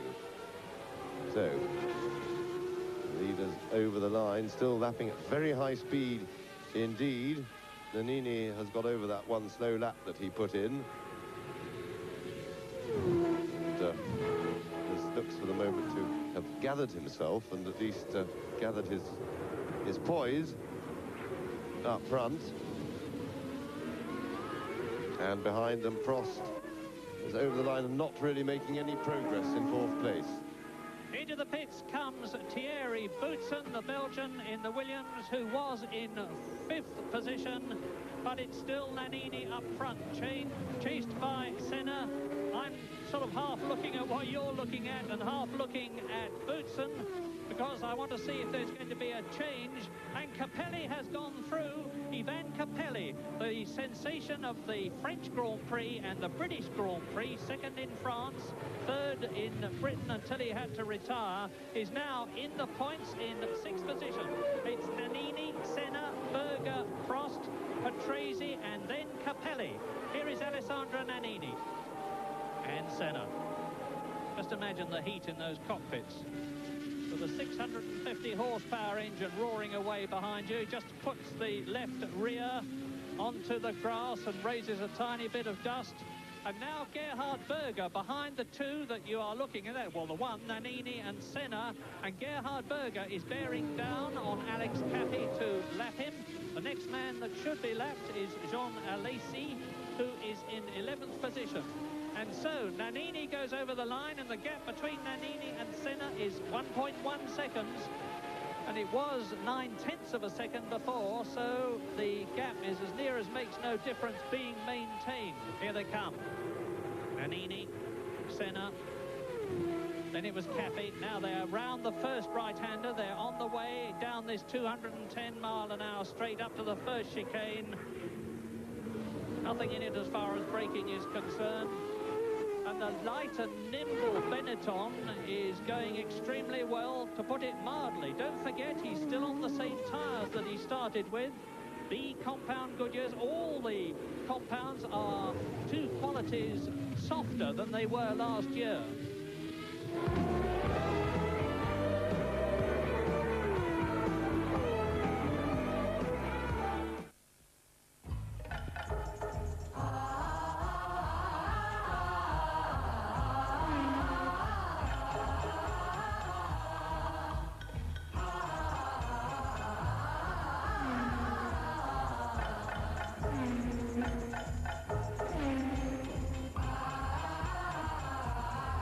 It reflects everything we've learned from Formula One.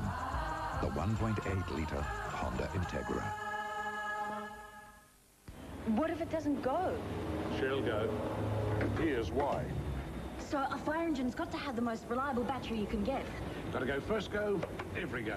But what makes Century so much better? Century a quality check 102 times. Gotta go. Century's reliable then? So, you'd recommend Century then? The extra quality of Century. When it's gotta go, first go. Don't miss out on claiming all your tax deductions. You could be entitled to a sizable refund. I could? But how can I be sure? Just go to H&R Block. That's all? That's right, H&R Block are the tax specialists. They looked after me. For a low tax-deductible fee, H&R Block look for every deduction the tax laws allow and prepare your tax return quickly and accurately. That way you'll get back every dollar you're entitled to. That's great! That's H&R Block, the people who know all the deductions. A simple fact. This Plus this reduce more plaque than this alone. Listerine Antiseptic reduces plaque by up to 50% over brushing alone for good oral hygiene. Listerine Antiseptic, it fights plaque and bad breath. And that's a fact. Now you can be friendly to the environment, but tough on dirt and stains. Down-to-Earth liquid laundry detergent from the new Down-to-Earth range is phosphate-free and biodegradable, so you can have a cleaner home and a cleaner world. How old do you think Bugs Bunny is? He is history's most irresistible rabbit. Talking about Bugs Bunny. Wednesday night, a galaxy of stars come together to celebrate the Super Rabbit's 50th birthday. And you are the Dustin Hoffman of bunnies. A television first. Bunny and Hulk Hogan in the same ring. Full of surprises. Discover the early Bugs, the classic Bugs, and those unforgettable moments. Bugs Bunny's 50th birthday special premiere Wednesday, 7:30. On Channel 9. Oh, brother. How corny can you get? That is, and starting to, if anything, to dominate, to dictate anyway, the race to Senna, who's behind him. In the meantime, of course, if the first four finish as they are at the moment, but remember, there's a very long way to go yet, but should they do that with Senna in second place, Prost in fourth, that would really concertina yet further the Senna-Prost battle for the championship up front, because that would give Senna just 3 points to gain on Prost's situation, and that would make life awfully close. Yes, he would be leading the championship by just 1 point. But we are now on lap 32, 13 laps still to go, including this one that they are on. And Alessandro Nannini controlling things magnificently from the front. It would seem visually, anyway, we don't know what's going on in Senna's cockpit, but it would seem that try as he may, he can't do anything about Nannini. Yes, the only time he's closed up in the last 6 or 7 laps has been that one lap on which Nannini, although we didn't see it, appeared to have made a mistake and lost about a second. And Nannini is yet again edging away from him, and once more, as it was before that one mistake, Senna, I think, is giving it appears to me, everything he's got just to hold on. He is clinging on, but of course, as long as he can cling on within, say, a second and a half, he, of course, is a major threat, because Nannini has to keep pushing, and he's right in position to pick up any mistake that Nannini makes. Well, Nannini's well experienced. We don't expect him to make error, but Senna has, with his reputation, has a psychological effect on other drivers. They are, a lot of them are, to some extent, to a greater or lesser extent, in awe of him, and having him breathing down your neck somehow, it would appear to this generation of drivers, is worse than having a lesser mortal breathing down your neck. Now, there's one of the greats, Alain Prost, but today, having a quiet race, perpetrated a little bit by a poor pit stop by the Ferrari team. They were unfortunately got a wheel stuck, and since his pit stop, Prost has been playing a fairly low-key game, but still, of course, working away at scoring points. 4th place brings 3 points, and Prost, better than anyone, knows the value that those might have when the day of reckoning at the end of the season.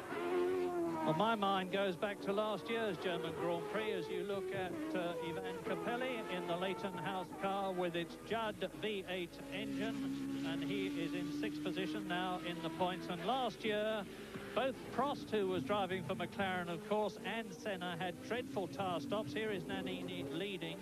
And the result was that Prost was leading Senna for, I think, 2 laps from the end, and then he had a gearbox problem, and Senna went through and won. And Senna is as close to Nannini now as he was to Prost last year. And again, as Nelson Piquet walks in with a can of mineral water in his hand, and he must be absolutely drenched inside those overalls because it's tremendously hot here, and even hotter on the circuit, of course. And there's the Monteverdi in front of Alessandro Nannini. Again, it's going to be critical that I think it's Leto moves over, and he does so, and they both go through. So Nannini laps him, and Senna laps him, and Berger is just going into the Sachs curve, which is the left-hander before the end of the lap, and Senna is actually much closer to Alessandro Nannini now than he has been for some time. Very much so, helped by 2 things. The fact that Senna, once again, had seen the back marker ahead and put in a superhuman effort, because the previous lap was his fastest lap of the race so far, and Then, of course, Leto was a little minor interference, but being a properly brought up driver, he did exactly right. His manners were impeccable, and he got out of their way. But, of course, even having a car in front going quickly, the hole in the air that it makes slows you down a little bit, as it did to Nannini. But battle is now joined, and this must surely be Senna's big effort. It has to be now, because his tyres are not going to get better relative to Nannini's in the remains of the race, and he's really pushing. Nannini got a little bit more cleanly through that chicane, and this is vital because Senna is in perfect position to get the toe. Now, we saw the McLaren struggle before. Nannini no, and I think Senna's got it. Senna's on the inside, and he won't let the corner go now. And Ayrton Senna takes the lead, and that really, surely, was the special genius of Ayrton Senna. The way the previous lap he started this overtaking maneuver, he saw Leto in front, he drove an absolutely scorching lap, which was his fastest lap of the race, to get right on Nannini's tail. At the moment they arrived at Leto, then he kept pushing because he knew it was his only chance, because I really believe that without the back marker in front, and his tyres probably deteriorating faster than Nannini's, this was his chance. Now, in clean air, he's got to build up a little bit of a cushion. Yes, Senna superbly takes the lead, and now Nannini's problem is, can he stave off Gerhard Berger, who is in third position. Berger some 7 seconds behind the Italian in the Benetton. And in fourth place, it is still Alain Prost, who's not making up any time at all on Berger. Fifth, Patrese, sixth, Capelli, and here's a replay of the passing maneuver. Yes, and conventionally done, but very well done, because we'd seen earlier the difficulty Senna had. If he wasn't perfectly placed in the toe, he couldn't get there, and at this point he's only getting alongside, and then being Senna, he just stays off the brakes. He's the sort of man who will look at Nannini and just wait till Nannini brakes, and irrespective of when that is, almost, maybe half an eye on the corner in case Nannini's just going to go suicidal and not try and make the corner at all, but he will watch you because he knows that whatever you do, he'll be able to handle braking later. And he's now 1.5 seconds ahead of Nannini, having got past the Italian. He's putting in another superhuman effort to build a cushion between himself and the Benetton Ford. We're on lap 35 in this 45-lap race. Ayrton Senna most certainly looks as though he has got it made, as he did in 1988 and 89, and is on his way to the hat-trick at the present moment. Well, Nannini slowed down a bit on that lap, probably lost a bit of time with being fast, of course, slows you down very slightly.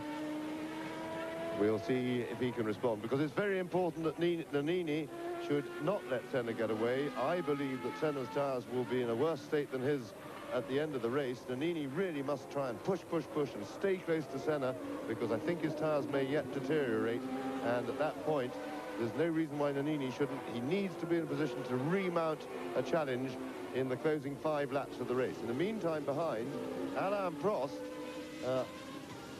is by no means chasing Gerhard Berger. He's losing time to Berger, and in fact is going backwards to an extent, and is now coming under threat from Riccardo Patrese, who is only 10 seconds behind him and going quicker. So Prost, fourth place, rather than attacking for third, is now defending to try and stay in fourth.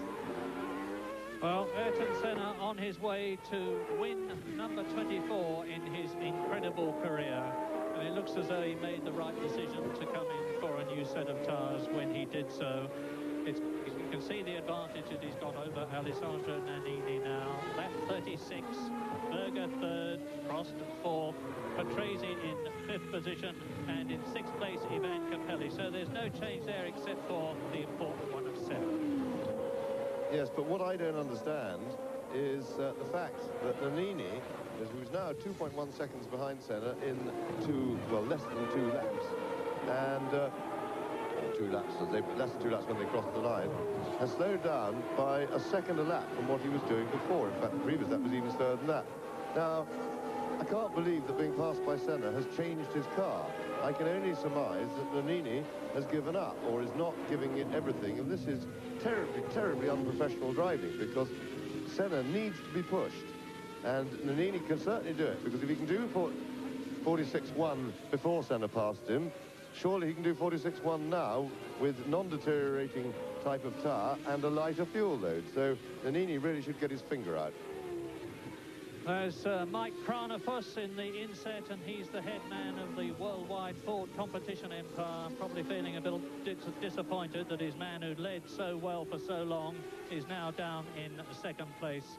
Gerhard Berger is, as James said, closing up slightly on Nannini. The gap between Nannini second and Berger third is just over 6 seconds. Prost in fourth place, Patrese fifth, Capelli sixth, still in the points. Then Boutsen, then Eric Bernard, and Derek Warwick has moved up to 9th place in the Lotus. 10th, Alesi, 11th, Caffey, and in 12th position, Larini. Well, I'll tell you, shouldn't be so rude to Nannini. He was clearly listening because he speeded up a little bit on that last lap. So good boy. Because really, we want to see a close and exciting race, but having said that, so has Senna. Senna has, again, now put in his fastest lap of the race. The gap has opened a bit, but Nannini at least has responded and would appear now to be attempting to stem the tide. McLaren Honda leads, Benetton Ford second, McLaren Honda in third position, the Ferrari of Alain Prost is fourth, Riccardo Patrese fifth, and that's one of the Lolas pulling out of the race. It looked like Eric Bernard to me with his hand up in the air. He was in 8th position, that means to say Derek Warwick moves up a place, and if a couple more fall out, Derek Warwick will finish in the points. There's a lot of speculation, incidentally, about the future of the Lotus team here at Hockenheim, with rumours that it has been bought or is going to be bought by a consortium headed up by ex-Lotus team manager Peter Collins. But meantime, there is Eric Bernard, sadly touring into the pits. Well, he's not touring into the pits, he's just pulling off the course. And now the leader, in fact, Ayrton Senna, is on his 37th lap. He's 4 seconds now ahead of Nannini, who's got a major problem, and the problem is called Gerhard Berger, and the second McLaren Honda is getting bigger and bigger in the mirrors of the second place man, Alessandro Nannini.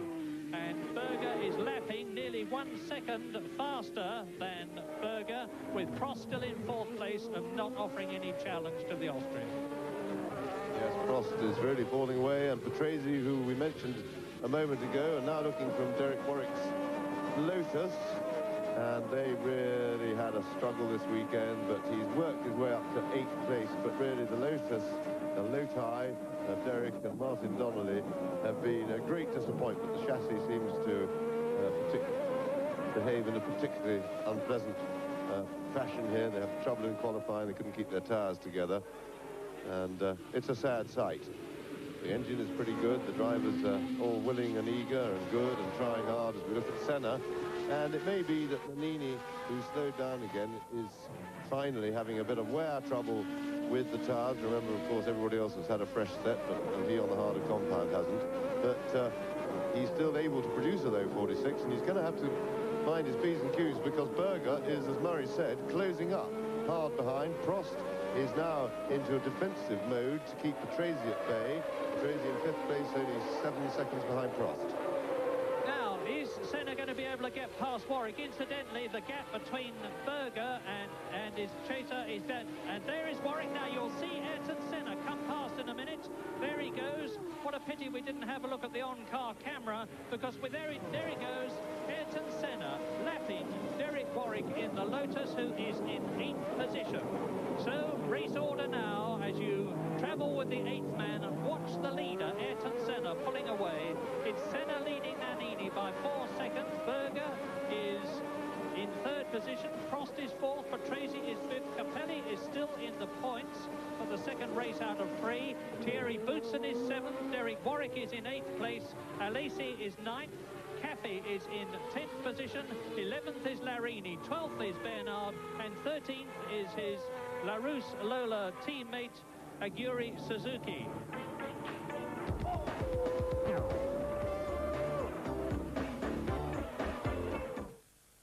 The Koyo Samurai.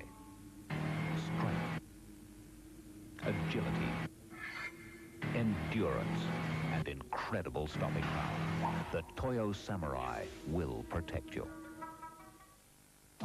down, turn it around. There is nothing like a Crown. There are lots of ways to move things, but if you're going to keep up with the times, Crown lift trucks are the solution to your material handling problems. Crown's huge range of lift trucks are environmentally friendly, cheap to run, and built right for the job. Call Crown now on 345-7300 to rent or lease from just $6 a day. There is nothing like a Crown for picking it up and putting it down. Last week we gave away $5,000. He wasn't very happy about it, though. But we loved it, so this Thursday We're going to do it again. Tune your radio to 693 4KQ this Thursday morning at 7:20. We'll give away $5,000 to someone whose birth date matches the one in this envelope. More fun at breakfast and better music all day. Listen to 4KQ this Thursday morning at 7:20. We'll give away $5,000. The boss will hit the roof. In 1899, Alexander Duckham started making this product. Since then, it's helped achieve the impossible. Altitude records, world land speed records, and that great engineering breakthrough, the East-West engine. Today, this extraordinary product is so good. The oil, sir. That Duckham's will actually double your car's engine warranty. Duckham's Oil. Double your engine warranty. Any trade, anywhere, anytime. Trust Fix-It to fix it. Every job is backed by a written guarantee. Reasonable rates, 1-hour emergency service. Check the yellow pages and call Fix-It to fix it right. No doubting the genius of Senna. When he's on, he's certainly on. So leading now with Nannini, Berger, Prost, Patrese and Capelli now in the sixth spot as we take you back to Murray Walker and James Hunt. On Alessandro Nannini in the Benetton Ford. There he is in the green car at the rate of 1 second a lap, and we have the real prospect of yet another McLaren first and second. That's Alesi. There is Berger.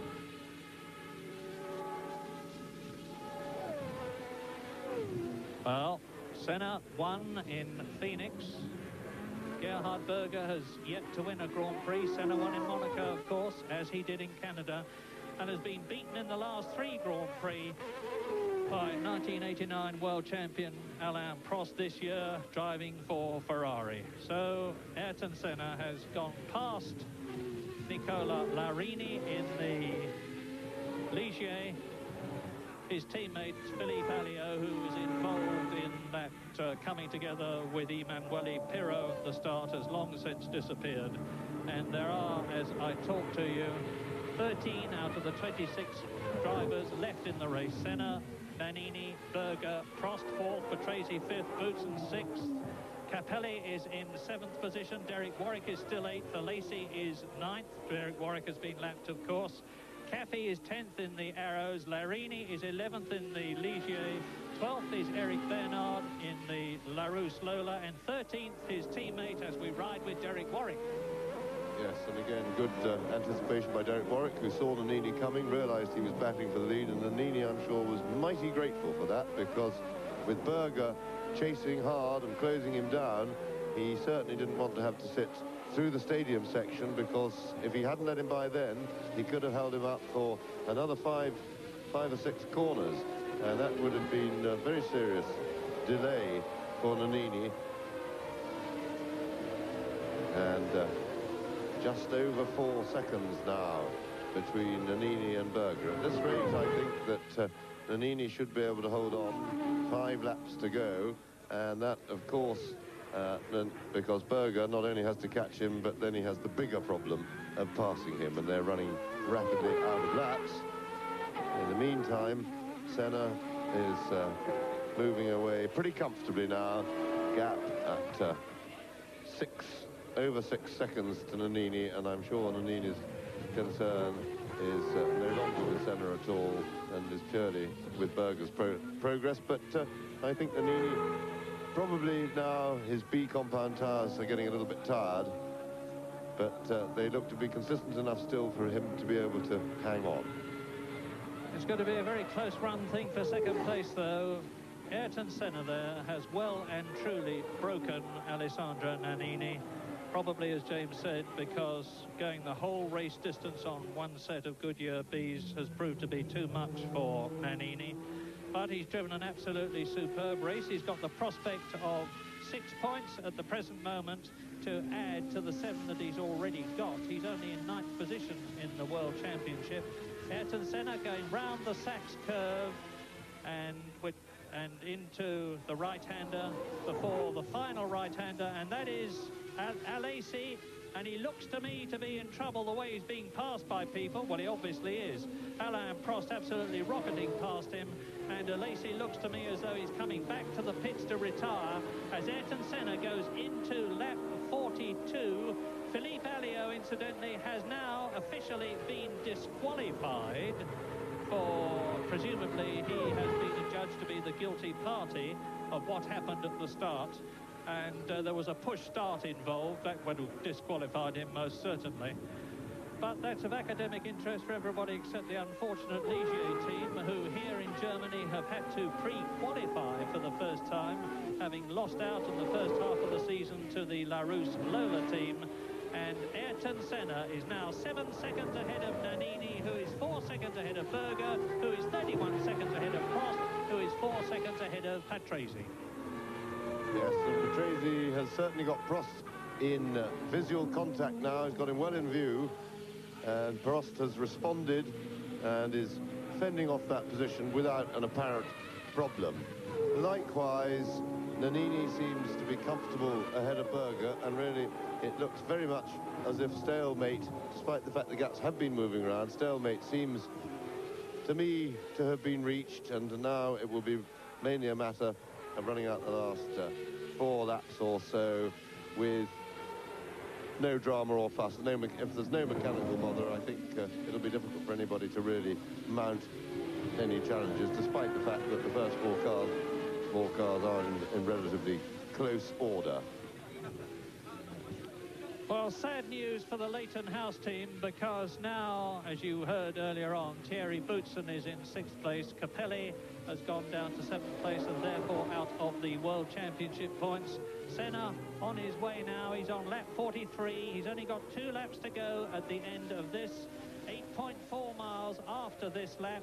And number 36 there is JJ Leto, the Finnish driver, the protege of ex-world champion Keke Rosberg, who is here. Look at the bodywork of the Monteverdi of JJ Leto's car. The engine cover flapping in the wind there, and he'll probably have to come in and have that replaced, although it's so close to the end of the race that it's hardly worth bothering. Lap 43 then for Ayrton Senna, race leader, with a 7.6 second gap now between himself and Alessandro Nannini, who looks at the moment secure for 2nd position and 6 points, because Gerhard Berger is still 4 seconds behind him. Prost 4th, Patrese 5th, Boutsen 6th, Capelli 7th. Yes, and the big gap between Berger and Prost, of course, that puts Prost into a separate race, and Patrese looks to me to have decided, just because he's the one who slowed down the gaps now, moved out to nearly 6 seconds from 4, was the closest that Riccardo Patrese got, and he looks to have given up the chase, driving just to finish and pick up his 2 points. And because, in fact, he chased hard for several laps, and I'm sure that's right. Prost doesn't appear to have any trouble. Berger now with Ligier in front. But again, Berger really doesn't look like catching Nannini now, so he won't be too worried, and he has a huge lead over Prost. 3.5 seconds between Nannini in 2nd place and Berger there. And there is Alain Prost. Well, one has to say, because it's true, that the Ferraris have been well and truly beaten by McLaren here in Germany. They may have won, as they did in Mexico and in France and in Britain with the same driver, Alain Prost. But McLaren have risen brilliantly to the challenge, as have their engine suppliers, Honda. McLaren have been working very hard on the chassis, making alterations and to the aerodynamics. Honda have been working very hard on the engine. This is since the British Grand Prix. The results have come together to produce what looks like being a resounding and crushing victory in the German Grand Prix, because there is only one lap to go after this one for Ayrton Senna and McLaren. And that is Ivan Capelli in the background, who has just been lapped. He's in 7th position. He's been lapped by Ayrton Senna, who's still got this commanding 7.5-second lead with only one lap to go at the end of this one. There's the Leighton House. You can see the heat haze shimmering up from the circuit, and the drivers are going to be more. There's Nannini, second. Now, there's the Ligier of Larini, and he still has not been passed by Gerhard Berger. Berger goes, no, he doesn't. And of course, all the time, this is making it virtually impossible for Gerhard Berger to get that second position. Larini is trying very hard indeed. You saw his left front tyre lock up. Ayrton Senna goes through to complete lap 44 and start his last lap. And over the line, as he's approaching it, Nannini now. Gerhard Berger in 3rd position, and the gap between Nannini 2nd and Berger 3rd, with 1 lap to go, is just under 5 seconds. Yes, and as Senna now goes round his last lap, well, mistakes he may have made, threw it away at the British Grand Prix, thrown enough mistakes this season, like in Brazil in the first race, to throw away what ought to be a big lead in the championship. But today, Senna drove absolutely magnificently. Not a foot wrong. His tactics were perfect, particularly when following Nannini. It was noticeable to me that both times there was a back marker looming ahead of them. He speeded up, and that means he must have been intelligently looking after his tyres when there was no chance to overtake. Each time a back marker was looming up, he put in a really quick lap before they got there to get right on the tail. That took him into the lead. His tactics were good. He really used his head, and of course his genius enabled him to get so close. It was a problem to pass the Benetton, but he was man enough. He got really tight up his tail and used all his skills to pass and then drive off to a relatively easy win. Nannini, a great second place, marvellous race from him. Berger, very strong in the other McLaren, and Prost, of course, coming in solidly in 4th place. Bad pit stop by Ferrari cost him a battle, really, for the lead. And but he'll be very happy, or relatively happy, with 3 points for 4th place, so long as he can get it round to the line. So great drive by Ayrton Senna this time. Into the last corner, out of the last corner. Gerhard Berger, the crowd, Ayrton Senna, the crowd rises, and he waves his victorious salute, because he has now avenged a 3-times defeat. Nannini finishes in 2nd place with a very rough-sounding engine, and the gap between Nannini and Berger was 2 seconds, and there is no doubt in my mind that had the German Grand Prix been 46 laps rather than 45, it would have been a McLaren-Honda 1st and 2nd, but it didn't, so it wasn't. And Ayrton Senna is the victor to make it his 4th Grand Prix win of 1990. Here is Alain Prost, and in winning in Germany, Ayrton Senna moves back into the lead of the World Championship that he lost in Britain. Ferrari only having 1 car finish, and this is it. Prost finishes 4th. Boutsen not far behind him in 5th position. Sorry, Patrese not far behind him in 5th position. And in 6th place, his teammate Thierry Boutsen, with Capelli 7th and Derek Warwick in 8th position. And the World Championship now is led by Ayrton Senna, and that's Prost's Ferrari reversing up the pit lane. I imagine he might even have run out of fuel. But Senna now leads the World Championship, as he did before Britain, by 4 points from Alain Prost, with Gerhard Berger still in 3rd position. In 4th position now, Piquet and Boutsen are tying, and in 6th position, Alesi and Mansell are tying. Ayrton Senna talking to Gerhard Berger, 1st and 3rd in Germany.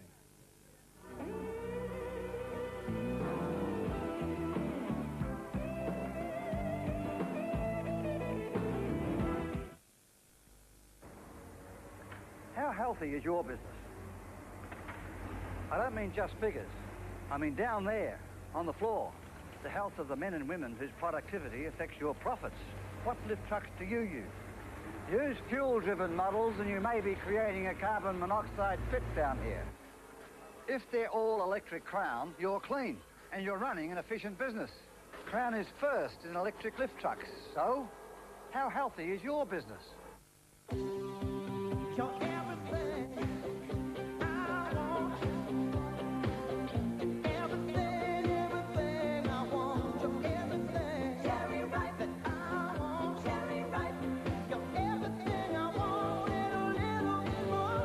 Every time you bite into the rich old gold chocolate and ripe juicy cherries, you fall in love with the big cherry taste.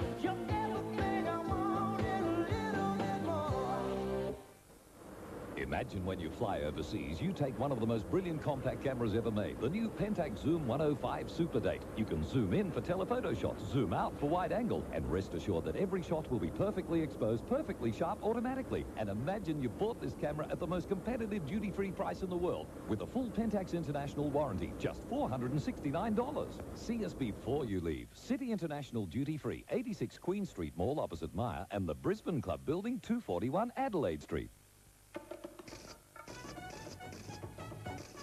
Galliano per tutti? E io prendo un Galliano con tonic. Un Galliano, per favore. Galliano con qualcosa. Con ghiaccio, Galliano. Ah, sì, sì. E bravo, Galliano. Un Galliano, per favore. Prego. Here are some scenes from Graham Kennedy's funniest home video show. Just in case you haven't been paying attention. They're all funny. Terribly funny. So whether you're getting goosed, playing it cool, or just out for a piece of the action... That still makes me laugh, though. It's all there, Thursday, 7:30. Poor fellow seemed to have some kind of frog in his throat. Then at 8, lunatics on the loose in Night Courts. Ball. No, I really mean it. Topping up television's craziest hour. Back on the job. Thursday from 7:30 on Channel 9. The big crowd over in Hockenheim now gathering around for the presentation. There he is, the man of the moment, Ayrton Senna, with teammate Gerhard Berger making their way up to the winner's podium. Great race for McLaren. We'll be updating you with all the results out of the Suzuka 8-hour motorcycle race out of Japan, so stay with us for that. A lot of Australians competing there. Here's Nannini coming up now. Fine second place from him tonight. Let's give you the recap of the results now. Senna for McLaren taking 9 points for the fine win tonight. Nannini in second place for Benetton with 6 points. Berger for McLaren with 4. Prost for Ferrari with 3. Patrese with a Williams 2 points tonight. And Boutsen, his teammate, also taking a championship point. The Drivers' Championship, very, very important now. Ayrton Senna regaining the lead tonight with this win on 48 points. Closely followed by Alain Prost on 44 points. Berger is on 29, PK 18, Boutsen also on 18, and on 13, Mansell, Alesi and Nannini. Constructors' Championship, well, McLaren Honda now on 77 points. Ferrari on 57, disappointing again tonight from them. Benetton Ford, good result for them on 31 points. The Williams team with the Renault engines on 30. Tyrrell and the Cosworth engine on 14, and Leighton House for the Judd engines on 6 points. There we go now, the man of the moment, Ayrton Senna. Simply brilliant tonight. One wonders if Nannini did have some tyre problems toward the end. He did go right through on one set of tyres. A softer compound has been mentioned right throughout the race, but a great drive from the Brazilian Ayrton Senna. Took his 47th pole position to lead this race. Dived in for tyres, fought his way back. Berger, of course, was third. His teammate split only by the Benetton of Nannini, and he was very, very happy boy when he won that race at Suzuka. We were there for that, and gee, I don't think I've ever seen a driver so happy in a long, long time. Okay, talking about Suzuka in Japan, the 8-hour motorcycle endurance race was held today. Let's recap the results of that for you. Eddie Lawson and the Japanese rider Taira won the race with 205 laps. A great performance. Congratulations to Lawson and Taira for that performance. And as you can see, the Japanese riders really dominating right through down into the 6 spots, all the pairings for you. Now, for the Australians, we'll recap that for you. Mick Doohan actually led the race with Wayne Gardner for the first hour, and they had a 28-second lead and then unfortunately he Doohan handed the bike over to Gardner, who crashed. They fought their way back to third after 4 hours and then ran out of petrol.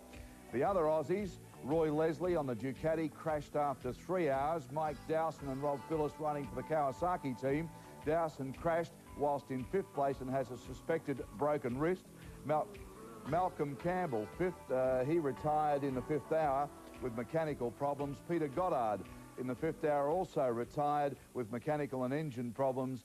And Scott Doohan, the brother of Michael Doohan, who was riding with Matthew Blair, were the only Australians to finish, and they were in 18th position on 196 laps. So not a good day for the Australians at Suzuka. And once again, Gardner and Doohan, after doing so much great work each year, have failed to finish in the money in that particular race. Okay, talking about motorcycles, let's now update you on the next big race. That's next Sunday night, live from Donington, the British Grand Prix. The only one, of course, that our friend Bazza, Barry Sheen, has never won. He'll join me for that, and that's on the 5th of August, so check your local guides for them. The next Formula One race, and we'll have AJ, the Jones boy, back for that one, is the Hungarian Formula One Grand Prix, and that's Sunday the 12th of August. Check your local guides for times on that, and that should be a great race too. So there you are. Up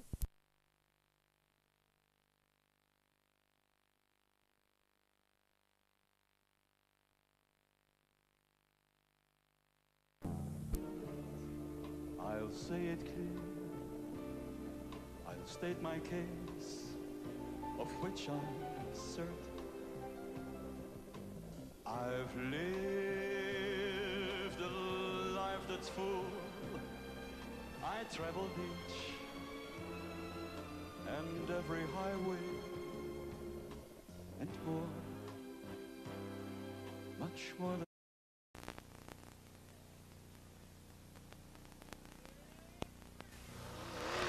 Get ready to blast off with the hottest, high-flying truck action you're ever going to see.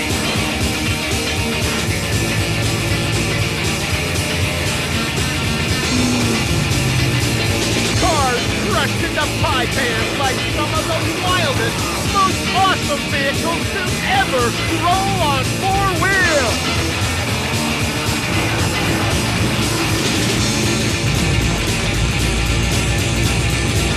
Take a ride in a sky-scraping Land Cruiser and catch the down and dirty trick for the infamous and treacherous Mud Bar.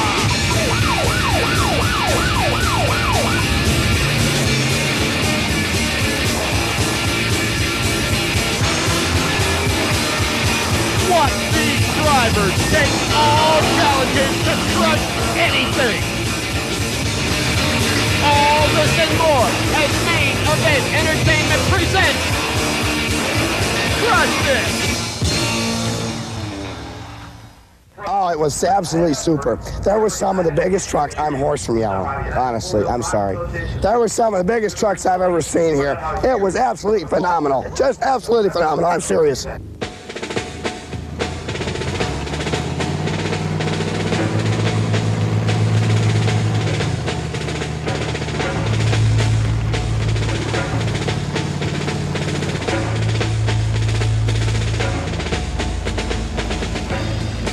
Over the past decade, the phenomenon of monster trucks has evolved into one of America's most popular motorsports. Every time these giants roll forth, they're met by the cheers of thousands of fans.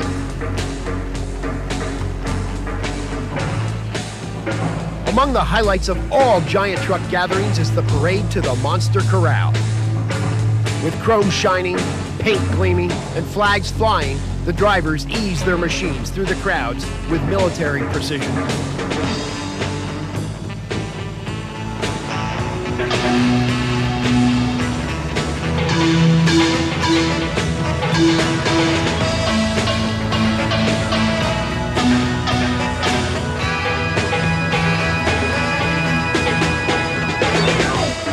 Pickups, Suburbans, Jeeps, or muscle cars.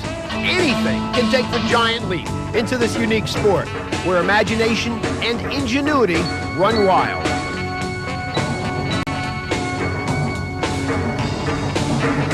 We're looking at some serious automotive science high-end spending in this lineup. Nobody gets into this sport on the cheap, and that shows from the high-powered, supercharged big block engines down to the complex multi-shock absorbing systems.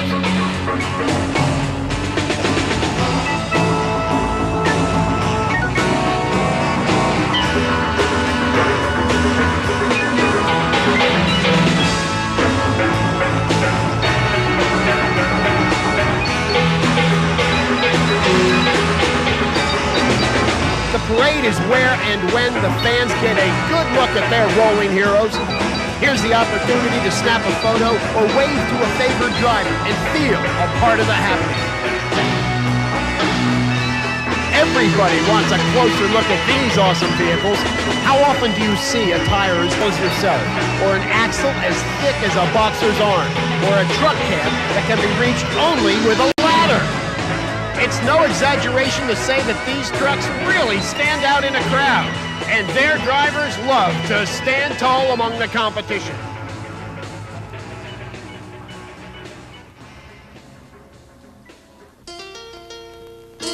Inside the corral, spectators are free to move in close and check out the craftsmanship and ingenuity that make these high-tech vehicles unique in all of motorsports.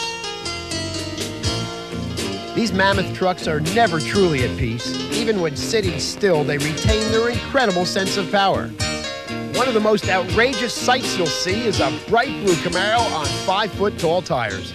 Blue Thunder is controlled by a hydraulic control stick. He starts, he stops, the nitrous is controlled here.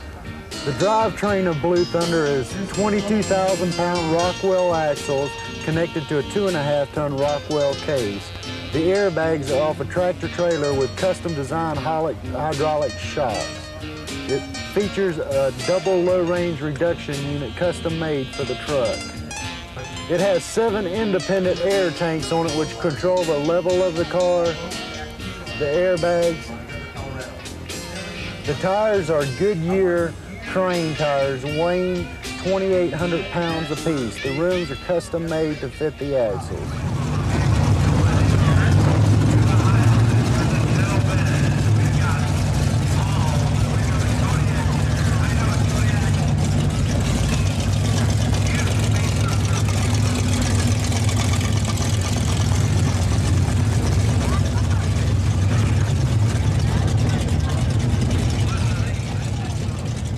Motor is a 67 440 Magnum, rated at about 550 horsepower, has Predator carburetors, a NOS nitrous charge system, and a tunnel ring.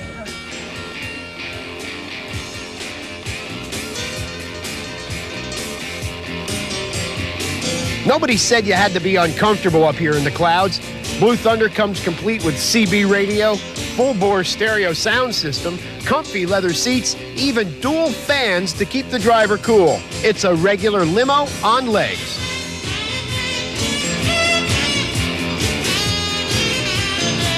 Every driver has his own ideas about what makes the best truck, but they all agree on one thing: bigger is better, and biggest is best.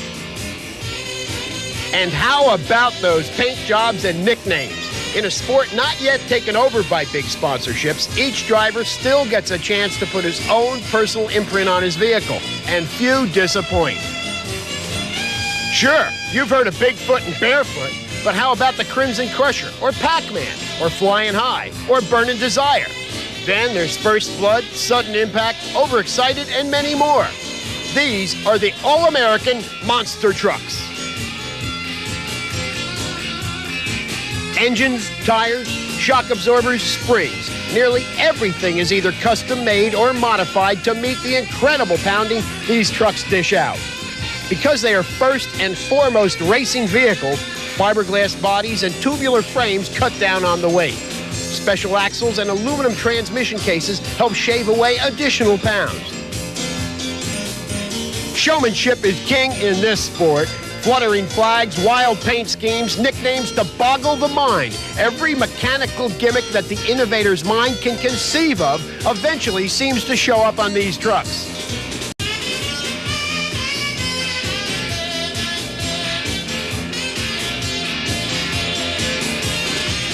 These drivers take their play seriously. Everything possible is done to entertain the fans and humble the competition. When it comes to muscle, these top-of-the-line blown, fuel-injected engines can shake ground with 1,500 horsepower. Even the smallest guy on the block boasts more than 500.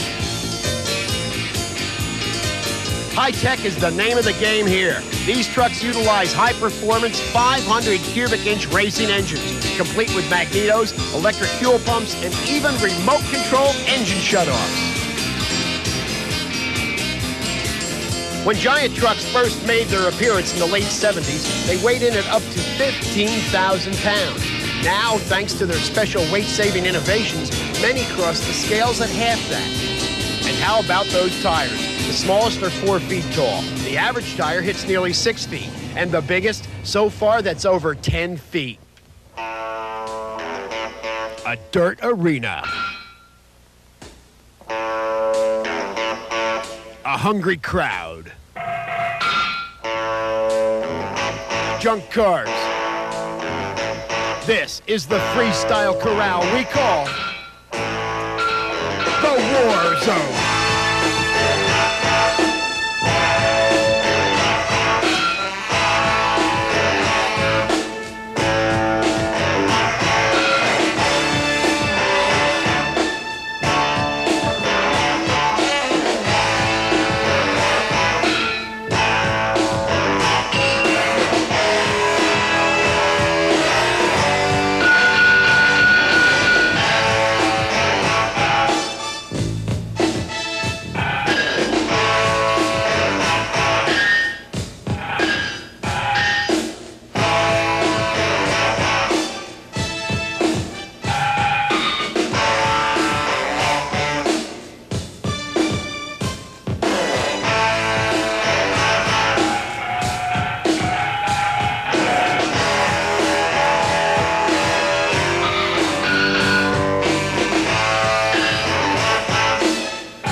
Once all this high-tech handiwork has come together, it's time to put it to work. And nowhere do these trucks work out more than in the freestyle exhibitions of car crushing. No car is safe when these bad boys show up. Given his solo shot in the spotlight, each driver tries to put his individual stamp literally on the obstacle course. Frontwards or backwards, flying high or bouncing higher, each truck aims at only one thing, the most wows possible from the crowd.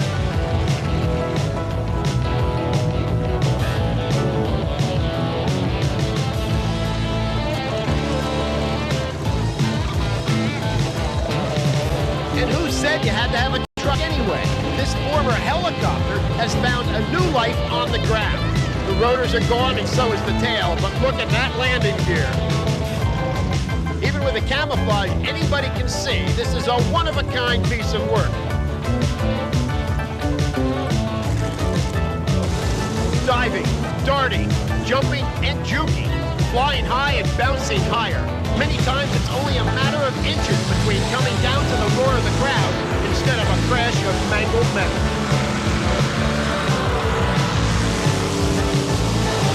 But that edge is what these drivers live for. If it wasn't exciting, who'd want to do it?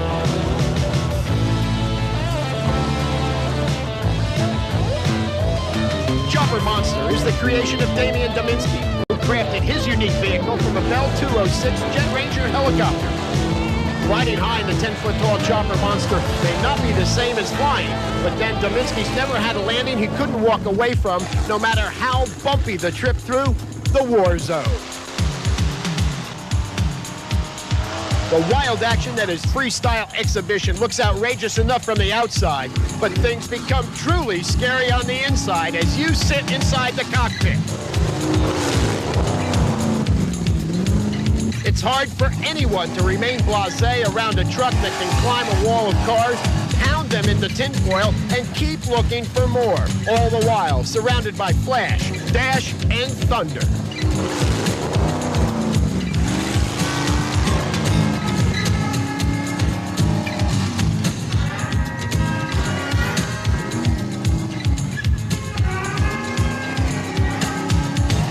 If 4 giant tires do a good job of flattening some Detroit iron, wouldn't 8 do even better?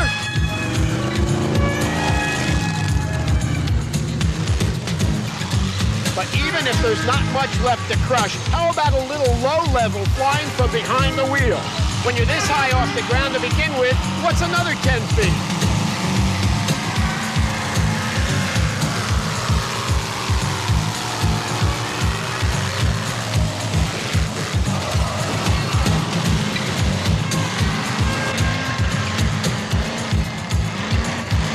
For these thrill men, no punishment is too great or stunt too wild as the crowds cheer them on. Monster truck events draw people like bees to honey, and each year the crowds multiply.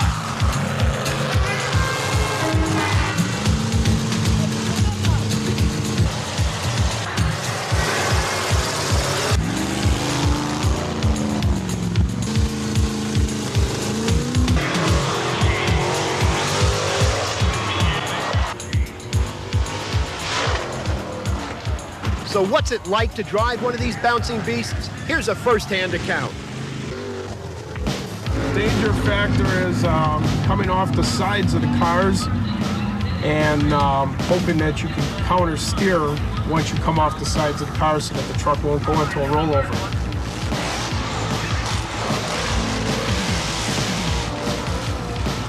If you come up on the cars, depending on if you're the first guy out or second or third guy out, and it depends on how the cars are set up. And once you hit the cars, if you hit them fast enough in that, you can get a good launch out of it and keep the truck going real smooth then.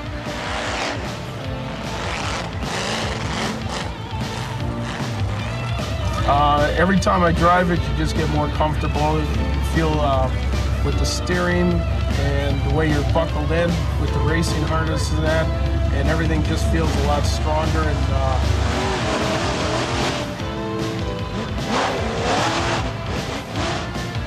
you get pretty confident. If you start doubting yourself, then that's when it seems like you start running into problems when you're going over the cars. The visibility is good mainly off the driver's side because you can see the left front tire and the left rear tire.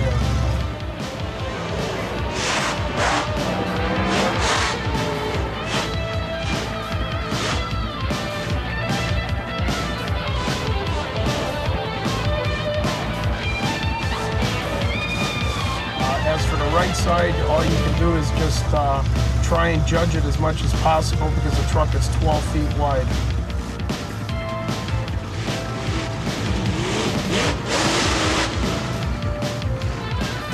Car crushing. It looks rough, and it is. But this kind of high hurdle work is what these trucks were built for. Blasting forward or backward, nothing's too much for these guys. Landing on 4 tires or only 2, it's all the same.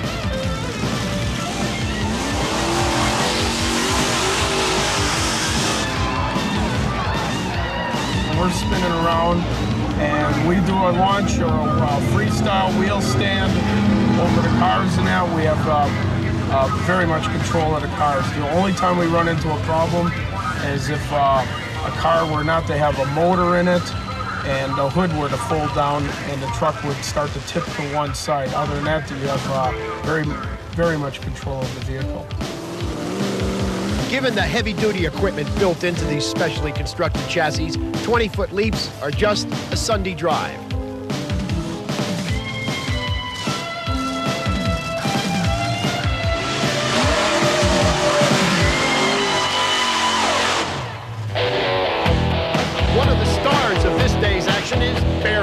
a pioneer of the sport.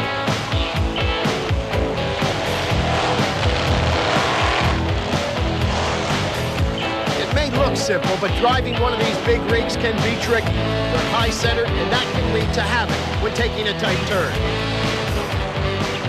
Drivers face plenty of dangers during their wild runs through the obstacle course.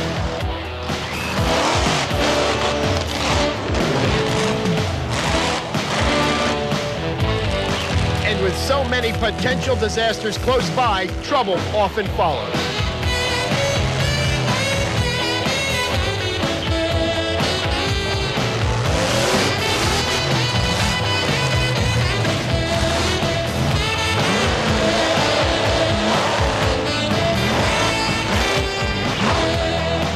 Those wide tires, up to 4 feet wide and inflated with only 20 pounds of pressure, can absorb a lot of the strain when the trucks go tearing across a stack of crushed cars. Just what the crowd loves. And if they don't land just right, they can tip over forwards or backwards or to either side, or what they fear most, the rollover.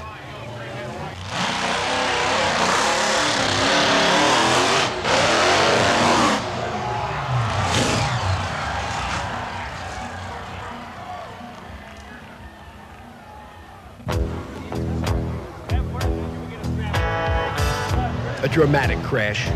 The gargantuan vehicle rolls. The driver isn't hurt, except in the pocketbook. And that's no small pain. The top flight trucks can cost up to $250,000. He was squirming. He got a little loose after he bounced the first time off the cars. Immediately threw him to the left, hard left. It came down on the front wheels, and she rolled end over end. The pros know the value of state-of-the-art safety equipment that's available for their trucks. Among the many special features protecting this driver is an inside-the-cab roll cage, a back brace, plus a web of reinforced safety harnesses. An engine cutoff system quickly silences the stubbed bare foot.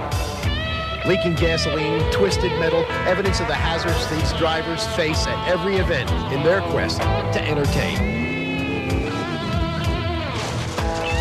Thanks to a little manpower, Barefoot is soon back on its feet, ready for its next showdown in the battle zone.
There's a lot more that we do with the monster trucks besides just crushing cars. We come down to Broadway Bob's at Great Lakes Dragway.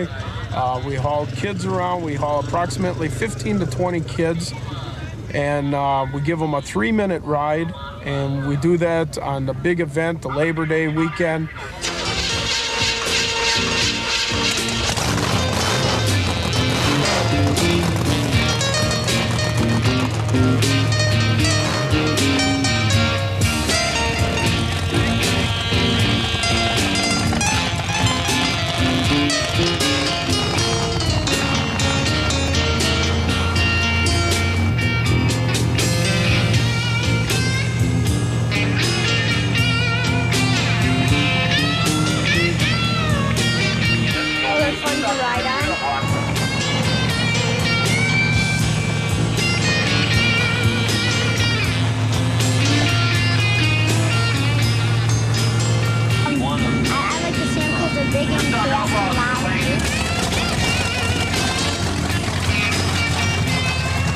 go fast. They're exciting.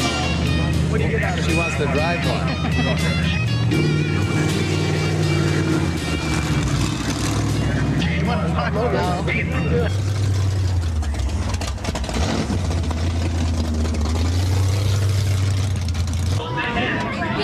Was turning and backing up.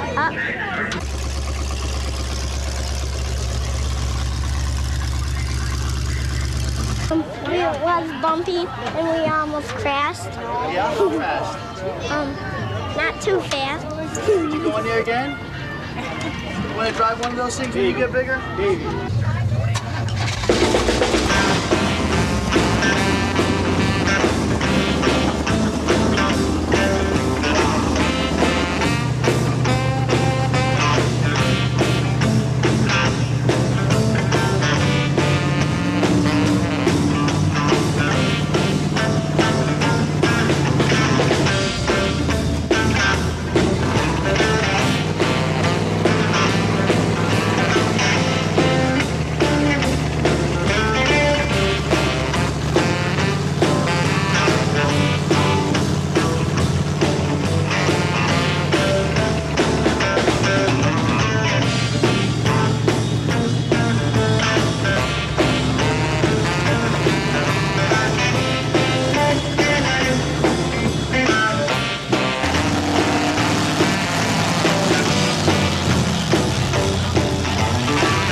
For the first time doing that, it just totally amazes them to be riding in a big truck, because all they've ever seen were on TV, going over to cars and that, and actually riding the back of the truck just for that 3-minute ride. They never, it seems like it stays in their mind forever.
This is the first time I've ever been to anything like this, and I thought half of them were kind of crazy to be out there, but it really looked like a lot of fun, and I'm having a real good time.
Today, hundreds of monster trucks are in existence.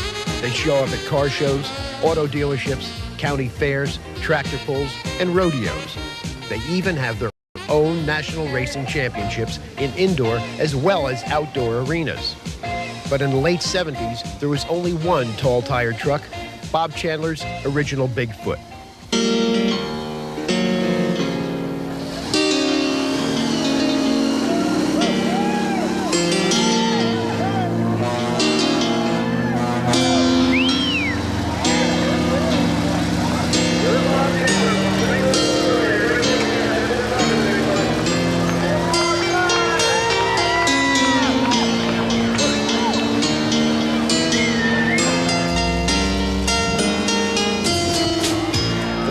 Father saw his dream child grow into a national phenomena and a major motorsport.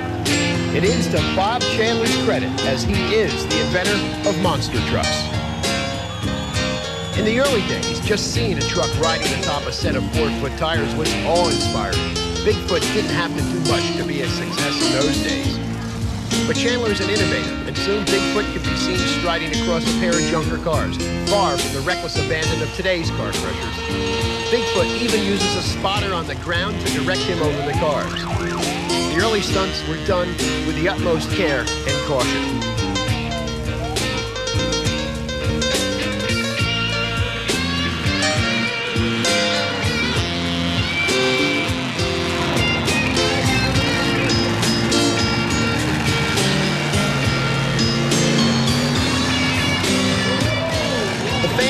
Up, and soon thousands of cars fell victim to the many towering trucks that followed in Bigfoot's tracks.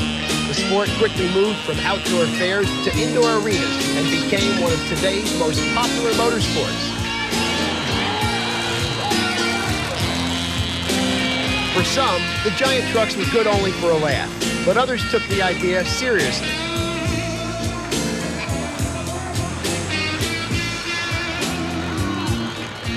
Well, maybe not that seriously.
place that always welcomes the most outrageous in motor vehicles is Broadway Bob's Great Lakes Dragway outside Milwaukee, Wisconsin.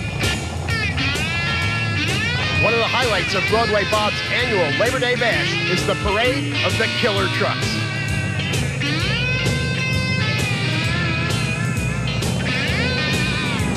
Here the Giants promenade in relative calmness down the drag strip. this is as quiet as it gets for trucks, because once they leave the drag strip or the corral, it'll be showtime.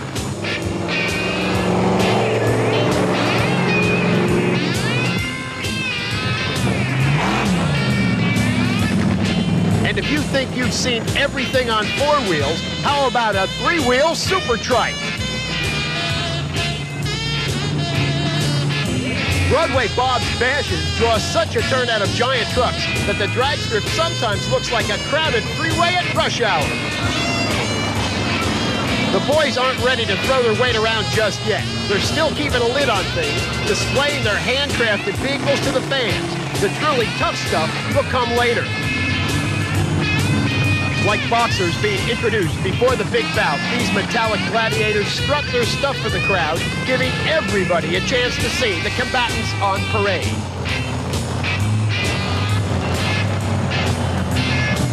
And because Broadway Bob is a thrill seeker as well as a promoter, he's always got something extra to offer his audiences.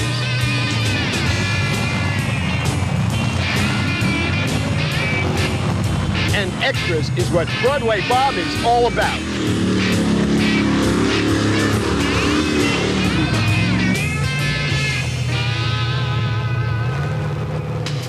Now that the drivers have gotten the show out of the way, it's time for the go.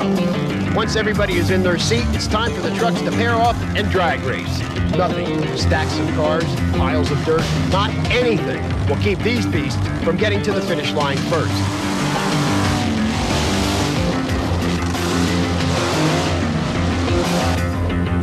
Here the trucks pair off to drag race. As in the world of dragsters and funny cars, the object is to get to the finish line first. But there are a few extra obstacles.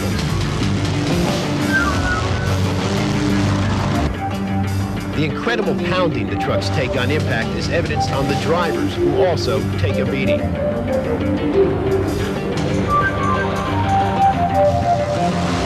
And at the end of the day, that one driver will be standing head and shoulders above the giants. As time goes on and monster truck competition gets more intense, new obstacles are bound to come their way. As the crowds yell, "Crush this!"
Pretty awesome.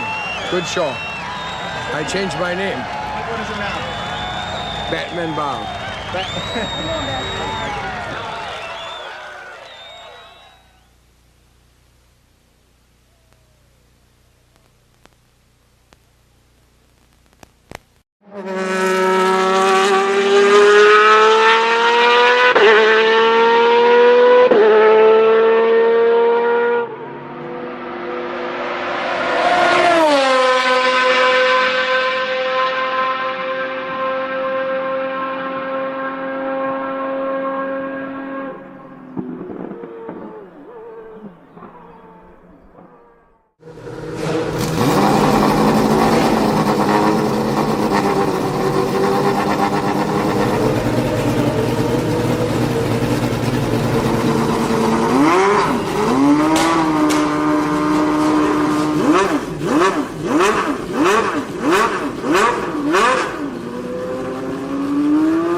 This is Firebird International Raceway, scene of the 5th annual Super Bowl of drag racing.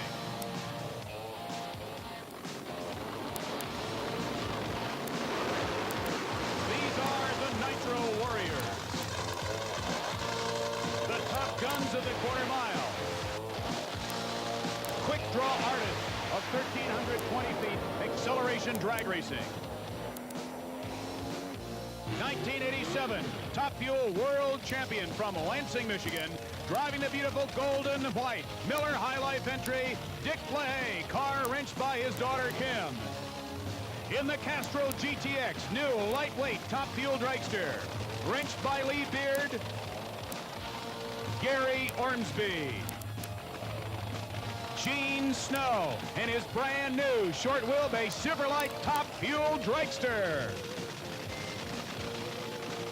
From Old Forge, Pennsylvania, 1984 World Top Fuel Eliminator Champion, driving the Keystone TRW Hearst Top Fuel dragster, wrenched by Tim Richards, it's Joe Amato.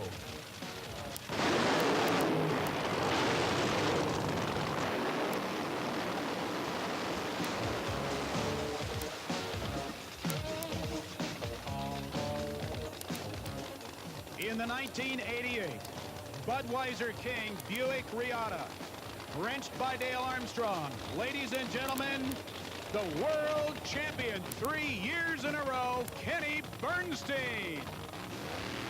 in the brand new 1988 Dodge Daytona, sponsored by Hawaiian Punch and wrenched by Roland Leong, it's Johnny West. Ready for the 1988 drag racing season, driving the awesome Skull Bandit Pontiac Trans Am from Granada Hills, California, Don the Snake Prudhomme. At 53 years of age, a veteran of the quarter mile, former Top Fuel dragster pilot, driving his latest Fireman's Quickie Fuel Funny car, it's Jim Dunn.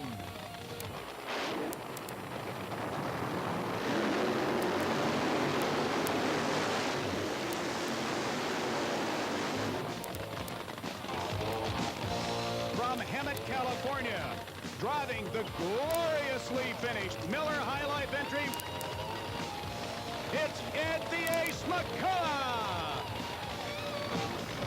The quickest funny car in drag racing at 5.34 seconds. The mighty Austin coil-tuned Castrol GTX Oldsmobile of John Force.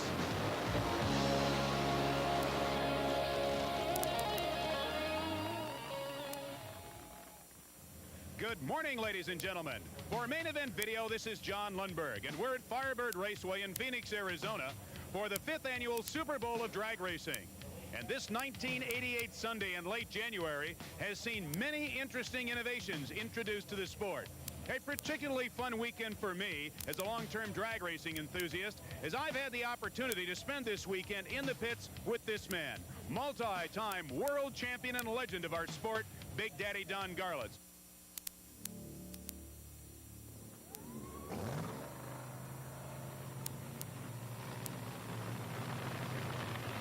Ladies and gentlemen, the cars behind me have started.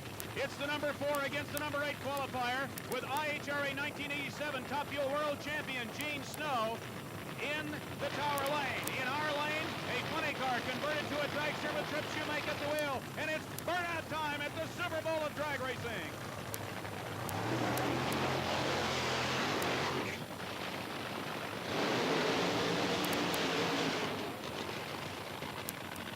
Well, Don, Gene Snow is the 1987 IHRA World Champion, but had a bit of teething troubles here as he blew his motor trying to qualify on Thursday. In a tower lane, a converted funny car. Tires are hot, we're ready to drag race. First heat, first round of the Super Bowl. And coming into stage, Trip Shoemake waits in deep stage. Gene Snow moving up very, very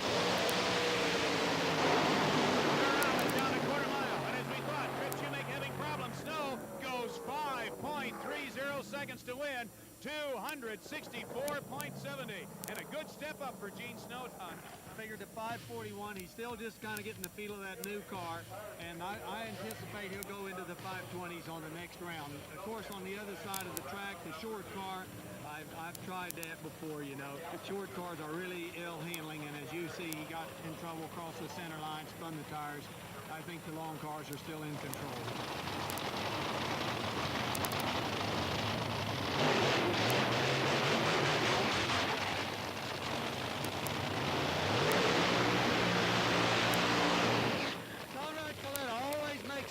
Burnouts, and you notice he always pulls over to the side of the drag strip at the end of the burnout.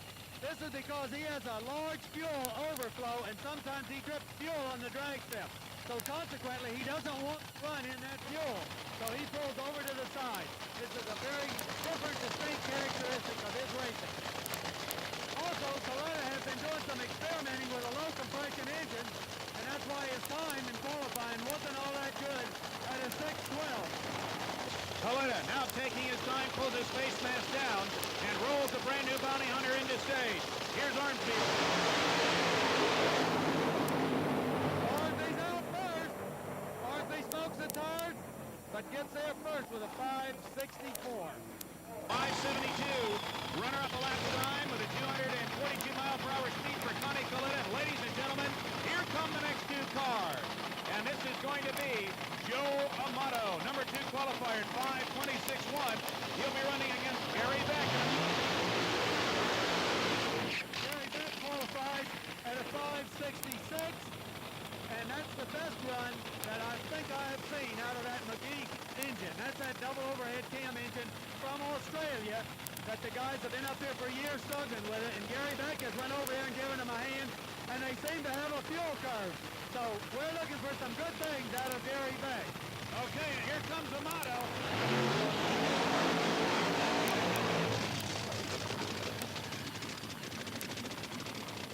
Joe Amato, the world champion, 1984, and then the number 2 million in the world in 1987.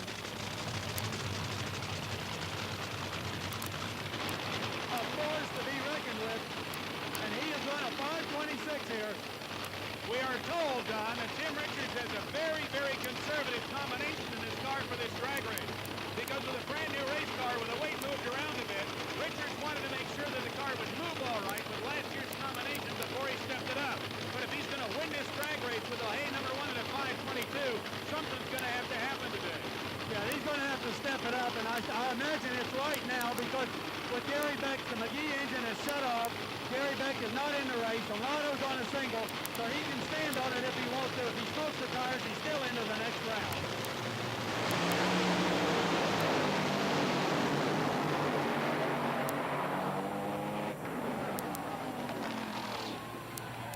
Well, the crowd is cheering behind us, Don. Why? Well, you see the 5:19 on the scoreboard. Richards did, in fact, step it up. He's ready for LaHaye, and I guess what you might say, it's back to you, Dick. And all of a sudden, this is a brand new drag race. The next 2 cars are ready to go. Can you imagine the thoughts going through Dick LaHaye's mind right now, folks, as he looks down the racetrack and sees the 5:19 up on the scoreboard? He's strapped in the car, and he doesn't know whether he's going to be able to do that or not, or smoke the tires. And I'll tell you what, from a personal point, that is some real stress, believe me. The worst thing in the world you could do is put a number up on the board like that for your competitor to look at. It's got to run behind you. And of course, once again, the thing that Dick has been able to count on all through the 1987 season and for the past 3 or 4 is the incredible talent of his daughter, Kim LaHaye, in tuning this vehicle. People at Carcraft Magazine honored her last year with an All-Star Crew Chief Award, and she's definitely a factor in the campaigning of this car, is she not, Don? Yeah, she is a young lady that actually works on the car. She's not just out there for looks. All right, the gauntlet is thrown. It's no prisoners drag racing here in this last heat of the first round of Top Fuel Eliminator. LaHaye number 1 at 5:22 against former alcohol dragster pilot Dennis Scorsell. Now on nitromethane, number 5 qualifier at 5:49. It's burnout time. Last heat, first round, Top Fuel Eliminator at the Super Bowl of drag racing.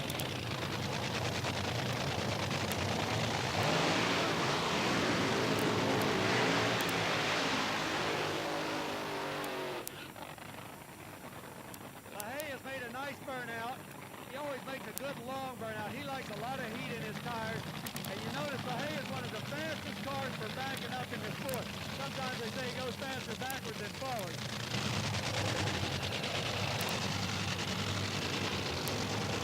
Dennis Scorsell in the tower lane with his brand new Cable Value Network car against the Miller High Life Top Fuel dragster of world champion Dick LaHaye, running against a 5:19 that LaHaye can see. It's still on the scoreboard at the end of the quarter mile. So let's see what happens as Dick LaHaye charges off down the quarter mile as number 1 qualifier in this program, knowing that 1984 world champion Joe Amato is 3/100ths a second ahead of him. His best time so far, 5:22. Amato just ran 5:19, and now it's LaHaye,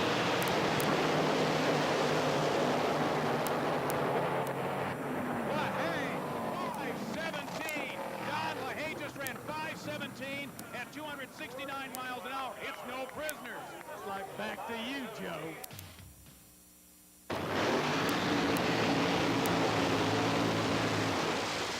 John Force, burnout, coming up into the bleach box now. A brand new Hawaiian Punch Dodge Daytona of Roland. I'd like to add also that Austin Coyle is a very similar type personality to Dale Armstrong. He never stops thinking. There's a lot of other little tricky things on that car, John, such in the fuel system that nobody knows about, that Austin Coyle is constantly working on and developing. And the difference between the Austin Coyle Force team and the Bernstein Armstrong deal is Armstrong and Bernstein, they sell their stuff, and Coyle doesn't sell anything. Keeps his secret to himself.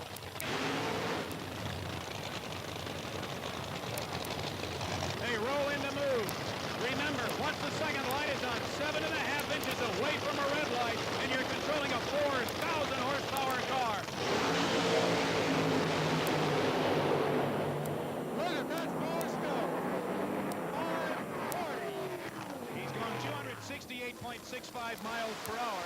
And the Rowan Leong team, cards of 593, 243.24 miles per hour. And John Forst, Don Garland, has just established the reality of that 5:34 lap time.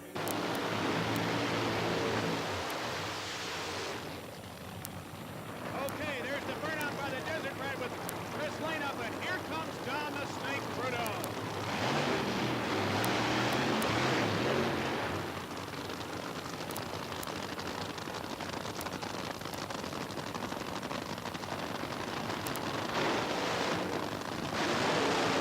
They say the old fire dogs respond when the bell clangs at the fire hall. If anything would rise out of a sick bed, an old drag racer, it's the smell that's happening right now and the incredible sound of Fuel 20 cars and nitromethane and tire smoke. Yeah, that's what put the people in the stands. They love that nitro smell. They love that popping in the pipe. This is a sport that is unequaled by anything in the world. No question about it.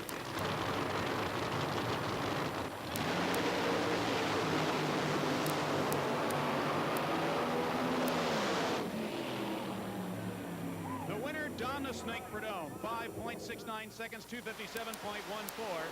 And runner-up, Ron Sutherland's car with Chris Lane up 573, 221.13. And coming up to stage, it's going to be Ron Fossil driving the Phoenix Dodge Fuel Funny car. And they're going to be racing former Funny Car world champion Ed McCullough. Number 2 qualifier here at 5:56.6, 261.62 in the Miller High Life Oldsmobile Cutlass Supreme. Okay, burnout time for McCullough.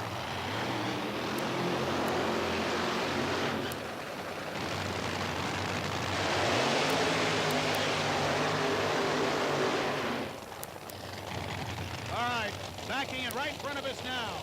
Ron Fossil driving the Phoenix, a 1988 Dodge Aries against the Cutlass Supreme of Ed McCullough.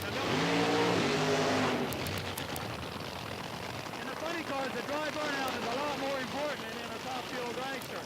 For some reason, the funny car, because of the short wheelbase, needs that extra clutch heat and needs those tires as sticky as possible so that they get traction leaving the line. Ron Fossil in the right lane. In the left lane, Ed McCullough ready to accelerate down the quarter mile. McCullough looking to go for a major win here. 5:30, the number to beat. Can he bring it on? Ed McCullough out for an early lead. 5:60 for Ed McCullough, the winner. The speed for Ed McCullough is 260.86 miles per hour. Runner-up Fossil and Baroni's car through the quarter mile at 6:55, 180 miles per hour. Well, ladies and gentlemen, coming to the starting line now is probably the most storied funny car team at this point in the history of the sport. Double-A Dale Armstrong, former alcohol dragster world champion, and his legendary driver Kenny Bernstein, and their fruitful combination, the 1988 Budweiser King Buick Reatta. They are in this field as the number 3 qualifiers at 5:57.7, and against them, of course, the legendary fireman from Southern California, Jim Dunn, and the Fireman's Quickie. Yes, Dale Armstrong, you know, has really done some wonderful things in drag racing. The multi-speed clutch, multi-engagement clutch, whatever you'd like to call it, is Armstrong's invention. He was the very first one to have it. The carbon fiber bodies, that's Armstrong's work. Now they're talking about variable blower drive, more of the genius of Armstrong again. In fact, in that car, they even have automatic devices. They have automatic devices for shifting the transmission, leading out the motor, shifting the clutch. Everything is controlled automatically. More of the Armstrong genius. Well, there it is. Pilot, perhaps more of a space capsule than a funny car. Kenny Bernstein is backed into stage the Budweiser King, 1988 Buick Reatta. Here we go.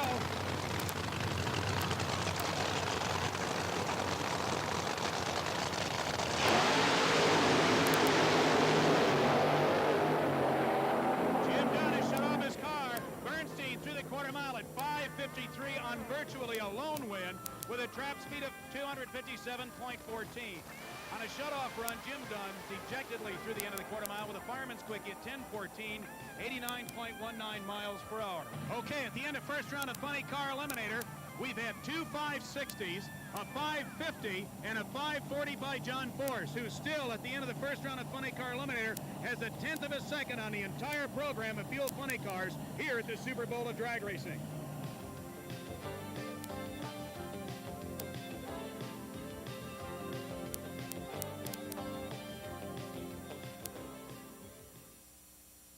We're back at the starting line of the Super Bowl of Drag Racing. This, the second round of Top Fuel Eliminator. 4 competitors left. LaHaye versus Ormsby. LaHaye has lane choice. Amato versus Snow. Amato has lane choice. And again, the story of the first round, Big Daddy Don Garlitz, was 5:17 by LaHaye and 5:19 by Joe Amato. Yeah, a truly impressive couple of runs considering both crew chiefs are dealing with new cars, new engine combinations, and a brand new surface here at Firebird. Tell me, does a guy like Gene Snow with a 530 have a chance to tune up and get back in the program? Yes, he does. All Amato would have to do is a little slip, and Snow step up a little, and it could be anybody's race. Definitely Gene Snow has a chance. Gene Snow and Joe Amato right behind us now. Amato in the left lane, Snow on the right. It's burnout time. Second round, Top Fuel Eliminator.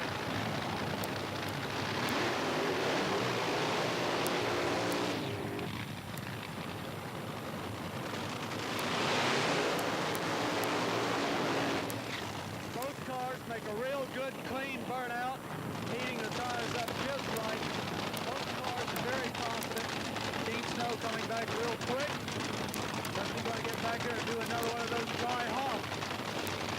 Dry hop time as two top fuelers come back into stage. Gene Snow, 1987 IHRA champion of drag racing and Top Fuel. Joe Amato, number 2 in the world by less than 100 points in 1987, facing each other at the first event of the 1988 drag racing season.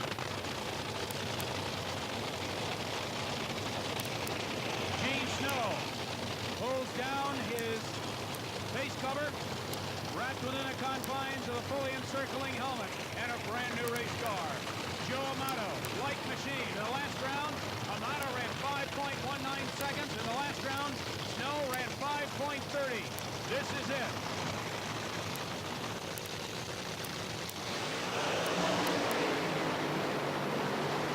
An excellent drag race. Winner, Joe Amato, 5:33. 270.27. Runner-up Gene Snow, 5:28, 264.7. And Big Daddy looks like that race was won right on the starting line. Yes, it was. Gene was just a little bit late, and that's all it takes in one of these kind of races. And notice how much Amato slowed over there, 5:33. So as we go into the second heat of second round Top Fuel Eliminator, we're going to have Dick LaHaye come to the starting line to face Gary Ormsby, as it looks like Amato and LaHaye may meet in the final. They've started the engines. It's burnout time for Ormsby.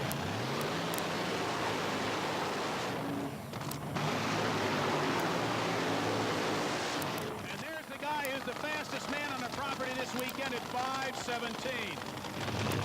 They back in front of us now. A sound that is very difficult to speak over.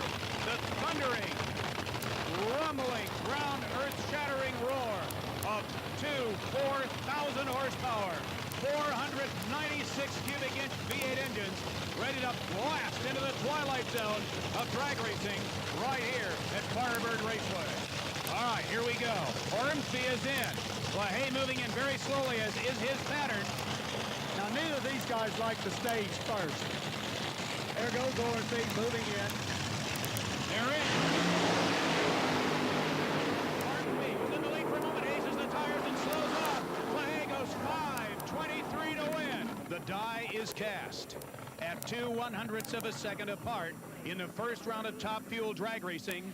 1984 Top Fuel World Champion Joe Amato against 1987 Top Fuel World Champion Dick LaHaye in the final round of Top Fuel Eliminator.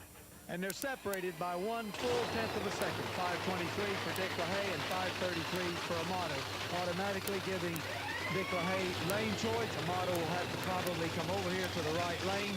This could be very interesting. All right, firing up behind us. Second round, Funny Car Eliminator. Big Daddy, this is Don the Snake Prudhomme against Ed the Ace McCullough. Very good race, because Prudhomme had a 569 and McCullough had a 560. So with the lane choice, you see McCullough has opted to take the left lane. But as we saw in that first round, Gene Snow went 528 over here in the right lane against the 33 for Amato in the left. So it could be there's no difference in the lanes. Well, we'll have a further indication right now as forward comes the beautifully new painted Miller Highlight Oldsmobile.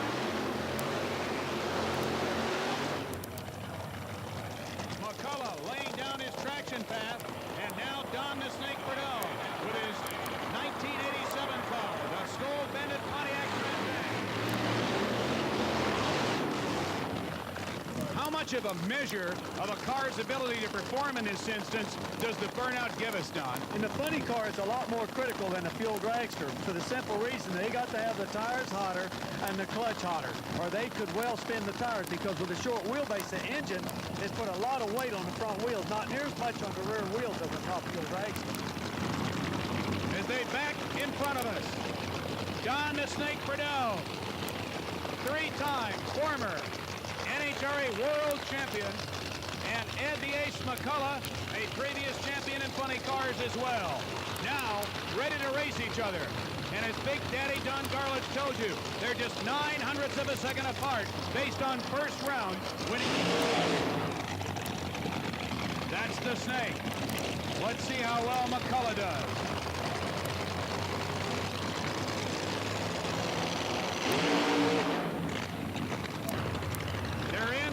Ladies and gentlemen, at 0.09 of a second apart.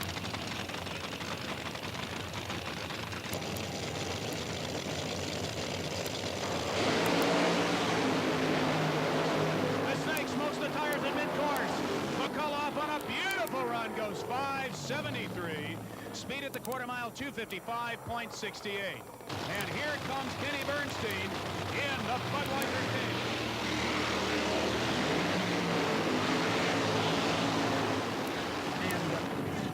What we have here is a battle of the crew chiefs. We have Armstrong over here in the right lane, Austin Coyle in the left lane. I would say probably 2 of the smartest men in drag racing because of the innovations that they keep coming up with.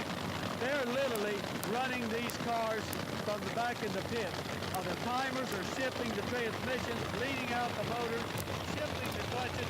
It's an incredible technological thing that's happening here in drag racing. They back into stage. Running up, tire smoking, Bernstein out, Force goes, 541. 541 for John Force at 267.85, and perhaps the world's most thoroughly prepared race car is out of horsepower. Well, it's always good when you can win, and this day's happening. I don't know why it's happening, but a lot of work's gone in here for my team, and Austin Coyle especially in the last 3 months, and they've given me a car. It's like driving an automatic. Maybe I got me a race car like Bernstein has, and now we can race with them.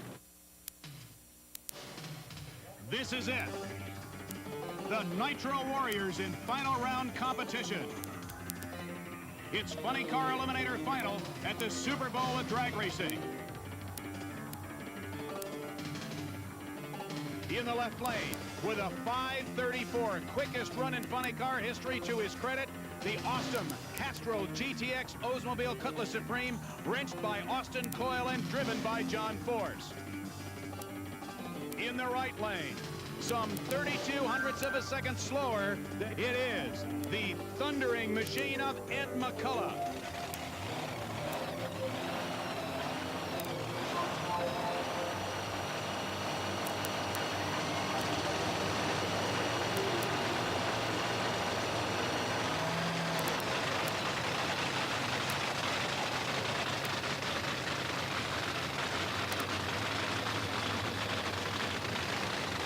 Bodies are down. Now it's time to create that hot, wide, flat, hot traction path. Tire smoke at the Super Bowl.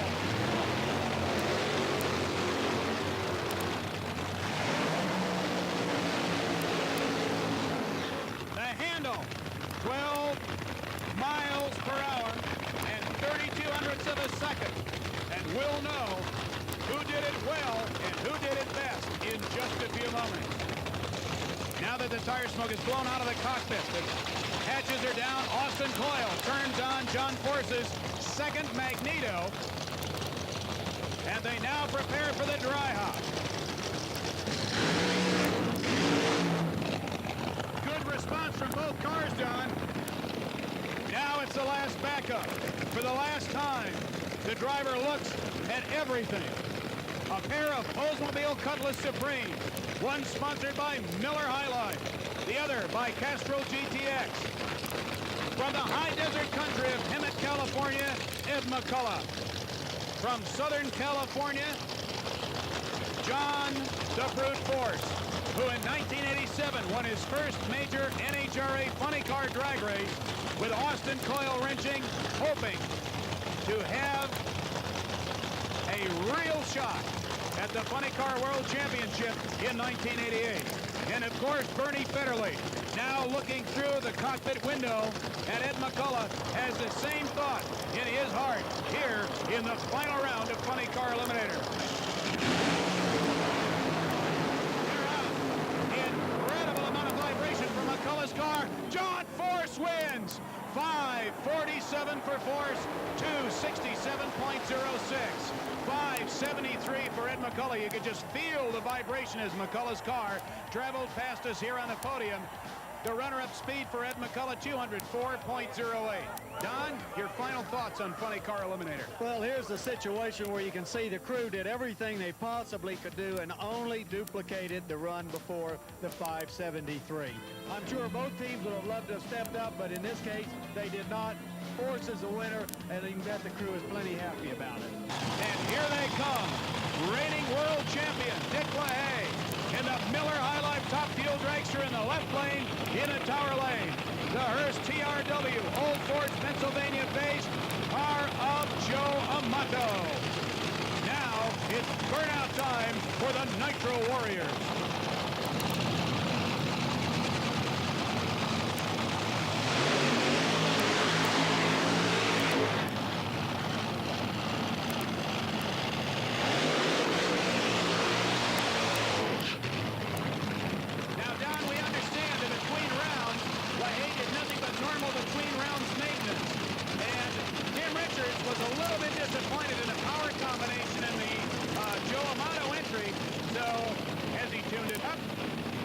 Certainly.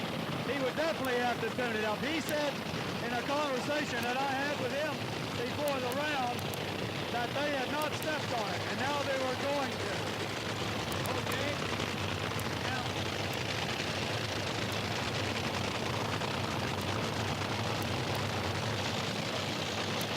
Jim Richards carefully looking over the back end of that Amato machine.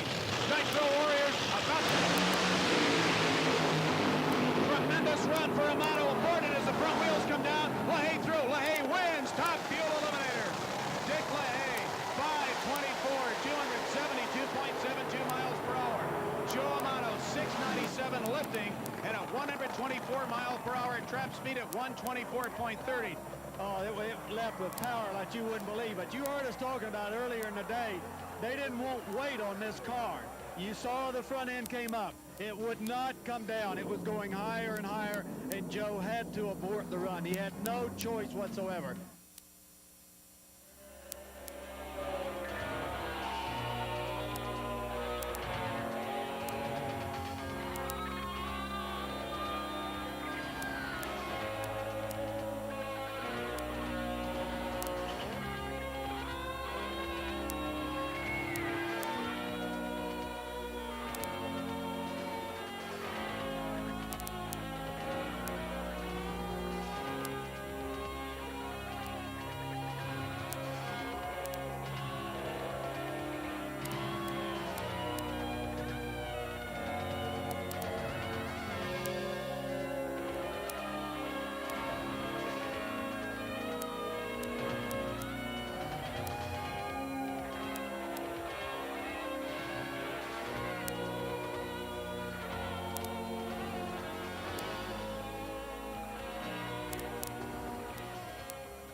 Interlagos para mim é muito especial, que foi a casa onde eu comecei, né? Onde começou toda a minha carreira, em 1989.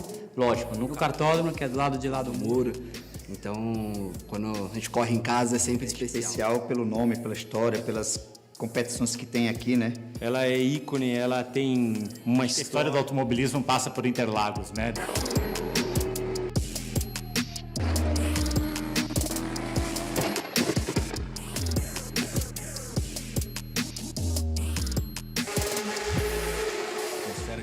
Uma mística por tudo que aconteceu aqui. Com tantas histórias que a gente tem aqui dentro. Então é uma paixão muito grande estar aqui em Interlagos. Para você que se liga nas coisas da velocidade, para você que curte as emoções da Stock Pro Series, vamos juntos para acelerar a partir de agora aqui em Interlagos, com as emoções das duas corridas que formam a 7ª etapa da temporada, briga mais do que acirrada pela liderança do campeonato, e você vai conferir tudo junto com a gente, como é bom domingo de velocidade aqui em Interlagos. Eu sou Osiris Júnior e desejo para você um excelente domingo de velocidade com esse tempo maravilhoso aqui no templo, céu azul, temperatura super agradável e com carros na pista e com muita coisa de ingredientes para a gente trazer para você ao longo dessa transmissão. Para você que está ligado com a gente, temos uma disputa especialíssima de quem vai se tornar o maior vencedor entre Cacá Bueno e Thiago Camilo. Temos a disputa entre as montadoras, qual montadora sai daqui com mais vitórias no calendário. Teremos um vencedor inédito ou não? Já temos um pole inédito, né? Conquistado ontem, e a gente vai falar muito disso para você a partir de agora aqui no Stock Car Channel. Junto comigo tá Hélio Pingo aqui na cabine. Pingo, um abraço para você, boa tarde de velocidade, bom domingão de velocidade. É domingo em Interlagos, é domingo de Stock Car, Pingo. Nem me diga, Osiris, estamos aqui todos muito ansiosos para essa corrida. Boa tarde a todo mundo, boa tarde a todos os nossos seguidores aí, quem acompanha a gente. E vai ser uma corrida pegada, né, Osiris, como sempre. A gente sabe que Interlagos é Interlagos, todo mundo aqui conhece Interlagos na palma da mão, andam como se estivesse andando de autorama. E a gente viu o Felipe Fraga sem óculos hoje, hein? Pois é, colocou a lente, né? Vimos Felipe Fraga sem óculos ontem. A gente vai mostrando todas as caronas, a galera que está presente aqui em Interlagos. Agora há pouquinho você conferiu com a gente a corrida dos campeões da Stock Car aí, com o Paulão, com o Ingo, com o Chico Serra. Muito legal também, e ainda tem muita velocidade para você conferir junto com a gente. Essa galera daqui bancada vai sair daqui só lá pelas 5 da tarde, que tem corrida até o fim da tarde aqui em Interlagos. E aqui na nossa cabine do Stock Car Channel estamos recebendo o presidente da CBA, da Confederação Brasileira de Automobilismo, Giovanni Guerra, que está em tudo que é autódromo, cartódromo, pista de terra. Vi você lá no... Era Cordeirópolis semana passada? Não. Era? Cordeirópolis na terra, vi você lá também. Quer dizer, tá presente em tudo, né, Giovanni? Boa tarde, obrigado por estar aqui com a gente. E bom domingo de velocidade para você também. Obrigado. Primeiro, realmente é um prazer, uma honra estar aqui com vocês. Bom, o fato é que realmente eu me propus, quando assumi a presidência da CBA, fazer automobilismo e prestigiar todas as categorias. Então você está realmente me vendo em todas as categorias, da terra a Stock Car. Estou lá com a mesma dignidade, com a mesma boa vontade, porque eu estou aqui para ajudar, para fazer pilotos subirem, fazer pilotos se realizarem no alto do pódio. Isso é muito legal. A gente viu agora há pouquinho a corrida dos campeões, né? Essa valorização, eu queria que você falasse um pouquinho disso, dessa iniciativa da CBA de valorizar os caras que construíram esse automobilismo. Eu sempre falo que a gente tem que ser muito grato por quem veio antes, para quem abriu a picada para a gente ter uma condição mais tranquila hoje. E se hoje a gente tem esse nível de automobilismo no Brasil, a gente deve muito aos caras que estão lá atrás. A CBA está fazendo, né? Dando esse credenciamento especial para esses pilotos, valorizando a presença desses pilotos nos autódromos. Bom, primeiro eu queria dizer que é uma honra estar aqui com o Giovanni Guerra, que eu não conhecia pessoalmente, estou conhecendo hoje, é uma honra estar com você, parabéns pelo seu trabalho, muito obrigado pelo que você está fazendo pelo automobilismo. Vou pedir para você daqui a pouco me contar um pouco da história de Cartagena, tudo que está acontecendo aí, tudo que vai vir a acontecer, o que a CBA está assumindo no automobilismo praticamente mundial. E ontem, numa apresentação que nós tivemos lá em cima, o CEO da Stock Car, que é o Fernando Giulianelli, falou uma coisa que mexeu muito comigo e eu fiquei muito feliz. A ideia hoje é a gente resgatar o automobilismo. passado, o que a gente está vivendo agora e pensar muito no futuro. Porque todo mundo sabe que isso aqui é um celeiro de excelentes pilotos. Boa tarde, Giovana. Prazer. Boa tarde, Pingo. Voltando aqui só um pouquinho, ontem eu estava também, muito prazer, com uma satisfação enorme de conhecer a Mitsubishi Cup. E, nossa, fiquei realmente impressionado, 60 carros, uma coisa assim fantástica, uma categoria familiar, porque eu acho que uma das coisas que eu quero fazer com a CBA é tornar ela uma grande família. Entende? Todos os pilotos de todas as categorias, ele vai ter um sobrenome. O sobrenome chama BRB CBA. E isso é o nosso desafio, é isso que nós estamos trabalhando diuturnamente. E Pingo, eu vou te falar, é muito prazeroso, é muito feliz. Eu estou contando com Deus no céu, que me guia, que minha Nossa Senhora, que é minha mãe. Mas assim, tanta gente querendo ajudar agora, tanta gente querendo aproximar, tanta gente querendo contribuir, que isso me motiva sobremaneira. Eu achei interessantíssimo na eleição do Mohamed na FIA, quando ele falou uma coisa que, no fundo, ele me copiou.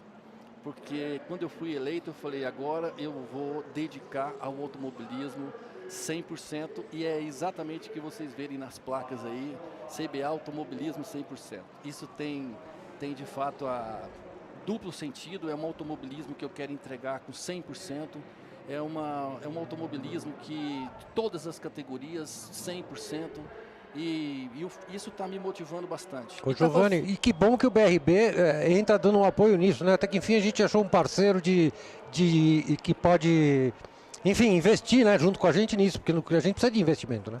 Olha, o BRB realmente é uma surpresa imensa. É o Paulo Henrique, que está hoje na presidência, é um parceiro. Na verdade, ele, posso contar aqui, eu não sei quanto tempo a gente tem, mas é uma história interessante. Se é para contar novidade e história, a gente fica conversando com você, ninguém vai ver a corrida. Não, mas Deus é assim, Deus é na minha vida. Quando eu sentei, eu fui conversar com ele em Brasília e nós saímos para almoçar, e lá eu fiquei sabendo que ele é um ex-kartista e bateu roda com esqueci o nome dele agora. Depois eu lembro. E o que aconteceu? Ele quis largar o automobilismo para que ele pudesse trabalhar. E ele sentiu muito isso. Então hoje na presidência do BRB... Anunciamos nesse momento com que nós estamos a execução e peço o público em pé. Legal. Público em pé nesse momento. Anuncio. Beto Monteiro, meu brother, meu amigo do coração. Exato. Então, a orquestra locomotiva como piloto. Sim, essa especialmente ele não vai participar. Você podia avisar lá o presidente do BRB que ele está sem patrocínio para correr. Da Blau Farmacêutica. Pilotos, equipes, preparem-se, porque a orquestra locomotiva, o grande lance patrocínio da Blau, vem com a gente, com a nossa música, a música de todos os brasileiros com som de orquestra, a orquestra locomotiva, o hino nacional brasileiro. Através agora, segunda-feira, amanhã, nós estamos saindo daqui. Só te cortar, Giovanni, tem o hino agora, e é muito legal. Primeiro, respeito ao nosso hino, à nossa música. Orquestra Locomotiva, formada por crianças carentes, jovens carentes aqui em São Paulo, que tem o apoio da Blau, grande parceira aqui da Stock desde 2007. Vamos acompanhar o hino brasileiro.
Arrepia São Paulo! Nacional. Tá aí Felipe Fraga, o campeão tá de volta em substituição ao líder do campeonato, Daniel Serra. E de lente hoje, hein? Hoje tá de lente. Vamos deixar o Giovanni contar um pouco pra gente rapidinho do que tá acontecendo. O que vem aí, Giovanni? O que vem aí? Gente. Não, ele vai ter uma história interessante de Cartagena, vou deixar ele falar um pouco. Bom, Cartagena é amanhã. Nós atendemos um convite da FIA e vamos apresentar, o Brasil honrosamente vai apresentar 3 projetos nossos. A Fórmula 4 para toda a América, o cartão BRB-CBA para toda a América e a Copa Regional. O que é a Copa Regional? É um campeonato de kart, um mundial de kart, que nós ganhamos o direito de realizar em toda a América com o aval da FIA. A FIA nos deu os motores, Ocal e Oca Júnior, que são os mesmos motores que correm. Nós já temos os cartódromos de Birigui, Imperatriz do Maranhão e Paladino, que são cartódromos homologados FIA. As regras todas FIA, ou seja, o Brasil hoje não só vai oferecer para os pilotos brasileiros as mesmas condições de correr, abre aspas, um campeonato mundial aqui, como também vai oferecer para toda a América a partir de Cartagena nesse programa. Então, assim, graças a Deus mesmo, de novo, nós estamos fazendo história, fazendo diferença, agora já não mais só para o automobilismo do Brasil, mas para toda a América. Isso é sensacional. Giovanni, obrigado pela sua presença aqui. Vai lá curtir um pouco, que as corridas vão começar aí. Giovanni. A gente torce para que o sucesso da CBA seja cada vez maior, porque assim a gente sabe que o automobilismo brasileiro e todas as categorias estão subindo juntos. É isso aí. Obrigado por dar essa honra da gente poder bater esse papo com você. E eu vou lá tomar café com você uma hora dessa no Rio de Janeiro. Com o maior prazer. Sejam todos bem-vindos. Obrigado, querido. Valeu, obrigado, presidente da CBA, Giovanni Guerra, conversando com a gente. Temos carros no grid aqui de Interlagos. Tem esse visual super bacana de Interlagos, mostrando para você todo o miolo de Interlagos e toda a festa que a gente vai ter da velocidade daqui a pouquinho aqui para você curtir junto com a gente. E a gente já tem que começar explicando logo para você a questão da pole position. Ontem nós encerramos o treino de classificação, a nossa transmissão no treino de classificação com a pole position do Felipe Lapena. Ela continua sendo a pole position do Felipe Lapena. Porém, logo depois que a gente encerrou a transmissão, do que a gente estava encerrando a transmissão, saiu uma penalização para o Felipe Lapena de perda de 3 posições no grid por conta de ter excedido a velocidade dentro do box no momento que ele entrou, no momento que ele terminou o treino de classificação, talvez já comemorando essa pole position. Estatisticamente, ponto para a classificação do campeonato, o Felipe Lapena é o pole. Então, continua sendo a primeira pole position de Felipe Lapena na Stock Car aqui em Interlagos. A pole position conquistada ontem, ele leva o ponto da pole position para a classificação do campeonato. Porém, ele perde as 3 posições, ele não larga na frente. O César Ramos é quem larga na frente, o Lapena larga da 4ª posição. Ontem eu conversei bastante com a Babi sobre esse assunto, ela estava muito chateada porque a decisão não tinha sido essa no momento, mas depois acertaram e devolveram pelo menos a pontuação para ele, porque afinal de direito ele foi realmente o mais rápido na pista, né? Mas ele está com um carro muito rápido, ele vai largar em 4º, ele está com um carro muito rápido, se tomar cuidado vai fazer uma boa corrida. Chegou aqui agora o Vicária, que não falou nada até agora. As transmissões hoje, você percebeu? Ele já comandou a entrevista com o Giovanni, agora quer dar boa tarde para você. Eu vou deixar você dar boa tarde para o Vicária, vai. Bom, eu queria apresentar aqui o Vicária, que já está ao meu lado, o comentarista mais importante desse canal. Banana. Tchau, fala aí, mano. Seu Minion. E aí, gente, tudo bom? Sejam bem-vindos. Você está vendo aí o diagrama da temperatura, um pouco mais de calor, o dia mais quente dos últimos 3 dias, né, Osiris? Com esse ventinho gostoso, pista de 27 graus. Bem, sobre o Felipe Fraga, o Felipe Lapena foi uma pole muito emotiva. A pole é dele porque ele não perdeu tempo, né? Então, no começo rolou uma frustração na Hot Car, depois as 3 meninas vieram pra gente e falaram assim, o troféu é nosso, ninguém tira. E esse troféu já sabe pra quem vai, né? Pro Amadeu, que tá lá no céu. Com toda certeza. E também pro Tuca Antoniazzi, né? Esse troféu tem que ir pro Tuca ali, divididas, já postaram fotos ontem. Tá aí o traçado de Interlagos para você, seus 4.309 metros. Na última etapa tivemos vitória de Gabriel Casagrande e do Nelsinho. Foi Gabriel Casagrande? Não, né? Foi Gaetano de Mauro, né? Exatamente, tô achando que tá errado isso. Gaetano de Mauro e Nelsinho, não foi? A última etapa lá no Velo Parque. Sim, porque tivemos a etapa do sábado, que teve a vitória do Gabriel Casagrande. E no domingo, essa que teve foi de sábado. Gabriel Casagrande e Nelsinho Pequeno. Domingo foi a vitória do Gaetano de Mauro. Exatamente. Então, só para a gente passar certinho para você, nós tivemos então na etapa 5 também no Velo Parque, vitória do Casagrande e a vitória do Nelsinho. Depois tivemos no domingo a etapa 6 com vitória do Gaetano e do Bruno Batista, apenas para a gente atualizar certinho para você. Tá me chegando uma informação de que a gente vai atrasar um pouquinho essa saída para a volta de apresentação, porque tem óleo na pista, na subida da junção chega a informação que tem muito óleo. Coisa de Opala, né? Adivinha se não foi, né? Coisa de Opala, né? Vamos combinar. Uns buraquinhos no grid ali, depois é bom a gente dar uma checada uma também nesses buraquinhos, ali. seria uma questão só de posicionamento, ou tem alguém no box? Já a gente vai buscar isso também, para trazer para a galera que vai vendo aí as informações dos últimos vencedores aqui em Interlagos, né? Eu tenho a informação que o Gimenez não saiu para alinhamento. Não está correta essa informação que está aí na tela também. Essa aqui são as poles, na verdade, que o Carlinhos de Osman largou na pole invertida numa das corridas, que ele acabou acertando com o Cacá Bueno aqui no Laranjinha. Né? Mas a gente vai reconferir essas informações para você que está em casa. Exato, até porque a nossa última passagem aqui foi com corrida de duplas, né, no começo dessa temporada. E que só deu o Gabriel Casagrande, seja no pole, seja na vitória, seja na melhor volta, / Gabriel Rubin. Exatamente. Então, a gente vai trazendo essas informações para você aqui no Stock Car Channel, contando sempre aí com a sua curtida. E eu já vou liberando aqui uma informação, galera da Argentina votou em peso no Fanpoy, é o que eu acabei de falar. Ó. Sim, aí isso foi na... café aí, né? Isso foi no traçado, isso provavelmente foram os Opala, sim.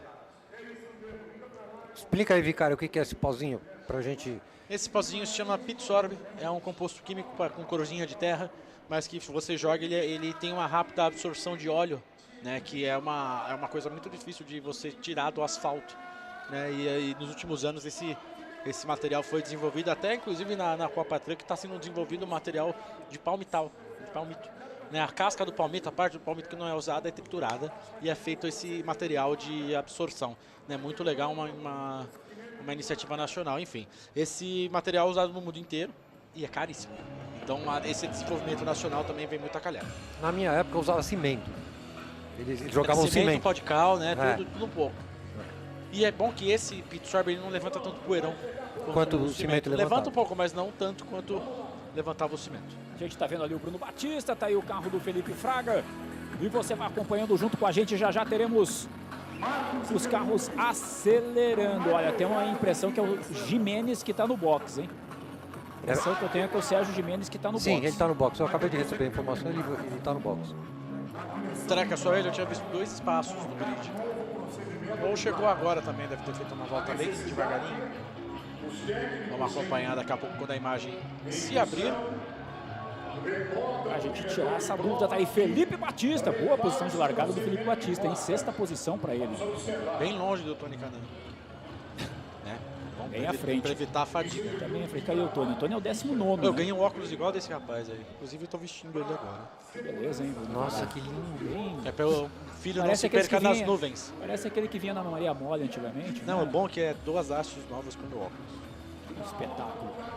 Temos aí o grid, enquanto vai sendo feita o trabalho de limpeza, é à frente do Rubinho. E do Zonta, tem um espação. Aliás, do lado do Júlio Campos tem um espaço vazio. Que deve ser o do Gimenez. Esse é o do Gimenez. Vamos ao grid virtual, Osiris. A minha informante aqui está dizendo que o Gimenez está lá no box mesmo.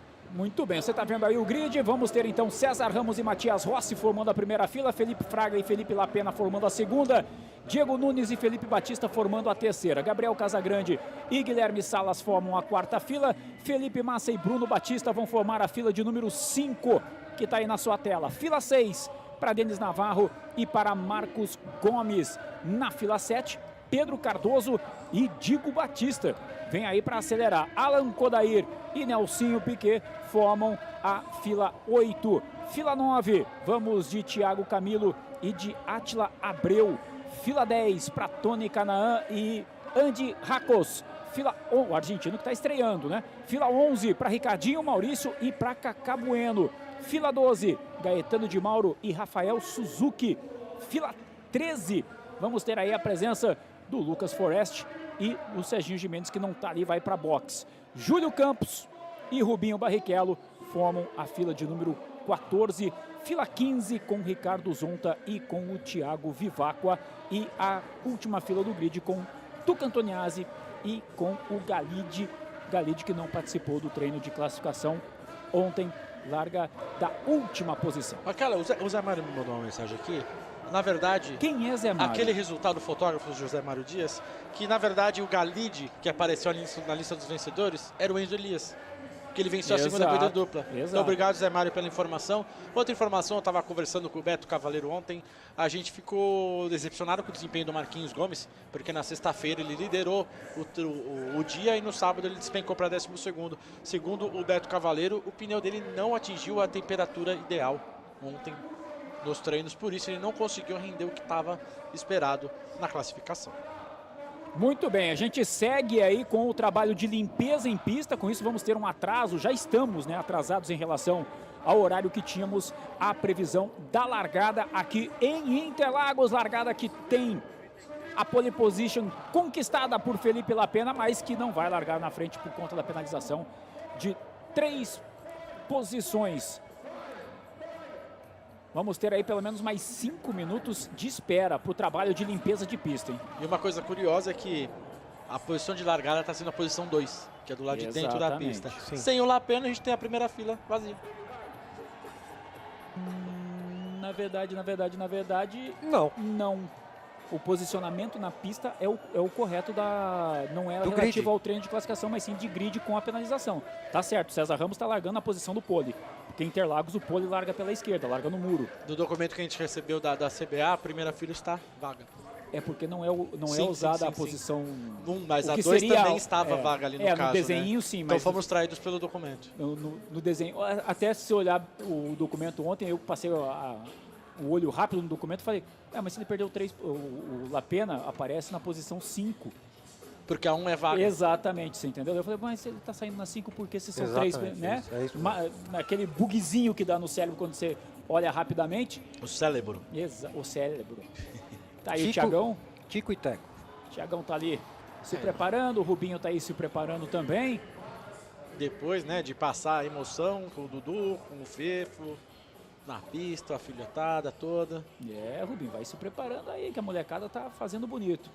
Eu vou dizer uma coisa pra vocês, não tem nada pior para um piloto acontecer isso, sabia? Ficar esperando dentro do carro? O cara se amarrar, o cara tá tudo pronto. Afeta um pouco a Concentração, exatamente.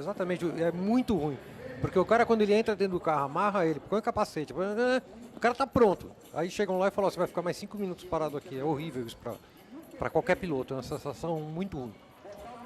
Agora, eu tô em dúvida com esse óleo todo aí, se realmente é dos Opalas, que eu lembro que a gente falou que o do Paulão tava fumaçando na hora da corrida, pode até ser, mas se de repente não é do carro do Gimenez que está no boxe, se o Gimenez de repente saiu para a formação de boxe... Mas se quebrar, bicho, não vai nem largar tanto que a hora que foi derrubado.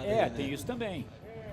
Pena que a gente não tem uma câmera ali na... observar, Pena que a gente não tem nenhuma câmera na saída de boxe para pegar essa cena. Pra gente ter essa Pra ver se ele tá alinhado ou se ele tá dentro da garagem, né? Até porque a gente teve... teoricamente, a gente teve... Teoricamente não, a gente teve 10 minutos de boxe aberto. E ninguém relatou esse óleo no boxe aberto. O pessoal do resgate, quando terminou a corrida dos Old Stocks, que a gente mostrou agora há pouco a corrida dos campeões, que vai pintar aí na tela, nesse exato momento, ó. O pessoal do resgate fez uma vistoria de pista e ninguém relatou óleo. Nenhum posto de sinalização relatou óleo. O relato do óleo só chegou após o fechamento do box para Stock Car. Então pode ser de um dos carros que esteja em box. E você viu que tem 10 pessoas trabalhando nessa operação. É muita gente envolvida. Esse óleo tá da junção até aqui em cima, Vicário, até a entrada de box. Sabe o que a gente vai poder fazer? Se mostrar as 3 voltas, a gente vai poder ver se foi um Opala que derramou o óleo ou se foi um Stock Car. Bom, eu vou dar a informação aqui para vocês agora que é do carro do Gimenez mesmo. Ele vai tentar sair para a segunda corrida. Parabéns, locutor. Meu amigo. Às vezes Gimenez vai tentar sair para a segunda, vazando óleo. Aqui no stream você tem todas essas informações em primeira mão. É por isso que eu falo pra galera, assiste nós, pessoal, assiste nós e deixa o seu like aí. A gente fala umas porcaria, mas é de coração. É verdade. Olha que legal essa disputa.